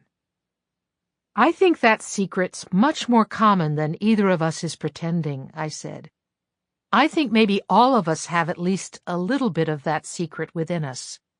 I think I just might have that secret in me, too. Harry took a right and pulled into his driveway. He put the car in park and turned to me. You're not like me, Evelyn. I might be a little, I said. I might be, and Celia might be, too. Harry turned back to the wheel, thinking. Yes, he said finally, Celia might be, too. You knew? I suspected, he said. And I suspected she might have feelings for you. I felt like I was the last person on earth to know what was right in front of me. I'm leaving Don, I said. Harry nodded, unsurprised. I'm happy to hear it, he said, but I hope you know the full extent of what it means. I know what I'm doing, Harry. I was wrong. I didn't know what I was doing. Don's not going to take it sitting down, Harry said. That's all I mean. So I should continue this charade? Allow him to sleep around and hit me when he feels like it? Absolutely not. You know I would never say that. Then what? I want you to be prepared for what you're going to do. I don't want to talk about this anymore, I said. That's fine, Harry said. He opened his car door and got out. He came around to my side and opened my door. Come, Ev, he said kindly. He put his hand out. It's been a long night. You need some rest. I suddenly felt very tired. As if once he pointed it out, I realized it had been there all along. I followed Harry to his front door. His living room was sparse but handsome, furnished with wood and leather. The alcoves and doorways were all arched, the walls stark white. Only a single piece of art hung on the wall, a red and blue Rothko above the sofa. It occurred to me then that Harry wasn't a Hollywood producer for the paycheck. Sure, his house was nice, but there wasn't anything ostentatious about it, nothing performative. It was merely a place to sleep for him. Harry was like me. Harry was in it for the glory. He was in it because it kept him busy, kept him important, kept him sharp. Harry, like me, had gotten into it for the ego. And we were both fortunate that we'd found our humanity in it, even though it appeared to be somewhat by accident. The two of us walked up the curved stairs, and Harry set me up in his guest room. The bed had a thin mattress with a heavy wool blanket. I used a bar of soap to wash my makeup off, and Harry gently unzipped the back of my dress for me and gave me a pair of his pajamas to wear. I'll be just next door if you need anything, he said. Thank you for everything. Harry nodded. He turned away and then turned back to me as I was folding down the blanket. Our interests aren't aligned, Evelyn, he said. Yours and mine. You see that, right? I looked at him, trying to determine if I did see it. My job is to make the studio money. And if you are doing what the studio wants, then my job is to make you happy. But more than anything, Ari wants to make Don happy. Harry looked me in the eye. I got the point. Okay, I said. I see it. Harry smiled shyly and closed the door behind him. You'd think I'd have tossed and turned all night, worried about the future, worried about what it meant that I had kissed a woman, worried about whether I should really leave Don. But that's what denial is for. The next morning, Harry drove me back to my house. I was bracing myself for a fight, but when I got there, Don was nowhere to be seen. I knew that very moment that our marriage was over, and that the decision, the one I thought was mine to make, had been made for me. Don hadn't been waiting for me, hadn't been planning to fight for me. Don was off somewhere else, leaving me before I could leave him. Instead, right on my doorstep, was Celia St. James.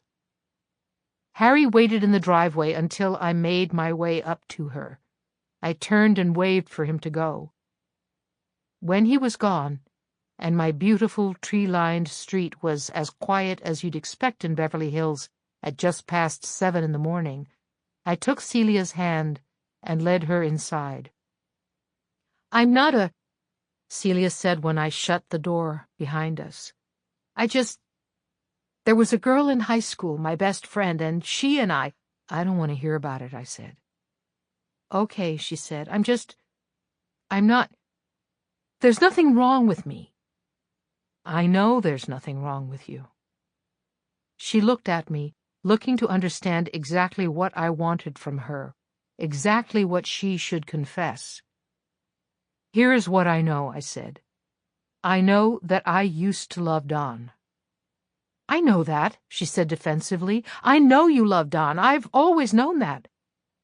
I said, "I used to love Don, but I don't think I've loved him for some time now. Okay? Now the only person I think about is you." And with that, I went upstairs and packed my bags. I hid out in Celia's apartment for a week and a half, in purgatory. Celia and I slept, chastely, side by side in her bed every night. During the day I stayed in her apartment and read books while she went to work on her new movie for Warner Brothers. We did not kiss. We occasionally lingered a little too long when our arms brushed, when our hands touched, never locking eyes. But in the middle of the night, after we both had appeared to fall asleep, I would feel her body against my back, and I would push myself into her, feeling the warmth of her stomach against me, her chin in the crook of my neck. Some mornings I would wake up in a pile of her hair and inhale deeply, trying to breathe in as much of her as I could. I knew that I wanted to kiss her again. I knew that I wanted to touch her. But I didn't know exactly what I was supposed to do or how it was supposed to work. It was easy to think of that one kiss in a dark laundry room as a fluke. It wasn't even that hard to tell myself that the feelings I had for her were simply platonic. As long as I only indulged my thoughts about Celia sometimes, then I could tell myself it wasn't real. Homosexuals were misfits. And while I didn't think that made them bad people, after all, I loved Harry like a brother, I wasn't ready to be one of them. So I told myself that the spark between Celia and me was just a quirk we had, which was convincing as long as it remained quirky. Sometimes reality comes crashing down on you. Other times reality simply waits patiently for you to run out of the energy it takes to deny it. And that is what happened to me one Saturday morning when Celia was in the shower and I was making eggs. There was a knock at the door, and when I opened it, I saw the only face I was happy to see on that side of the threshold. "Hi, Harry," I said, leaning in to hug him. I was careful not to get my runny spatula on his nice Oxford shirt. "Look at you," he said. "Cooking." "I know," I said as I moved out of the way and invited him in. "Hell has frozen over, I guess. Would you like some eggs?" I led him toward the kitchen. He peeked into the pan. "How well have you mastered breakfast?" he asked. "If you're asking if your eggs will be burned, the answer is probably." Harry smiled and put a large, heavy envelope on the dining room table. The thwop it made as it hit the wood was all the clue I needed to what it contained. "Let me guess," I said. "I'm getting a divorce." "It would appear you are." "On what grounds? I assume his lawyers didn't check the boxes for adultery or cruelty." "Abandonment." I raised my eyebrows. "Clever." "The grounds don't matter, you know that." "I know. You should read through it. Have a lawyer read through it, but there's essentially one big highlight." "Tell me." "You get the house. and your money, and half of his. I looked at Harry as if he was trying to sell me the Brooklyn Bridge. Why would he do that? Because you are forbidden to talk to anyone at any time about anything that happened during your marriage. Is he also forbidden? Harry shook his head. Not in writing, no. So, I can't talk and he can blab all over town. What makes him think I'll go for that? Harry looked down at the table for a moment, and then back up at me, sheepish. Sunset's dropping me, aren't they? Don wants you out of the studio. Ari's planning to loan you out to MGM in Colombia. And then what? And then you're on your own. Well, that's fine. I can do that. Celia's freelance. I'll get an agent like her. You can, Harry said, and I think you should try, but... But what? Don wants Ari to blackball you from getting an Oscar nod. And Ari's agreeing to it. I think he's going to loan you out and purposefully put you in flops. He can't do that. He can. And he will, because Don's the goose that laid the golden egg. The studios are all hurting. People aren't going to the movies as much. They are waiting for the next episode of Gunsmoke. Sunset's been in decline from the minute we were forced to sell off our theaters. We're staying afloat because of stars like Don. And stars like me. Harry nodded, and I'm sorry to say it, but I think it's important that you see the big picture. Don's worth a lot more asses in the seats than you are. I felt about 2 inches tall. That hurts. I know, Harry said, and I'm sorry. The water in the bathroom turned off, and I heard Celia step out of the shower. There was a breeze coming in from the window. I wanted to shut it, but I didn't move. So that's it. If Don doesn't want me, no one does. If Don doesn't want you, he doesn't want anyone else to have you. I realize it's a subtle difference, but it is vaguely reassuring. Good. So that's his play. Don ruins my life and buys my silence with a house and less than $1 million. That's a lot of money, Harry said, as if it mattered, as if it helped. You know I don't care about money, I said. At least not primarily. I know. Celia came out of the bathroom in a robe, her hair wet and straight. Oh, hi, Harry, she said. I'll just be a minute. No need to hurry on my account, he said. I was just leaving. Celia smiled and walked into the bedroom. Thank you for bringing it, I said. Harry nodded. I did it once, I can do it again, I said to him as we walked to the door. I can build the whole thing back up from scratch. I have never doubted that you could do a single thing you put your mind to. Harry put his hand on the doorknob, ready to go. I'd like it if... I hope that we can still be friends, Evelyn. That we can still... Oh, shut up, I said. We're best friends, who may or may not tell each other everything. That doesn't change. You still love me, right? Even though I'm about to be on the outs. I do. And I still love you, so that's the end of it. Harry smiled, relieved. Okay, he said. It's me and you. Me and you, true blue. Harry walked out of the apartment, and I watched him go down the street and get into his car. Then I turned around and rested my back against the door. I was going to lose everything I had built my life on. Everything except the money. I still had the money. And that was something. And then I realized there was something else waiting for me. Something I wanted that I was free to have. It was there, with my back against the door of her apartment, on the brink of my divorce from the most popular man in Hollywood, that I realized that lying to myself about what I wanted took far more energy than I had. So instead of wondering what it meant and what it made me, I stood up and walked into Celia's room. She was in her robe still, drying her hair in front of her vanity. I walked up to her and looked into her gorgeous blue eyes, and I said, "I think that I love you." And then I took the tie of her robe and pulled it open. I did it slowly. I did it so slowly that she could have stopped me 1,000,000 times before it broke free. But she didn't. Instead, she sat up straighter, looked at me more boldly, and put her hand on my waist as I did it. The sides of the robe broke free of each other the moment the tension slacked, and then there she was, naked and sitting in front of me. Her skin was creamy and pale.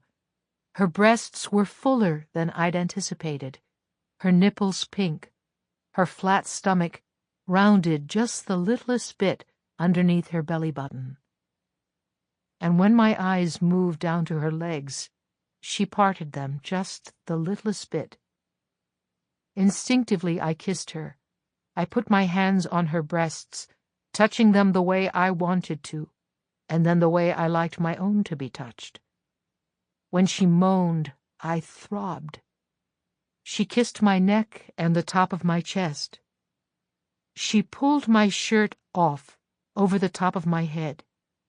She looked at me, my breasts exposed. "You're gorgeous," she said. "Even more gorgeous than I imagined." I blushed and put my head in my hands, embarrassed by how out of control I felt, how out of my league it all was. She took my hands off my face and looked at me. "I don't know what I'm doing," I said. "It's okay," she said. "I do."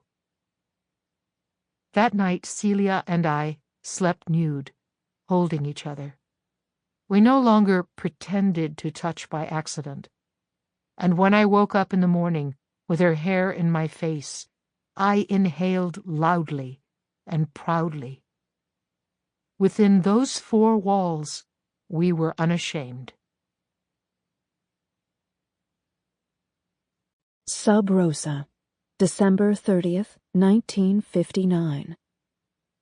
Adler and Hugo kaput. Don Adler, Hollywood's most eligible bachelor. Don and Evelyn are calling it quits. After 2 years of marriage, Don has filed for divorce from Evelyn Hugo. We are sad to see the lovebirds part ways, but we'd be lying if we said we were surprised. We've heard rumblings that Don's star is set to rise even higher, and Evelyn was getting jealous and catty. Luckily for Don, he's renewed his contract with Sunset Studios, which must have head honcho Ari Sullivan smiling wide, and has 3 films slated for release this year. That Don never misses a beat. Meanwhile, while Evelyn's newest movie, Little Women, showed boffo BO numbers and great critical reception, Sunset has pulled her out of the upcoming Joker's Wild and replaced her with Ruby Riley. Has the sun set on Evelyn's time with Sunset? How did you remain so confident, so steadfast in your resolve? I ask Evelyn. When Dawn left me?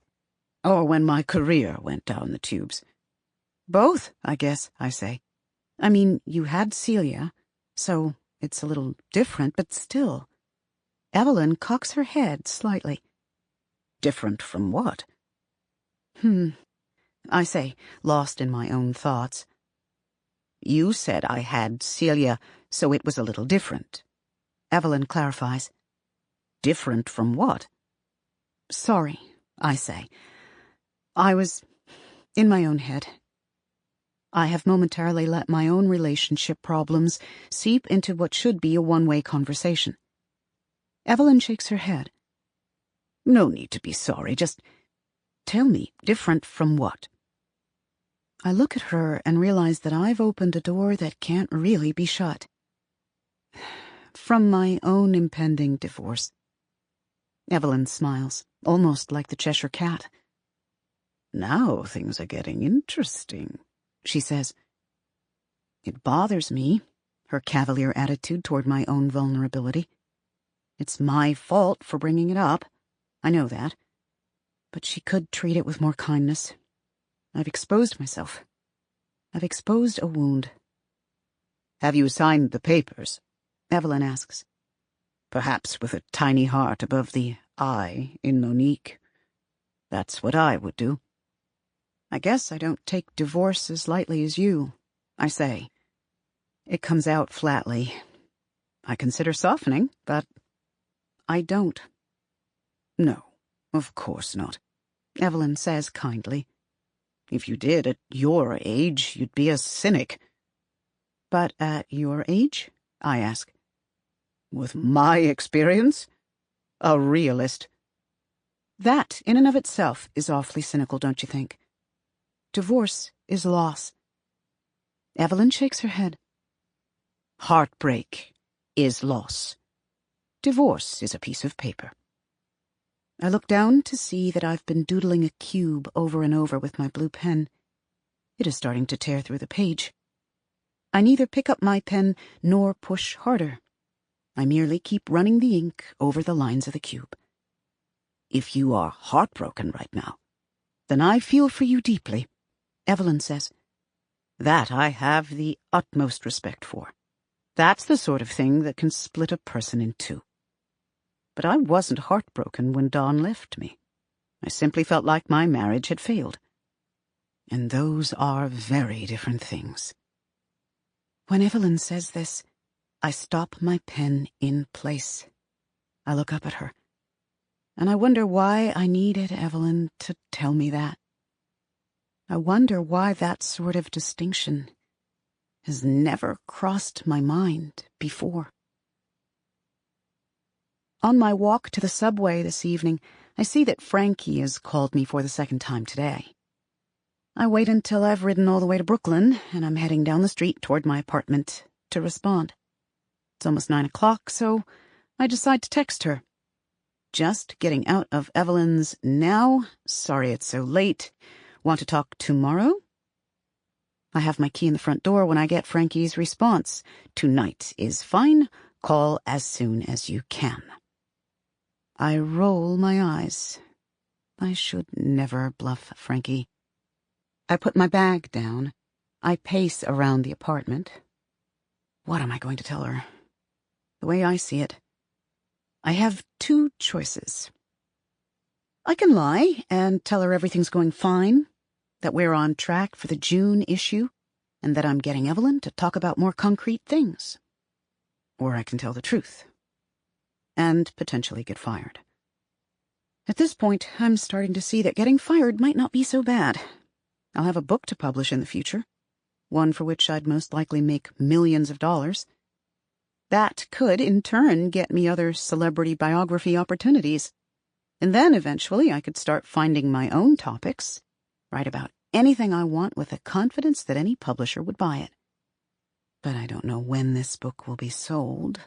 And if my real goal is to set myself up to be able to grab whatever story I want, then credibility matters. Getting fired from Vivant because I stole their major headline would not bode well for my reputation. Before I can decide what exactly my plan is, my phone is ringing in my hand. Frankie Troop. Hello? Monique, Frankie says, her voice somehow both solicitous and irritated. What's going on with Evelyn? Tell me everything. I keep searching for ways in which Frankie, Evelyn, and I all leave the situation getting what we want.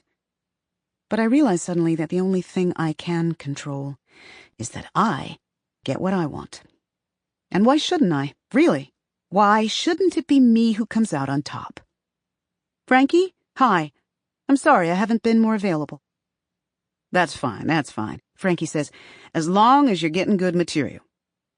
I am, but unfortunately, Evelyn is no longer interested in sharing the piece with Vivant. The silence on Frankie's end of the phone is deafening. And then it is punctuated with a flat, dead. What? I've been trying to convince her for days. That's why I've been unable to get back to you. I've been explaining to her that she has to do this piece for Vivant. If she wasn't interested, why did she call us? She wanted me, I say. I do not follow this up with any sort of qualification. I do not say, she wanted me and here is why, or she wanted me and I'm so sorry about all this. She used us to get to you, Frankie says, as if it's the most insulting thing she can think of. But the thing is, Frankie used me to get to Evelyn, so... Yes, I say. I think she did. She's interested in a full biography written by me. I've gone along with it in the hopes of changing her mind. A biography? You're taking our story and turning it into a book instead? It's what Evelyn wants. I've been trying to convince her otherwise. And have you? Frankie asks. Convinced her? No, I say. Not yet. But I think I might be able to. Okay, Frankie says. Then do that. This is my moment. I think I can deliver you a massive, headline-making Evelyn Hugo story, I say. But if I do, I want to be promoted. I can hear skepticism enter Frankie's voice. What kind of promotion? Editor-at-large. I come and go as I please. I choose the stories I want to tell. No. Then I have no incentive to get Evelyn to allow the piece to be in Vivant. I can practically hear Frankie weighing her options. She is quiet, but there is no tension. It is as if she does not expect me to speak until she has decided what she will say. If you get us a cover story, she says finally, and she agrees to sit for a photo shoot, I'll make you a writer-at-large. I consider the offer, and Frankie jumps in as I'm thinking. We only have one editor-at-large. Bumping Gail out of the spot she has earned doesn't feel right to me. I think you could understand that. Writer-at-large is what I have to give. I won't exert too much control over what you can write about. And if you prove yourself quickly there, you'll move up as everyone else does. It's fair, Monique. I think about it for a moment further. Writer-at-large seems reasonable. Writer-at-large sounds great. Okay, I say. And then I push just a little bit further, because Evelyn said, at the very beginning of all this, that I have to insist on being paid top dollar, and she's right. And I want a raise commensurate with the title. I cringe as I hear myself asking for money so directly. But I relax my shoulders the moment I hear Frankie say, yes, sure, fine. I breathe out. But I want confirmation from you tomorrow, she continues, and I want the photo shoot booked by next week. Okay, I say, you've got it. Before Frankie gets off the phone, she says, I'm impressed, but I'm also pissed off. Please make this so good that I have to forgive you. Don't worry, I say. I will. When I walk into Evelyn's office the next morning, I'm so nervous that my back is sweating, and a shallow pool is forming along my spine. Grace puts down a charcuterie platter, and I can't stop staring at the cornichon as Evelyn and Grace are talking about Lisbon in the summer. The moment Grace is gone, I turn to Evelyn. We need to talk, I say. She laughs. Honestly, I feel like that's all we do. About Vivant, I mean. Okay, she says. Talk. I need to know some sort of timeline for when this book might be released. I wait for Evelyn to respond. I wait for her to give me something, anything resembling an answer. I'm listening, she says. If you don't tell me when this book could realistically be sold, then I'm running the risk of losing my job for something that might be years away. Decades, even. You certainly have high hopes for my lifespan. Evelyn, I say, somewhat discouraged that she still isn't taking this seriously. I either need to know when this is coming out, or I need to promise Vivant an excerpt of it for the June issue. Evelyn thinks. She is sitting cross-legged on the sofa opposite me, in slim black jersey pants, a gray shell tank, and an oversized white cardigan. "Okay," she says, nodding. "You can give them a piece of it, whatever piece you like, for the June issue. If, and only if, you shut up about this timeline business." I don't let my joy show on my face. I'm halfway there.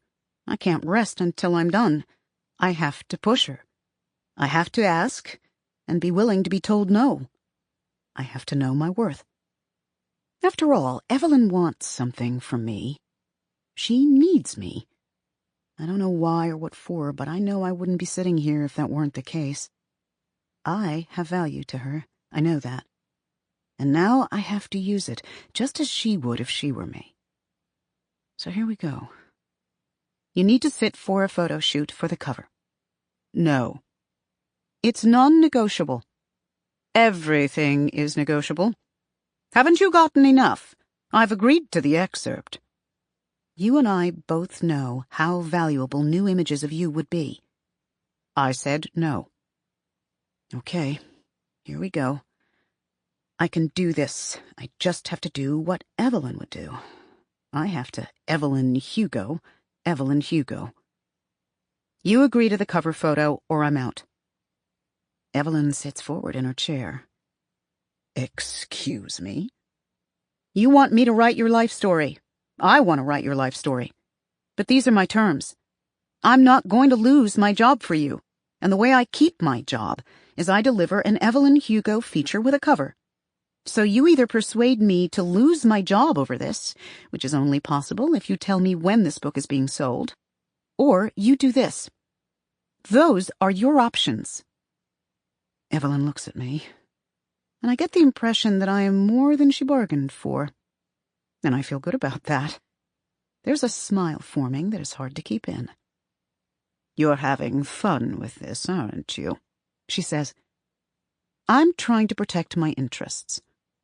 Yes, but you're also good at it, and I think you're delighting in it a bit. I finally let the smile out. I'm learning from the best. Yes, you are, Evelyn says. She scrunches her nose. A cover. A cover. Fine, a cover. And in exchange, starting Monday, I want you here every waking moment. I want to tell you all I have to say as soon as possible. And from now on, when I don't answer a question the first time, you don't ask it again. Do we have a deal? I get up from behind the desk, walk over to Evelyn, and put out my hand. Deal. Evelyn laughs. Look at you, she says. You keep this up. You might just rule your own part of the world one day. Why, thank you, I say. Yeah, she says, not unkindly. Sit down at the desk, start recording. I don't have all day. I do as I'm told, and then I look at her. All right, I say. So you're in love with Celia. You've divorced Dawn. It looks like your career is down the tubes. What's next? Evelyn takes a second to answer, and in that moment I realize that she has just agreed to the very thing she swore she would never do. A Vivant cover. Just so I won't walk. Evelyn wants me for something, and she wants it bad. And now I'm finally starting to suspect that I should be scared. Gullible McReva. Photo moment. February 1st, 1960. Evelyn, green's not your color. Evelyn Hugo showed up to the 1960 Audience Appreciation Awards on the arm of producer Harry Cameron last Thursday. In an emerald green silk cocktail number, she failed to wow like she has in the past. Evelyn's signature color is starting to seem like a signature bore. Meanwhile, Celia St. James dazzled in a stunning pale blue beaded taffeta shirt dress, updating the typical daytime look with a glamorous, fresh twist. But the icy Evelyn didn't say a single word to her old best friend. She avoided Celia all night. Is it because Evelyn can't handle the fact that Celia received the most promising female personality award that night? Or is it that Celia's been nominated for an Oscar for Best Supporting Actress for their movie Little Women, and Evelyn didn't get a mention? Looks like Evelyn Hugo's green with envy. Ari dropped me from any productions within Sunset and started offering to loan me out to Columbia. After being forced to do 2 forgettable romantic comedies, both of them so bad that it was a foregone conclusion they would fail spectacularly, the other studios didn't want much of me either. Don was on the cover of Life, gracefully coming out of the ocean onto the shore, smiling as if it was the best day of his life. When the 1960 Academy Awards came around, I was officially persona non grata. "You know that I would take you," Harry said when he called that afternoon to check in on me. "You just say the word and I'll come pick you up. I'm sure you have a stunning dress you can slip on, and I'll be the envy of everybody with you on my arm." I was at Celia's apartment, getting ready to leave before her hair and makeup people came over. She was in the kitchen drinking lemon water, avoiding eating anything so she could fit into her dress. "I know you would," I said into the phone. "But you and I both know it would only hurt your reputation to be aligned with me right now." "I do mean it, though," Harry said. "I know you do," I said. "But you also know I'm too smart to take you up on it." Harry laughed. "Do my eyes look puffy?" Celia asked when I got off the phone with Harry. She opened them bigger and stared at me as if this would help me answer the question. "I saw barely anything out of the ordinary." "They look gorgeous. And anyway, you know Gwen will make you look fabulous. What are you worried about?" "Oh, for heaven's sake, Evelyn," Celia said, teasing me. "I think we all know what I'm worried about." I took her by the waist. She was wearing a thin satin slip, edged in lace. I was wearing a short-sleeved sweater and shorts. Her hair was wet. When Celia's hair was wet, she didn't smell like shampoo. She smelled like clay. "You're going to win," I said, pulling her toward me. "It isn't even a contest." "I might not. They might give it to Joy or to Ellen Matson." "They would no sooner give it to Ellen Matson than throw it in the L.A. River. And Joy, bless her heart, is no you." Celia blushed, put her head in her hands briefly, and then looked back at me. "Am I intolerable," she said, "obsessing over this, making you talk to me about it when you're on the skids?" I was going to say blackballed. "If you are intolerable, let me be the one to tolerate you," I said, and then I kissed her and tasted the lemon juice on her lips. I checked my watch, knowing that hair and makeup would be there any moment, and grabbed my keys. She and I had been taking great pains not to be seen together. It was one thing when we really were just friends, but now that we had something to hide, we had to start hiding it. "I love you," I said. "I believe in you. Break a leg." When my hand turned the doorknob, she called to me. "If I don't win," she said, her wet hair dripping onto the spaghetti straps of her slip, "will you still love me?" I thought she was joking, until I looked directly into her eyes. "You could be a nobody living in a cardboard box, and I'd still love you," I said. I'd never said that before. I'd never meant it before. Celia smiled wide. "Me too. The cardboard box and all of it." Hours later, back at the home I used to share with Don but now could say was entirely my own, I made myself a Cape Codder, sat on the couch and turned the TV to NBC, watching all my friends and the woman I loved walk the red carpet at the Pantages Theater. It all seems much more glamorous on screen. I hate to break it to you, but in person the theater is smaller, the people are paler, and the stage is less imposing. It's all curated to make the audience at home feel like outsiders, to make you feel like a fly on the wall of a club you aren't good enough to get into. And I was surprised by how effective it was on me, how easy it was to fall for, even for a person who had just recently been at the very center of it. I was 2 cocktails in and drowning in self-pity by the time they announced Best Supporting Actress. But the minute the camera panned to Celia, I swear I sobered up and clasped my hands together as tightly as possible for her, as if the harder I pressed them together, the higher her chances of winning. And the award goes to Celia St. James for Little Women. I jumped up out of my seat and shouted for her. And then my eyes got teary as she walked up to the stage.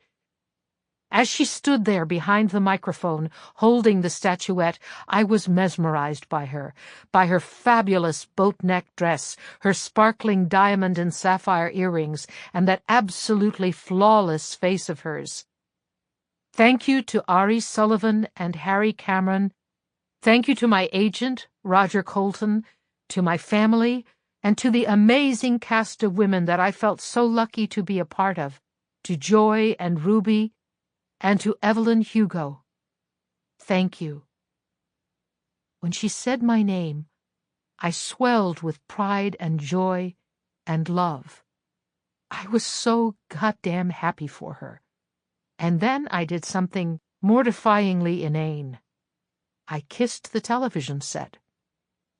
I kissed her, right on her grayscale face. The clink I heard registered before the pain, and as Celia waved to the crowd and then stepped away from the podium, I realized I chipped my tooth. But I didn't care. I was too happy, too excited to congratulate her and tell her how proud I was. I made another cocktail and forced myself to watch the rest of the spectacle. They announced Best Picture, and as the credits rolled, I turned off the TV.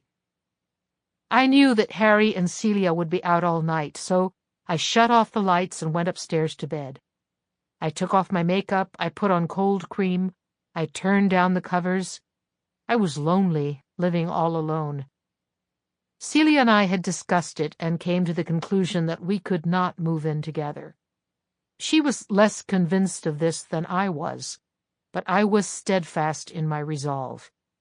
Even though my career was in the gutter, hers was thriving. I couldn't let her risk it, not for me.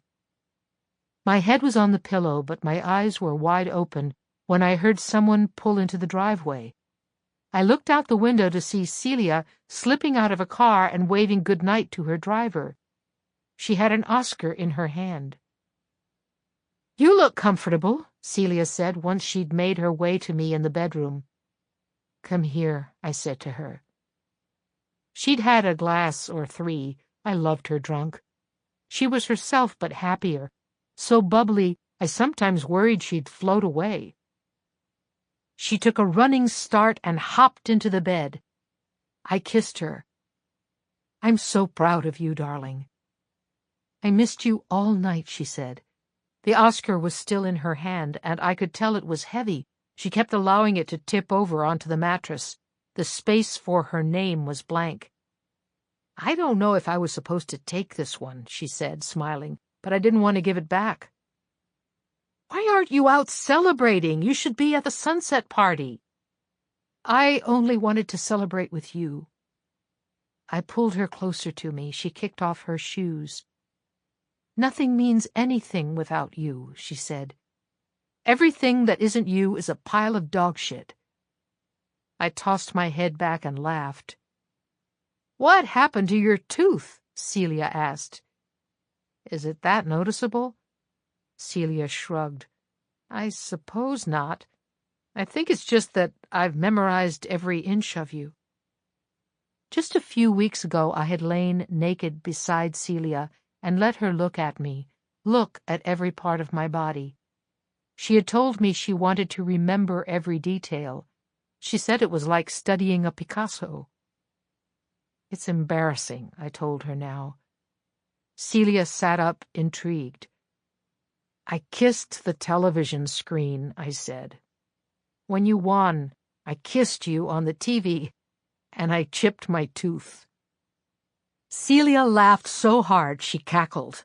The statuette fell back to the mattress with a thump, and then she rolled over on top of me and put her arms around my neck. "That's the most lovable thing anyone has ever done since the dawn of man. I suppose I'll make a dentist appointment first thing tomorrow." "I suppose you will." I picked up her Oscar. I stared at it. I wanted one myself, and if I had stuck it out with Don a little longer, I could have had one tonight. She was still in her dress, her heels long gone. Her hair was falling out of the pins. Her lipstick was faded. Her earrings still glistened. "Have you ever made love to an Oscar winner?" she said. I'd done something very close with Ari Sullivan, but I didn't think that was the time to tell her. And anyway, the spirit of the question was if I'd ever experienced a moment like that one, and I absolutely had not.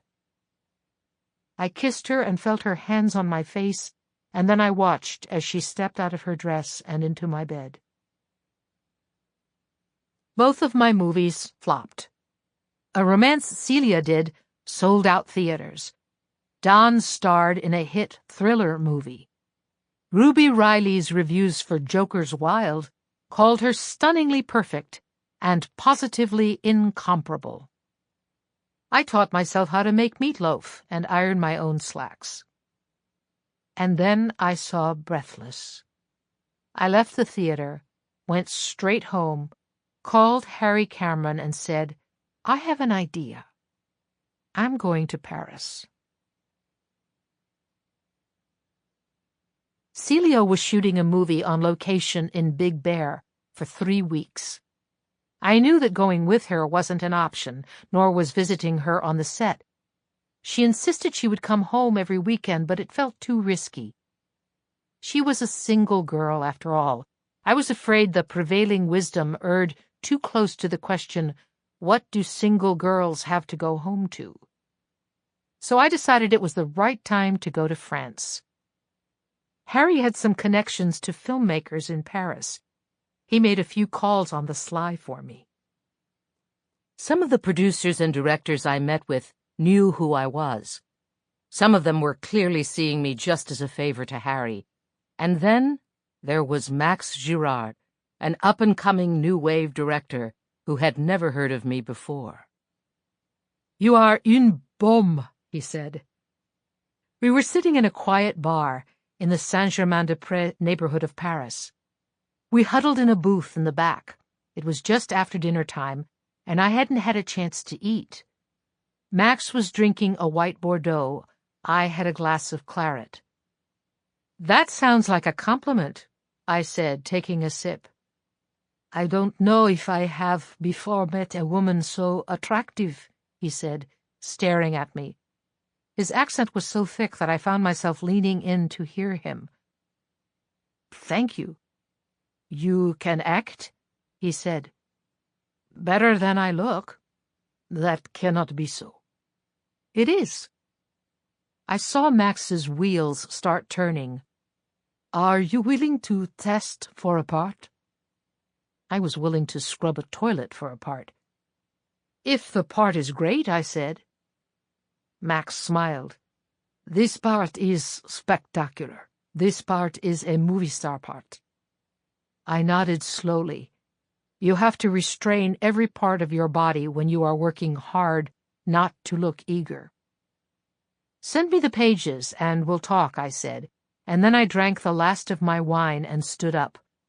"I'm so sorry, Max, but I should go. Have a wonderful evening. Let's be in touch."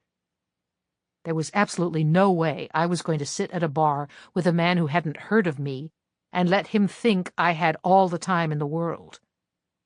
I could feel his eyes on me as I walked away, but I walked out the door with all the confidence I had, which, despite my current predicament, was quite a lot. And then I went back to my hotel room, put on my pajamas, ordered room service, and turned on the TV. Before I went to bed, I wrote Celia a letter. My dearest Cece, please never forget that the sun rises and sets with your smile. At least to me it does. You're the only thing on this planet worth worshipping. All my love, Edward. I folded it in half and tucked it into an envelope addressed to her. Then I turned out my light and closed my eyes. 3 hours later, I was awakened by the jarring sound of a phone ringing on the table next to me. I picked it up, irritated and half asleep. Bonjour, I said. We can speak your language, Evelyn. Max's accented English reverberated through the phone. I am calling to see if you would be free to be in a movie I am shooting the week after next. 2 weeks from now? Not even, quite. We are shooting 6 hours from Paris. You will do it? What is the part? How long is the shoot? The movie is called Bout en Train. At least that's what it is called for now. We shoot for 2 weeks in Lac d'Annecy. The rest of the shoot you do not need to be there. What does Bout en Train mean? I tried to say it the way he said it, but it came out over-processed, and I vowed not to try again. Don't do things you're not good at.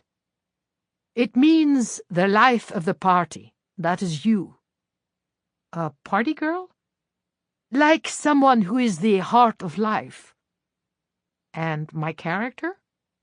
She is the kind of woman every man falls in love with. It was originally written for a French woman, but I have just decided tonight that if you will do it, I will fire her. That's not nice. She's not you. I smiled, surprised at both his charm and his eagerness. It is about 2 men who are petty thieves, and they are on the run to Switzerland when they are distracted by an incredible woman they meet on the way. The 3 of them go for an adventure in the mountains. I've been sitting here with my pages, trying to decide if this woman can be American. And I think she can. I think it's more interesting that way. It is a stroke of luck to meet you at this time, so you will do it? Let me sleep on it, I said. I knew I was going to take the part. It was the only part I could get, but you never get anywhere good by seeming amenable. Yes, Max said. Of course, you have done nudity before, yes? No, I said. I think you should be topless in the film. If I was going to be asked to show my breasts, wouldn't it be for a French film? And if the French were going to ask anyone, shouldn't it be me? I knew what got me famous the first time. I knew what it could do a second time. Why don't we discuss it tomorrow? I said. Let's talk tomorrow morning, he said, because this other actress I have, she will show her breasts, Evelyn. It's late, Max. I'll ring you in the morning. And I hung up the phone. I closed my eyes and breathed in deeply, considering both how beneath me this opportunity was and how lucky I was to be given it. It's a hard business, reconciling what the truth used to be with what the truth is now. Luckily, I didn't have to do it for very long. 2 weeks later, I was back on a film set, and this time I was free of all the buttoned-up, innocent girl stuff that Sunset had pinned on me. This time I was able to do whatever I wanted. It was clear for the entire shoot that Max wanted nothing more than to possess me himself. I could tell by the way he looked at me in stolen glances that part of my allure to Max the director was my allure to him as a man. When Max came to my dressing room on the second-to-last day of filming, he said, "Ma belle, aujourd'hui tu seras seins nus." I had picked up enough French by then to know he was saying he wanted to shoot my scene coming out of the lake. When you're an American movie star with huge boobs in a French movie, You quickly learn that when French men are saying seins nus, they are talking about you being topless. I was fully willing to take my top off and show my assets, if that was what it took to get my name back out there. But by that point I had fallen madly in love with a woman. I had grown to desire her with every fiber of myself. I knew the pleasure of finding delight in a woman's naked body. So I told Max I'd shoot it however he wanted, but that I had a suggestion that might make the movie even more of a sensation. I knew my idea was a good one, because I knew how it felt to want to tear a woman's shirt off. And when Max heard it, he knew it was a good one, because he knew how it felt to want to tear my shirt off. In the editing room, Max slowed down my exit from the lake to a snail's crawl, and then cut the footage a millisecond before you can see my full breasts. It simply cut to black, as if the film itself had been tampered with, as if maybe you'd just gotten a bad cut. There was so much anticipation, and it never paid off, no matter how many times you watched it, no matter how perfectly you paused the tape. And here's why it worked. Man, woman, gay, straight, bisexual, you name it. We all just want to be teased. 6 months after we finished shooting Bout en Train, I was an international sensation. Photo moment, September 15th, 1961. Singer Mick Riva, Sweet, for Evelyn Hugo. Performing last night at the Trocadero, Mick Riva had a few minutes to indulge our questions. Armed with an old-fashioned that appeared not to be his first, Mick was awfully forthcoming. He revealed that he's happy to be divorced from siren Veronica Lowe because, he said, I didn't deserve a lady like that, and she didn't deserve a guy like me. And when asked if he's dating, he admitted he's been seeing quite a few ladies, but that he'd give them all up for one night with Evelyn Hugo. The former Mrs. Dawn Adler has proven to be a very hot commodity these days. Her appearance in French director Max Girard's new film Bout en Train has spent the summer selling out movie houses all over Europe, and now it's taking the good old US of A by storm. I've seen Bout en Train 3 times now, Mick told us, and I'll see it a 4th. I just can't get enough of her coming out of that lake. So would he like to take Evelyn out on a date? I'd like to marry her is what I'd like to do. You hear that, Evelyn? Hollywood Digest, October 2nd, 1961. Evelyn Hugo to play Anna Karenina. Talk of the town, Evelyn Hugo has just signed on to play the title role in Fox's epic Anna Karenina. She has also signed to produce the picture with Harry Cameron, formerly of Sunset Studios. Miss Hugo and Mr. Cameron worked together at Sunset on such hits as Father and Daughter and Little Women. This will be their first project together outside of the Sunset umbrella.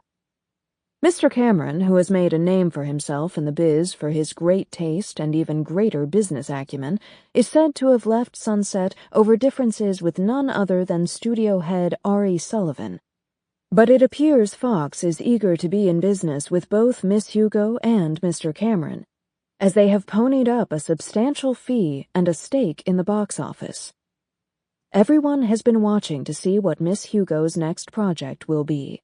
Anna Karenina is an interesting choice. One thing's for sure, if Evelyn so much as shows a bare shoulder in the flick, audiences will come running.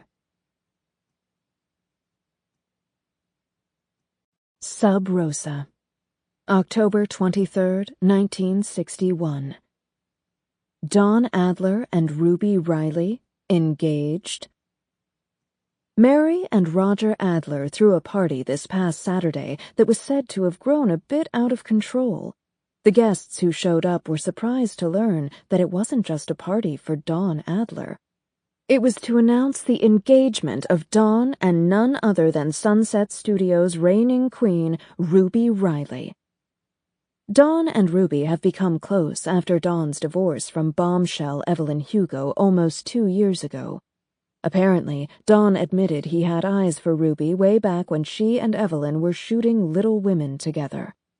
We are so happy for Dawn and Ruby, but we can't help but wonder how Dawn feels about Evelyn's skyrocketing fame. She is the hottest thing under the sun right now, and if we had let her go, we'd be kicking ourselves. Regardless, best wishes to Dawn and Ruby. Hopefully, this one sticks. I was sent an invitation to see Mick Riva perform at the Hollywood Bowl that fall. I decided to go, not because I cared about seeing Mick Riva, but because an evening outside sounded fun, and I wasn't above courting the tabloids. Celia, Harry, and I decided to go together. I would never have gone with just Celia, not with that many eyes on us, but Harry was a perfect buffer. That night, the air in L.A. was cooler than I had anticipated. I was wearing capri pants and a short-sleeved sweater. I had just gotten bangs and had started sweeping them to the side. Celia had on a blue shift dress and flats. Harry, dapper as ever, was wearing slacks and a short-sleeved Oxford shirt. He held a camel-colored knit cardigan with oversized buttons in his hand, ready for any of us who were too cold. We sat in the second row, with a couple of Harry's producer friends from Paramount. Across the aisle I saw Ed Baker, with a young woman who appeared as if she could be his daughter, but I knew better. I decided not to say hi, not only because he was still a part of the Sunset machine, but also because I never liked him. Mick Riva took the stage, and the women in the crowd started cheering so loudly that Celia actually put her hands over her ears. He was wearing a dark suit with a loose tie. His jet-black hair was combed back but just slightly disheveled. If I had to guess, I'd say he'd had a drink or two backstage, but it didn't seem to slow him down in the slightest. "I don't get it," Celia said to me as she leaned into my ear. "What do they see in this guy?" I shrugged. "That he's handsome, I suppose." Mick walked up to the microphone, the spotlight following him. He grabbed the mic stand with both passion and softness, as if it were one of the many girls yelling his name. "And he knows what he's doing," I said. Celia shrugged. "I'd take Brick Thomas over him any day." I shook my head, cringing. "No. Brick Thomas is a heel, trust me. If you met him, within 5 seconds you'd be gagging." Celia laughed. "I think he's cute." "No, you don't," I said. "Well, I think he's cuter than Mick Riva," she said. "Harry, thoughts?" Harry leaned in from the other side. He whispered so softly I almost didn't hear him. "I'm embarrassed to admit I have something in common with these shrieking girls," he said. "I would not kick Mick out of bed for eating crackers." Celia laughed. "You are too much," I said, as I watched Mick walk from one end of the stage to the other, crooning and smoldering. "Where are we eating after this?" I asked them both. "That's the real question." "Don't we have to go backstage?" Celia asked. "Isn't that the polite thing to do?" Mick's first song ended, and everyone started clapping and cheering. Harry leaned over me as he clapped so Celia could hear him. "You won an Oscar, Celia," he said. "You can do whatever the hell you want." She threw her head back and laughed as she clapped. "Well, then, I want to go get a steak." "Steak it is," I said. I don't know whether it was the laughing or the cheering or the clapping. There was so much noise around me, so much chaos from the crowd. But for one fleeting moment, I forgot myself. I forgot where I was. I forgot who I was. I forgot who I was with. And I grabbed Celia's hand and held it. She looked down, surprised. I could feel Harry's gaze on our hands, too. I pulled my hand away, and just as I corrected myself, I saw a woman down the row from us stare at me.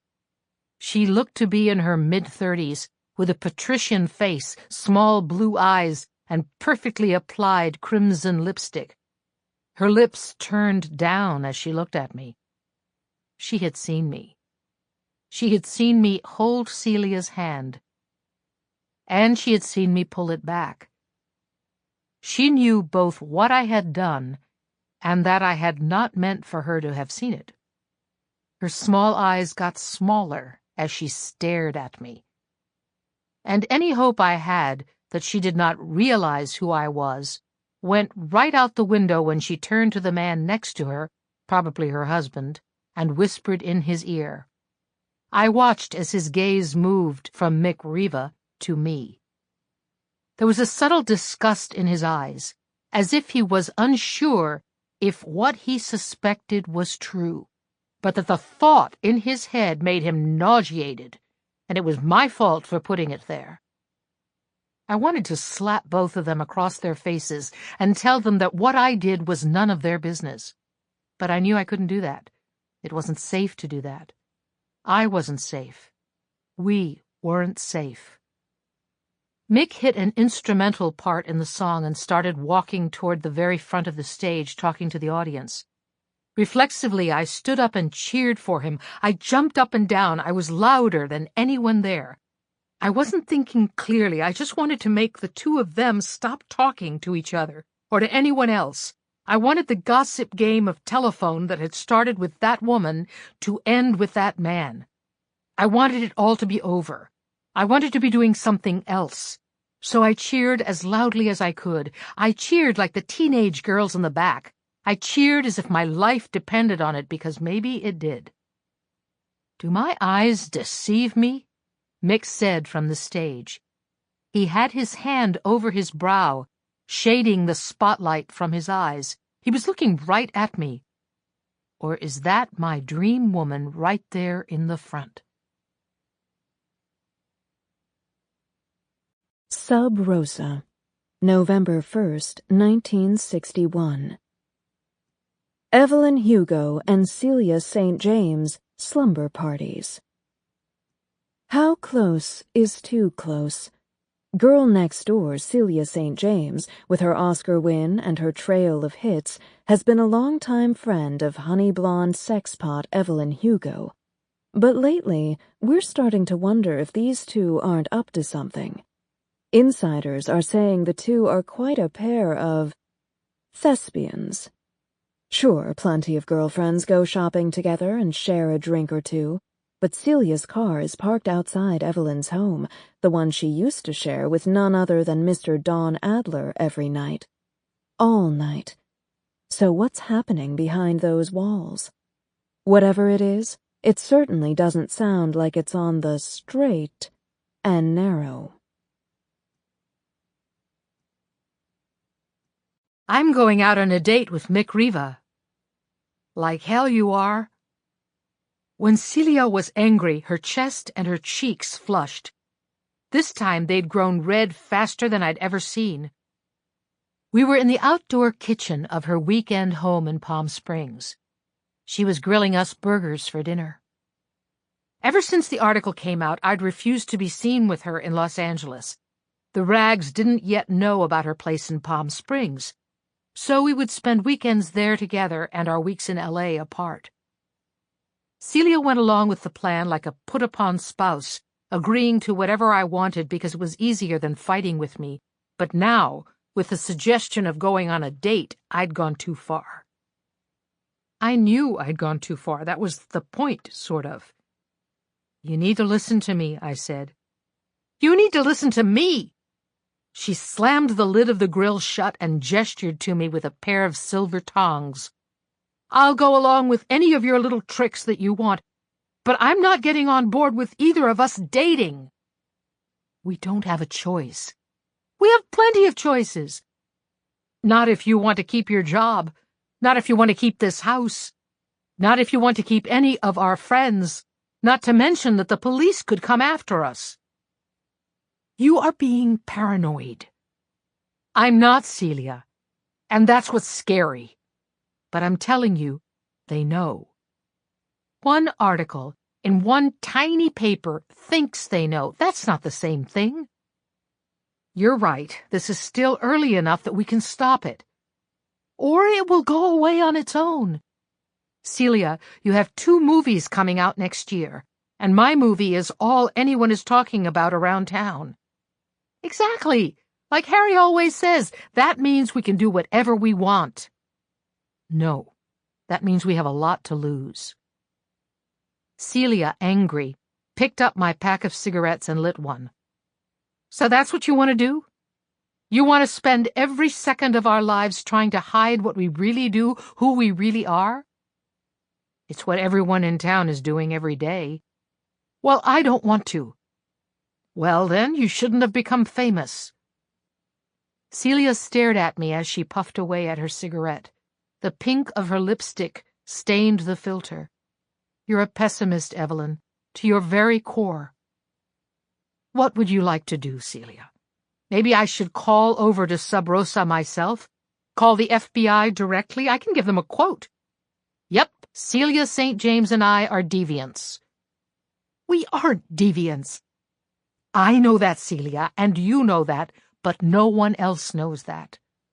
But maybe they would if they tried. They aren't going to try.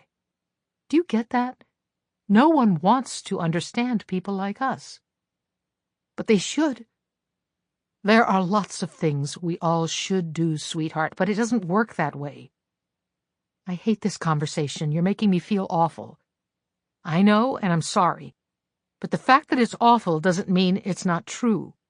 If you want to keep your job, you cannot allow people to believe that you and I are more than friends. And if I don't want to keep my job, you do want to. No, you want to, and you're pinning it on me. Of course I want to. I'd give it all up, you know, all of it. The money and the jobs and the fame, I'd give it all up just to be with you, just to be normal with you. You have no idea what you're saying, Celia. I'm sorry, but you don't. What's really going on here is that you're not willing to give it up for me. No, what's going on here is that you're a dilettante who thinks if this acting thing doesn't work out, you can go back to Savannah and live off your parents. Who are you to talk to me about money? You've got bags of it.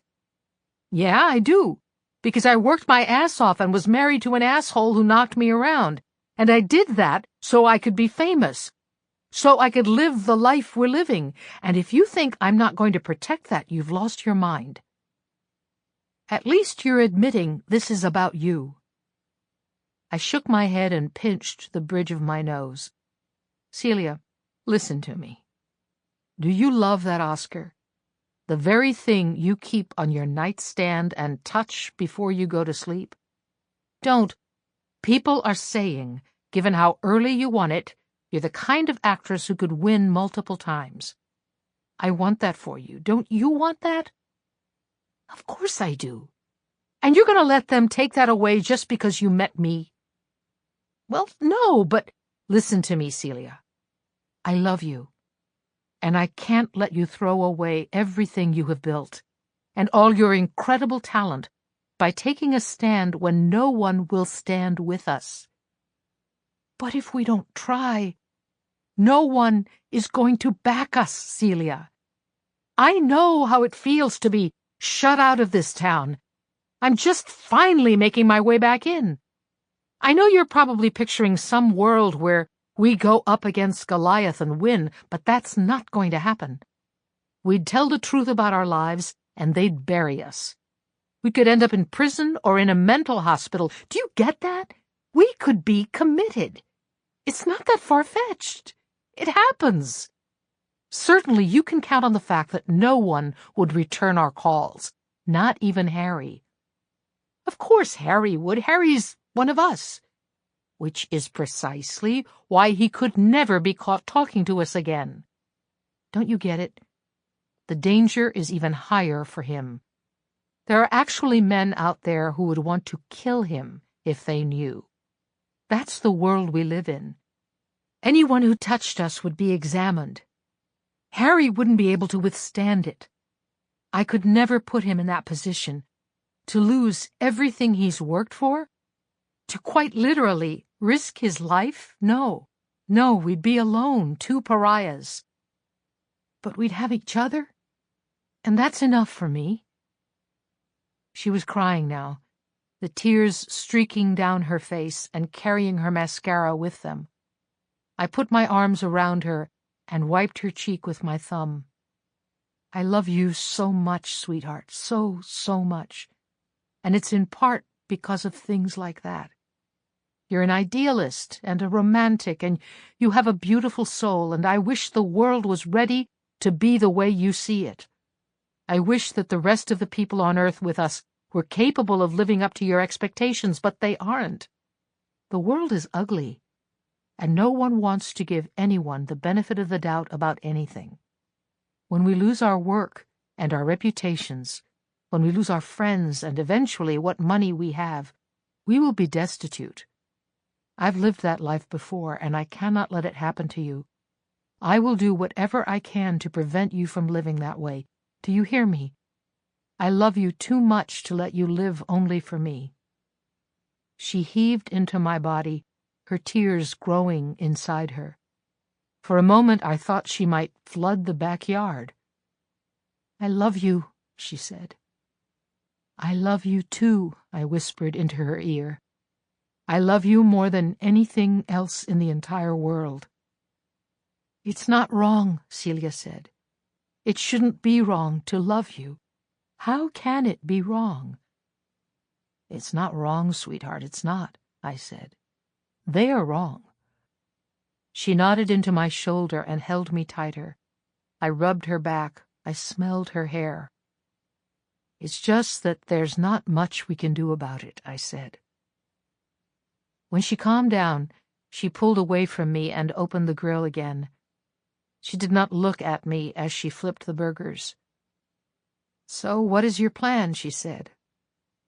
I'm going to get Mick Riva to elope with me. Her eyes, which already looked sore from crying, started to bloom again. She wiped a tear away, keeping her eyes on the grill. What does that mean for us? She said. I stood behind her and put my arms around her. It doesn't mean what you think it means. I'm going to see if I can get him to elope with me, and then I'm going to have it annulled. And you think that means they'll stop watching you?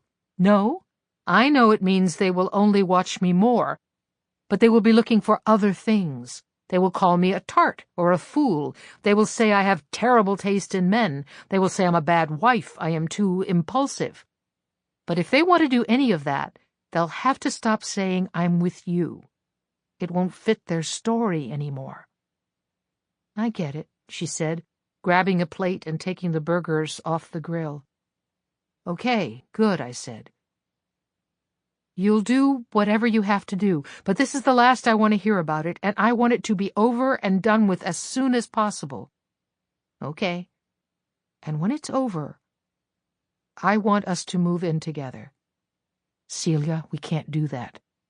You said this would be so effective that no one would ever mention us.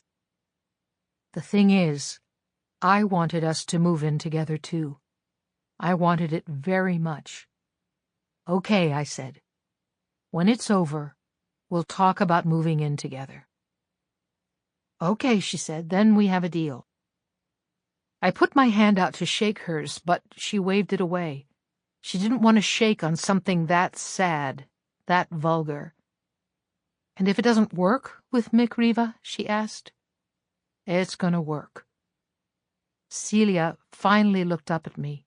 She was half smiling. You think you're so gorgeous that no one can possibly resist your charms? Yes, actually. All right, she said, rising slightly on her toes to kiss me. I suppose that's true. I wore a cream-colored cocktail dress with heavy gold beading and a plunging neckline. I pulled my long blonde hair into a high ponytail. I wore diamond earrings. I glowed. The first thing you need to do to get a man to elope with you is to challenge him to go to Las Vegas. You do this by being out in an LA club and having a few drinks together. You ignore the impulse to roll your eyes at how eager he is to have his picture taken with you. You recognize that everyone is playing everyone else. It's only fair that he's playing you at the same time as you're playing him. You reconcile these facts by realizing that what you both want from each other is complementary. You want a scandal. He wants the world to know he screwed you. The two things are one and the same. You consider laying it out for him, explaining what you want, explaining what you're willing to give him. But you've been famous long enough to know that you never tell anyone anything more than you have to. So instead of saying, "I'd like us to make tomorrow's papers," you say, "Mick, have you ever been to Vegas?" When he scoffs as if he can't believe you're asking him if he's ever been to Vegas, you know this will be easier than you thought. "Sometimes I just get in the mood to roll dice, you say. Sexual implications are better when they are gradual, when they snowball over time. "You want to roll dice, baby?" he says, and you nod. "But it's probably too late," you say, "and we're already here, and here's okay, I suppose. I'm having a fine time." "My guys can call a plane and have us there like that," he snaps his fingers. "No," you say, "that's too much." "Not for you," he says. "Nothing is too much for you." You know what he really means is, "Nothing is too much for me." "You could really do that?" you say. An hour and a half later, you're on a plane. You have a few drinks, you sit in his lap, you let his hand wander and you slap it back. He has to ache for you and believe there is only one way to have you. If he doesn't want you enough, if he believes he can get you another way, it's all over, you've lost. When the plane lands and he asks if the two of you should book a room at the Sands, you must demur. You must be shocked. You must tell him in a voice that makes it clear you assumed he already knew that you don't have sex outside of marriage. You must seem both steadfast and heartbroken about this. He must think, "She wants me, and the only way we can make it happen is to get married." For a moment you consider the idea that what you're doing is unkind. But then you remember that this man is going to bed you and then divorce you once he's gotten what he wants, so no one is a saint here. You're going to give him what he's asking for, so it's a fair trade. You go to the craps table and play a couple of rounds. You keep losing at first, as does he, and you worry that this is sobering both of you. You know the key to impulsivity is believing you are invincible. No one goes around throwing caution to the wind unless the wind is blowing their way.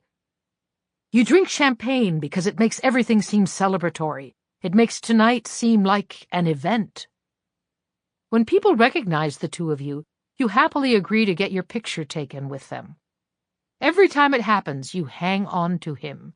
You are telling him in no small way, "This is what it could be like if I belonged to you." You hit a winning streak at the roulette table. You cheer so ebulliently that you jump up and down. You do this because you know where his eyes are going to go. You let him catch you catching him. You let him put his hand on your ass as the wheel spins again. This time, when you win, you push your ass against him. You let him lean into you and say, "Do you want to get out of here?" You say, "I don't think it's a good idea. I don't trust myself with you."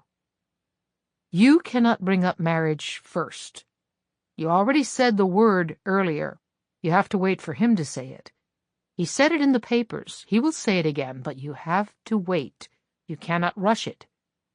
He has one more drink. The two of you win 3 more times. You let his hand graze your upper thigh, and then you push it away. It is 2 a.m., and you are tired. You miss the love of your life. You want to go home. You would rather be with her, in bed, hearing the light buzz of her snoring, watching her sleep, than be here. There is nothing about here that you love, except what being here will afford you. You imagine a world where the two of you can go out to dinner together on a Saturday night and no one thinks twice about it. It makes you want to cry, the simplicity of it, the smallness of it. You have worked so hard for a life so grand, and now all you want are the smallest freedoms, the daily peace of loving plainly. Tonight feels like both a small and a high price to pay for that life. "Baby, I can't take it," he says. "I have to be with you. I have to see you. I have to love you." This is your chance. You have a fish on the line, and you have to gently reel him in. "Oh, Mick," you say, "we can't. We can't." "I think I love you, baby," he says. There are tears in his eyes, and you realize he's probably more complex than you have given him credit for. You're more complex than he's given you credit for, too. "Do you mean it?" you ask him, as if you desperately hope it's true. "I think I do, baby, I do. I love everything about you. We only just met, but I feel like I can't live without you." What he means is that he thinks he can't live without screwing you, and that you believe. "Oh, Mick," you say, and then you say nothing more. Silence is your best friend. He nuzzles your neck. It's sloppy, and it feels akin to meeting a Newfoundland, but you pretend you love it. You two are in the bright lights of a Vegas casino. People can see you. You have to pretend that you do not notice them. That way tomorrow, when they talk to the papers, they will say that the two of you were carrying on like a couple of teenagers. You hope that Celia doesn't pick up a single rag with your face on it. You think she's smart enough not to. You think she knows how to protect herself, but you can't be sure. The first thing you're going to do when you get home, when this is all over, is to make sure she knows how important she is, how beautiful she is, how much you feel your life would be over if she were not in it. "Let's get married, baby," he says into your ear. There it is, for you to grab. But you can't look too eager. "Mick, are you crazy?" "You make me this crazy." "We can't get married," you say, and when he doesn't say anything back for a second, you worry that you've pushed slightly too far. "Or can we?" you ask. I suppose we could." "Of course we can," he says. "We're on top of the world. We can do anything we want." You throw your arms around him and you press against him to let him know how excited, how surprised you are by this idea, and to remind him what he's doing it for. You know your value to him. It would be silly to waste an opportunity to remind him. He picks you up and sweeps you away. You whoop and holler so everyone looks. Tomorrow they will tell the papers he carried you off. It's memorable. They will remember it. 40 minutes later, the two of you are drunk and standing in front of each other at an altar. He promises to love you forever. You promise to obey. He carries you over the threshold of the nicest room at the Tropicana. You giggle with fake surprise when he throws you onto the bed. And now, here comes the second most important part. You cannot be a good lay. You must disappoint. If he likes it, he'll want to do it again. And you can't do that. You can't do this more than once. It will break your heart. When he tries to rip your dress off, you have to say, "Stop, Mick. Christ, get a hold of yourself." After you take the dress off slowly, you have to let him look at your breasts for as long as he wants to. He has to see every inch of them. He's been waiting for so long to finally see the ending of that shot in Bout-en-Train. You have to remove all mystery, all intrigue. You make him play with your breast so long he gets bored, and then you open your legs. You lie there stiff as a board underneath him. And here is the one part of this you can't quite come to terms with, but you can't quite avoid either. He won't use a condom. And even though women you know have gotten hold of birth control pills, you don't have them because you had no need for them until a few days ago when you hatched this plan. You cross your fingers behind your back. You close your eyes. You feel his heavy body fall on top of you, and you know that he is done. You want to cry, because you remember what sex used to mean to you before. Before you realized how good it could feel, before you discovered what you liked. But you push it out of your mind. You push it all out of your mind. Mick doesn't say anything afterward, and you don't either. You fall asleep, having put on his undershirt in the dark because you didn't want to sleep naked. In the morning, when the sun shines through the windows and burns your eyes, you put your arm over your face. Your head is pounding. Your heart is hurting. But you're almost at the finish line. You catch his eye. He smiles. He grabs you. You push him off and say, "I don't like to have sex in the morning." "What does that mean?" he says. You shrug. "I'm sorry." He says, "Come on, baby," and lies on top of you. You're not sure he'd listen if you said no one more time, and you're not sure you want to find out the answer. You're not sure you could bear it. "Okay, fine if you have to," you say, and when he lifts himself off you and looks you in the eye, you realize it has accomplished what you had hoped. You have taken all the fun out of it for him. He shakes his head. He gets out of bed. He says, "You know, you're nothing like I imagined."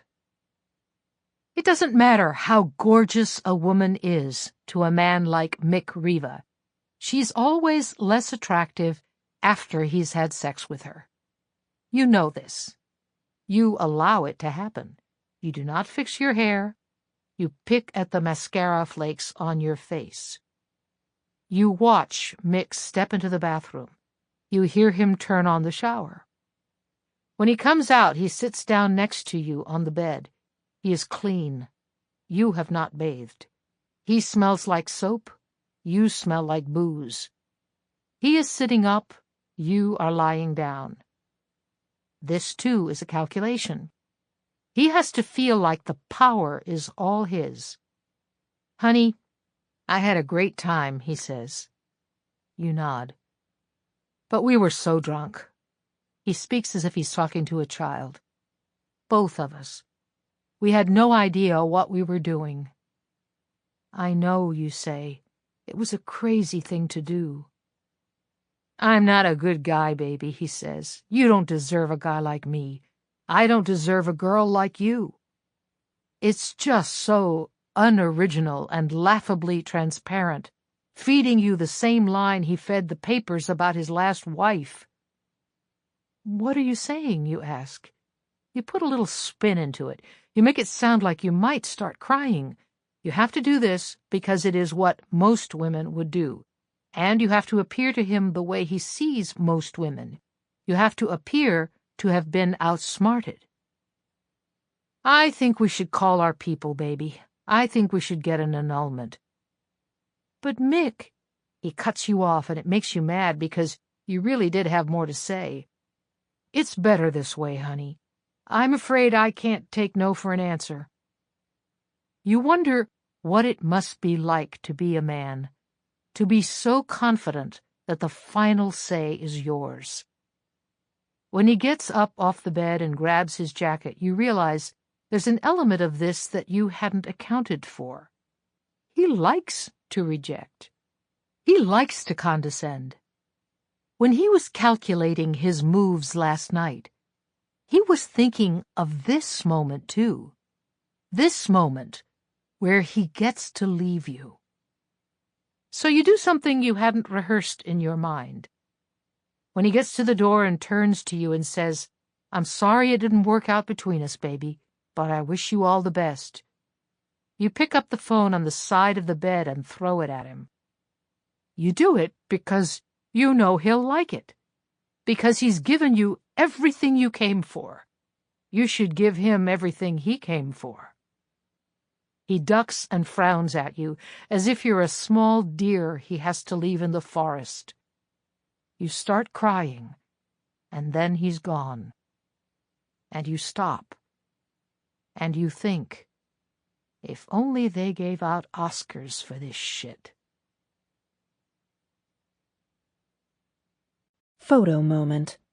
December 4th, 1961. Riva and Hugo lose their minds. Heard of a quickie wedding? How about a quickie marriage? Well, this one takes the cake. Bombshell Evelyn Hugo was spotted in the lap of none other than her biggest fan, Mick Riva, last Friday night in the heart of Las Vegas. Card players and dice guys alike were treated to quite a show by the two of them. Canoodling, necking, and drinking up a storm, from the craps table right out the door and down the street to a chapel. That's right, Evelyn Hugo and Mick Riva got married. And to make matters even crazier, they promptly filed for an annulment. The booze seemed to have gotten to their heads, and in the morning, clearer heads prevailed. With a string of failed marriages between the two of them, what's one more? Sub Rosa, December 12th, 1961. Evelyn Hugo's heartbreak. Don't believe what you hear about Evelyn and Mick's drunken escapades. Mick may get a little too eager with the drink, but those in the know say Evelyn was in full control that night and desperately wanted to get married. Poor Evelyn's had such a hard time finding love after Don left her.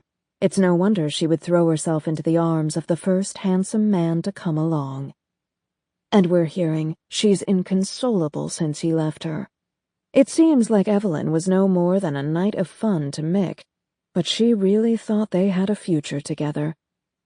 We just hope Evelyn can get it right one of these days.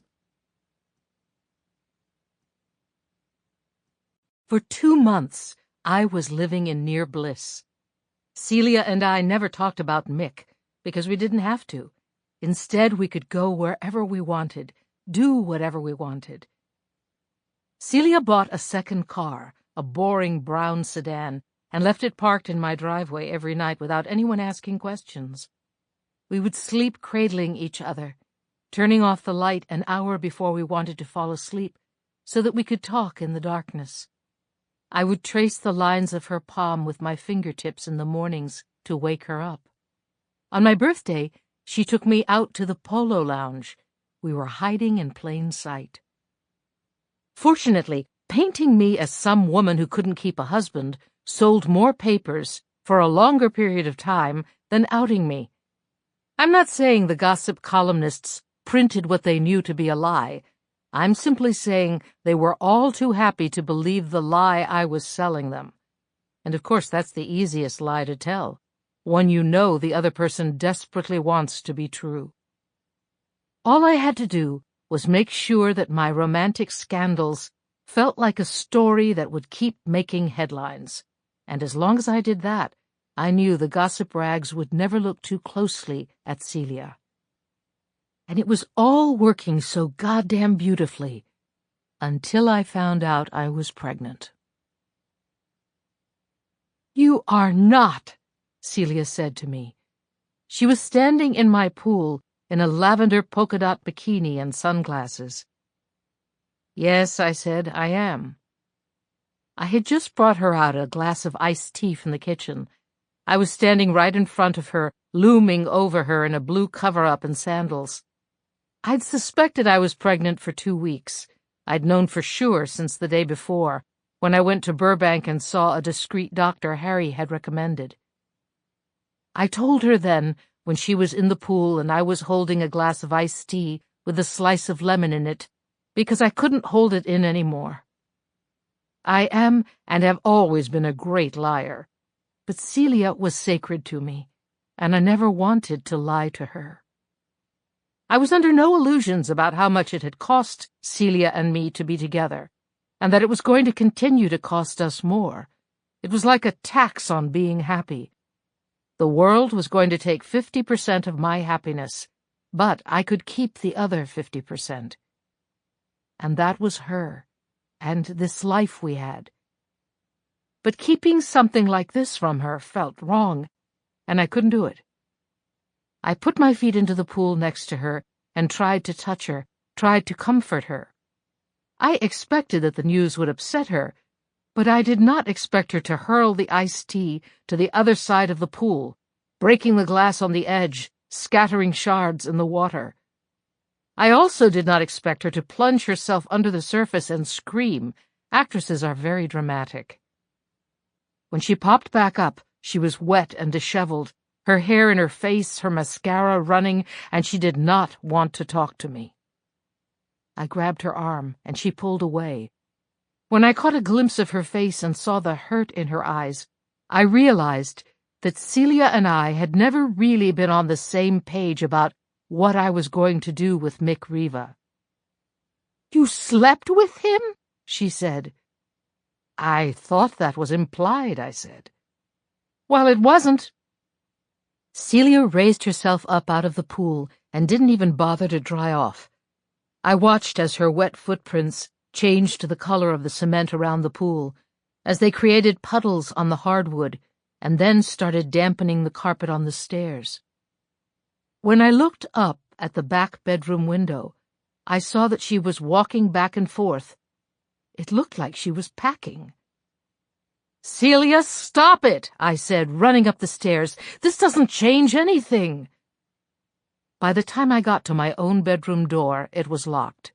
I pounded on it. "Honey, please, leave me alone." "Please," I said, "let's talk about this." "No. You can't do this, Celia. Let's talk this out." I leaned against the door, pushing my face into the slim gap of the doorframe, hoping it would make my voice travel farther, make Celia understand faster. "This is not a life, Evelyn," she said. She opened the door and walked past me. I almost fell, so much of my weight had been resting on the very door she had just flung open. But I caught myself and followed her down the stairs. "Yes, it is," I said. "This is our life. And we've sacrificed so much for it, and you can't give up on it now." "Yes, I can," she said. "I don't want to do this anymore. I don't want to live this way. I don't want to drive an awful brown car to your home so no one knows I'm here. I don't want to pretend I live by myself in Hollywood when I truly live here with you in this house. And I certainly don't want to love a woman who would screw some singer just so the world doesn't suspect she loves me. You are twisting the truth. You are a coward, and I can't believe I ever thought any differently. I did this for you," I yelled. We were at the foot of the stairs now. Celia had one hand on the door, the other on her suitcase. She was still in her bathing suit. Her hair was dripping. "You didn't do a goddamn thing for me," she said, her chest turning red in splotches, her cheeks burning. "You did it for you. You did it because you can't stand the idea of not being the most famous woman on the planet. You did it to protect yourself and your precious fans, who go to the theater over and over just to see if this time they'll catch a half frame of your tits. That's who you did it for." "It was for you, Celia. Do you think your family is going to stick by you if they find out the truth?" She bristled when I said it, and I saw her turn the doorknob. "You will lose everything you have if people find out what you are," I said. "What we are," she said, turning toward me. "Don't go around trying to pretend you're different from me." "I am," I said, "and you know that I am." "Bullshit." "I can love a man, Celia. I can go marry any man I want and have children and be happy. And we both know that wouldn't come easily for you." Celia looked at me, her eyes narrow, her lips pursed. "You think you're better than me? Is that what's going on? You think I'm sick, and you think you're just playing some kind of game?" I grabbed her, immediately wanting to take back what I'd said. That wasn't what I meant at all. But she flung her arm away from me and said, "Don't you ever touch me again." I let go of her. If they find out about us, Celia, they'll forgive me. I'll marry another guy like Don, and they'll forget I even knew you. I can survive this, but I'm not sure that you can, because you'd have to either fall in love with a man or marry one you didn't love, and I don't think you're capable of either option. I'm worried for you, Celia, more than I'm worried for me. I'm not sure your career would ever recover, if your life would recover, if I didn't do something. So I did the only thing I knew. And it worked. It didn't work, Evelyn. You're pregnant. I will take care of it. Celia looked down at the floor and laughed at me. You certainly know how to handle almost any situation, don't you? Yes, I said, unsure why I was supposed to be insulted by that. I do. And yet, when it comes to being a human, you seem to have absolutely no idea where to start. You don't mean that. You are a whore, Evelyn. You let men screw you for fame, and that is why I'm leaving you. She opened the door to leave, not even looking back at me. I watched her walk out to my front stoop, down the stairs and over to her car. I followed her out and stood, frozen in the driveway. She threw her bag into the passenger's side of her car, and then she opened the door on the driver's side and stood there. I loved you so much that I thought you were the meaning of my life, Celia said, crying. I thought that people were put on earth to find other people, and I was put here to find you and touch your skin and smell your breath and hear all your thoughts. But I don't think that's true anymore. She wiped her eyes. Because I don't want to be meant for someone like you. The searing pain in my chest felt like water boiling. You know what? You're right. You aren't meant for someone like me, I said finally, because I'm willing to do what it takes to make a world for us, and you're too chicken shit. You won't make the hard decisions. You aren't willing to do the ugly stuff, and I've always known that. But I thought you'd at least have the decency to admit you need someone like me. You need someone who will get her hands dirty to protect you. You want to play like you're all high and mighty all the time. Well, try doing that without someone in the trenches protecting you. Celia's face was stoic, frozen. I wasn't sure she'd heard a single word I'd said. I guess we aren't as right for each other as we thought, she said, and then she got into her car. It wasn't until that moment, with her hand on the steering wheel, that I realized this was really happening. That this wasn't just a fight we were having, that this was the fight that would end us. It had all been going so well and had turned so quickly in the other direction, like a hairpin turn off the freeway. I guess not, was all I could say. It came out like a croak, the vowels cracking. Celia started the car and put it in reverse. "Goodbye, Evelyn," she said at the very last minute. Then she backed out of my driveway and disappeared down the road. I walked into my house and started cleaning up the puddles of water she'd left. I called a service to come and drain the pool and clean the shards of glass from her iced tea. And then I called Harry. 3 days later, he drove with me to Tijuana, where no one would ask any questions. It was a set of moments that I tried not to be mentally present for, so that I would never have to work to forget them. I was relieved, walking back to the car after the procedure, that I had become so good at compartmentalization and disassociation. May it make its way to the record books that I never regretted, not for 1 minute, ending that pregnancy. It was the right decision. On that I never wavered. But still I cried the whole way home, while Harry drove us through San Diego and along the California coastline. I cried because of everything I had lost and all the decisions I had made. I cried because I was supposed to start Anna Karenina on Monday, and I didn't care about acting or accolades. I wished I'd never needed a reason to be in Mexico in the first place, and I desperately wanted Celia to call me, crying, telling me how wrong she'd been. I wanted her to show up on my doorstep and beg to come home. I wanted her. I just wanted her back. As we were coming off the San Diego freeway, I asked Harry the question that had been running through my mind for days. Do you think I'm a whore? Harry pulled over to the side of the road and turned to me. I think you're brilliant. I think you're tough. And I think the word whore is something ignorant people throw around when they have nothing else. I listened to him and then turned my head to look out the window. Isn't it awfully convenient, Harry added, that when men make the rules, the one thing that's looked down on the most is the one thing that would bear them the greatest threat? Imagine if every single woman on the planet wanted something in exchange when she gave up her body. You'd all be ruling the place, an armed populace. Only men like me would stand a chance against you, and that's the last thing those assholes want, a world run by people like you and me. I laughed, my eyes still puffy and tired from crying. So, am I a whore or not? Who knows, he said. We're all whores, really, in some way or another, at least in Hollywood. Look, there's a reason she's Celia St. James. She's been playing that good girl routine for years. The rest of us aren't so pure.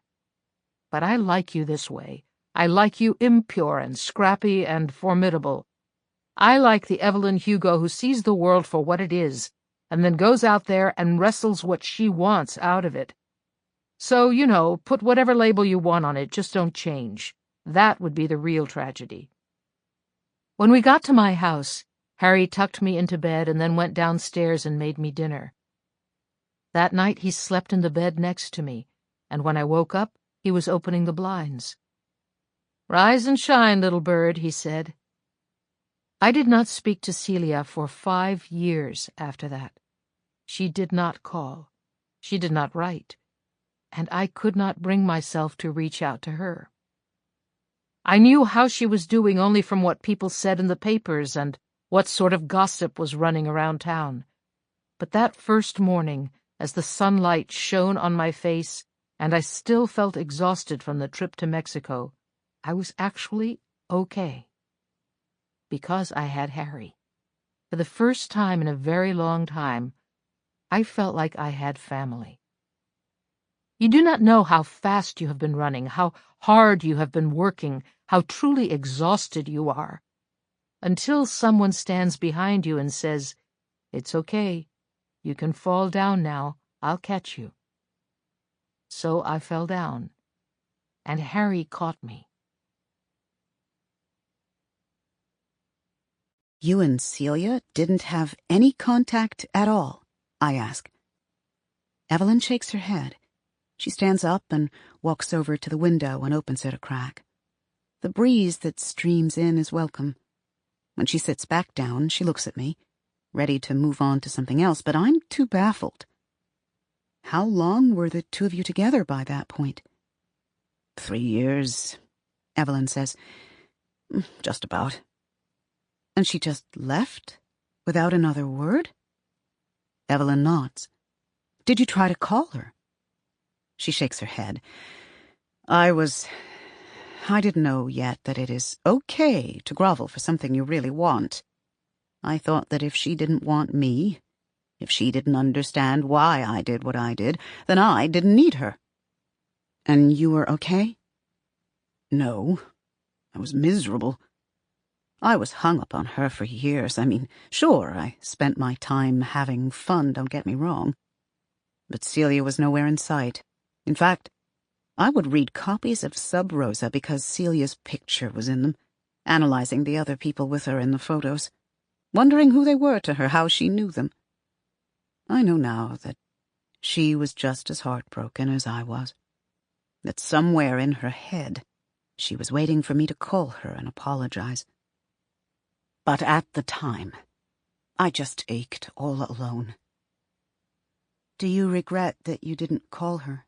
I asked her. "That you lost that time?" Evelyn looks at me as if I am stupid. "She's gone now," Evelyn says.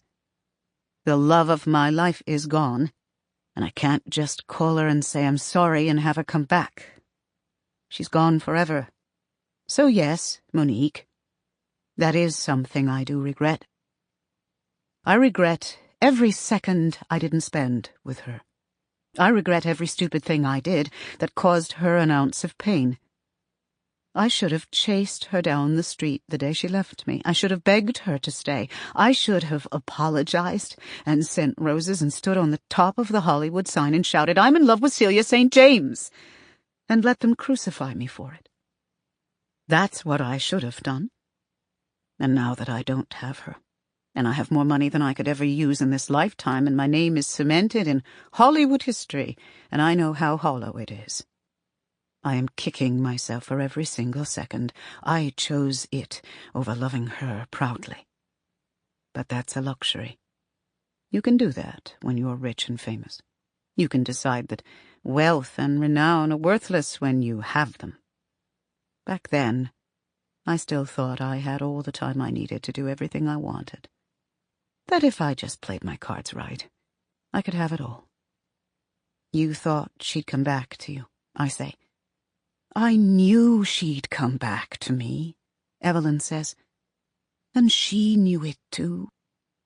We both knew our time wasn't over. I hear the distinct sound of my phone, but it isn't the familiar tone of a regular text message. It is the beep I set just for David last year when I got the phone, just after we were married, when it never occurred to me that he'd ever stop texting. I look down briefly to see his name, and beneath it, "I think we should talk. This is too huge, Em. It's happening too fast. We have to talk about it." I put it out of my mind instantly. "So, you knew she was coming back to you, but you married Rex North anyway?" I ask, refocused. Evelyn lowers her head for a moment, preparing to explain herself. Anna Karenina was way over budget. We were weeks behind schedule. Rex was Count Vronsky. By the time the director's cut came in, we knew the entire thing had to be re-edited, and we needed to bring someone else in to save it. And you had a stake in the box office. Both Harry and I did. It was his first movie after leaving Sunset Studios. If it flopped, he would have a hard time getting another meeting in town. And you? What would have happened to you if it flopped? If my first project after Bouton Tren didn't do well, I was worried I'd be a flash in the pan. I'd risen from ashes more than once by that point, but I didn't want to have to do it again. So I did the one thing I knew would get people desperate to see the movie. I married Count Vronsky.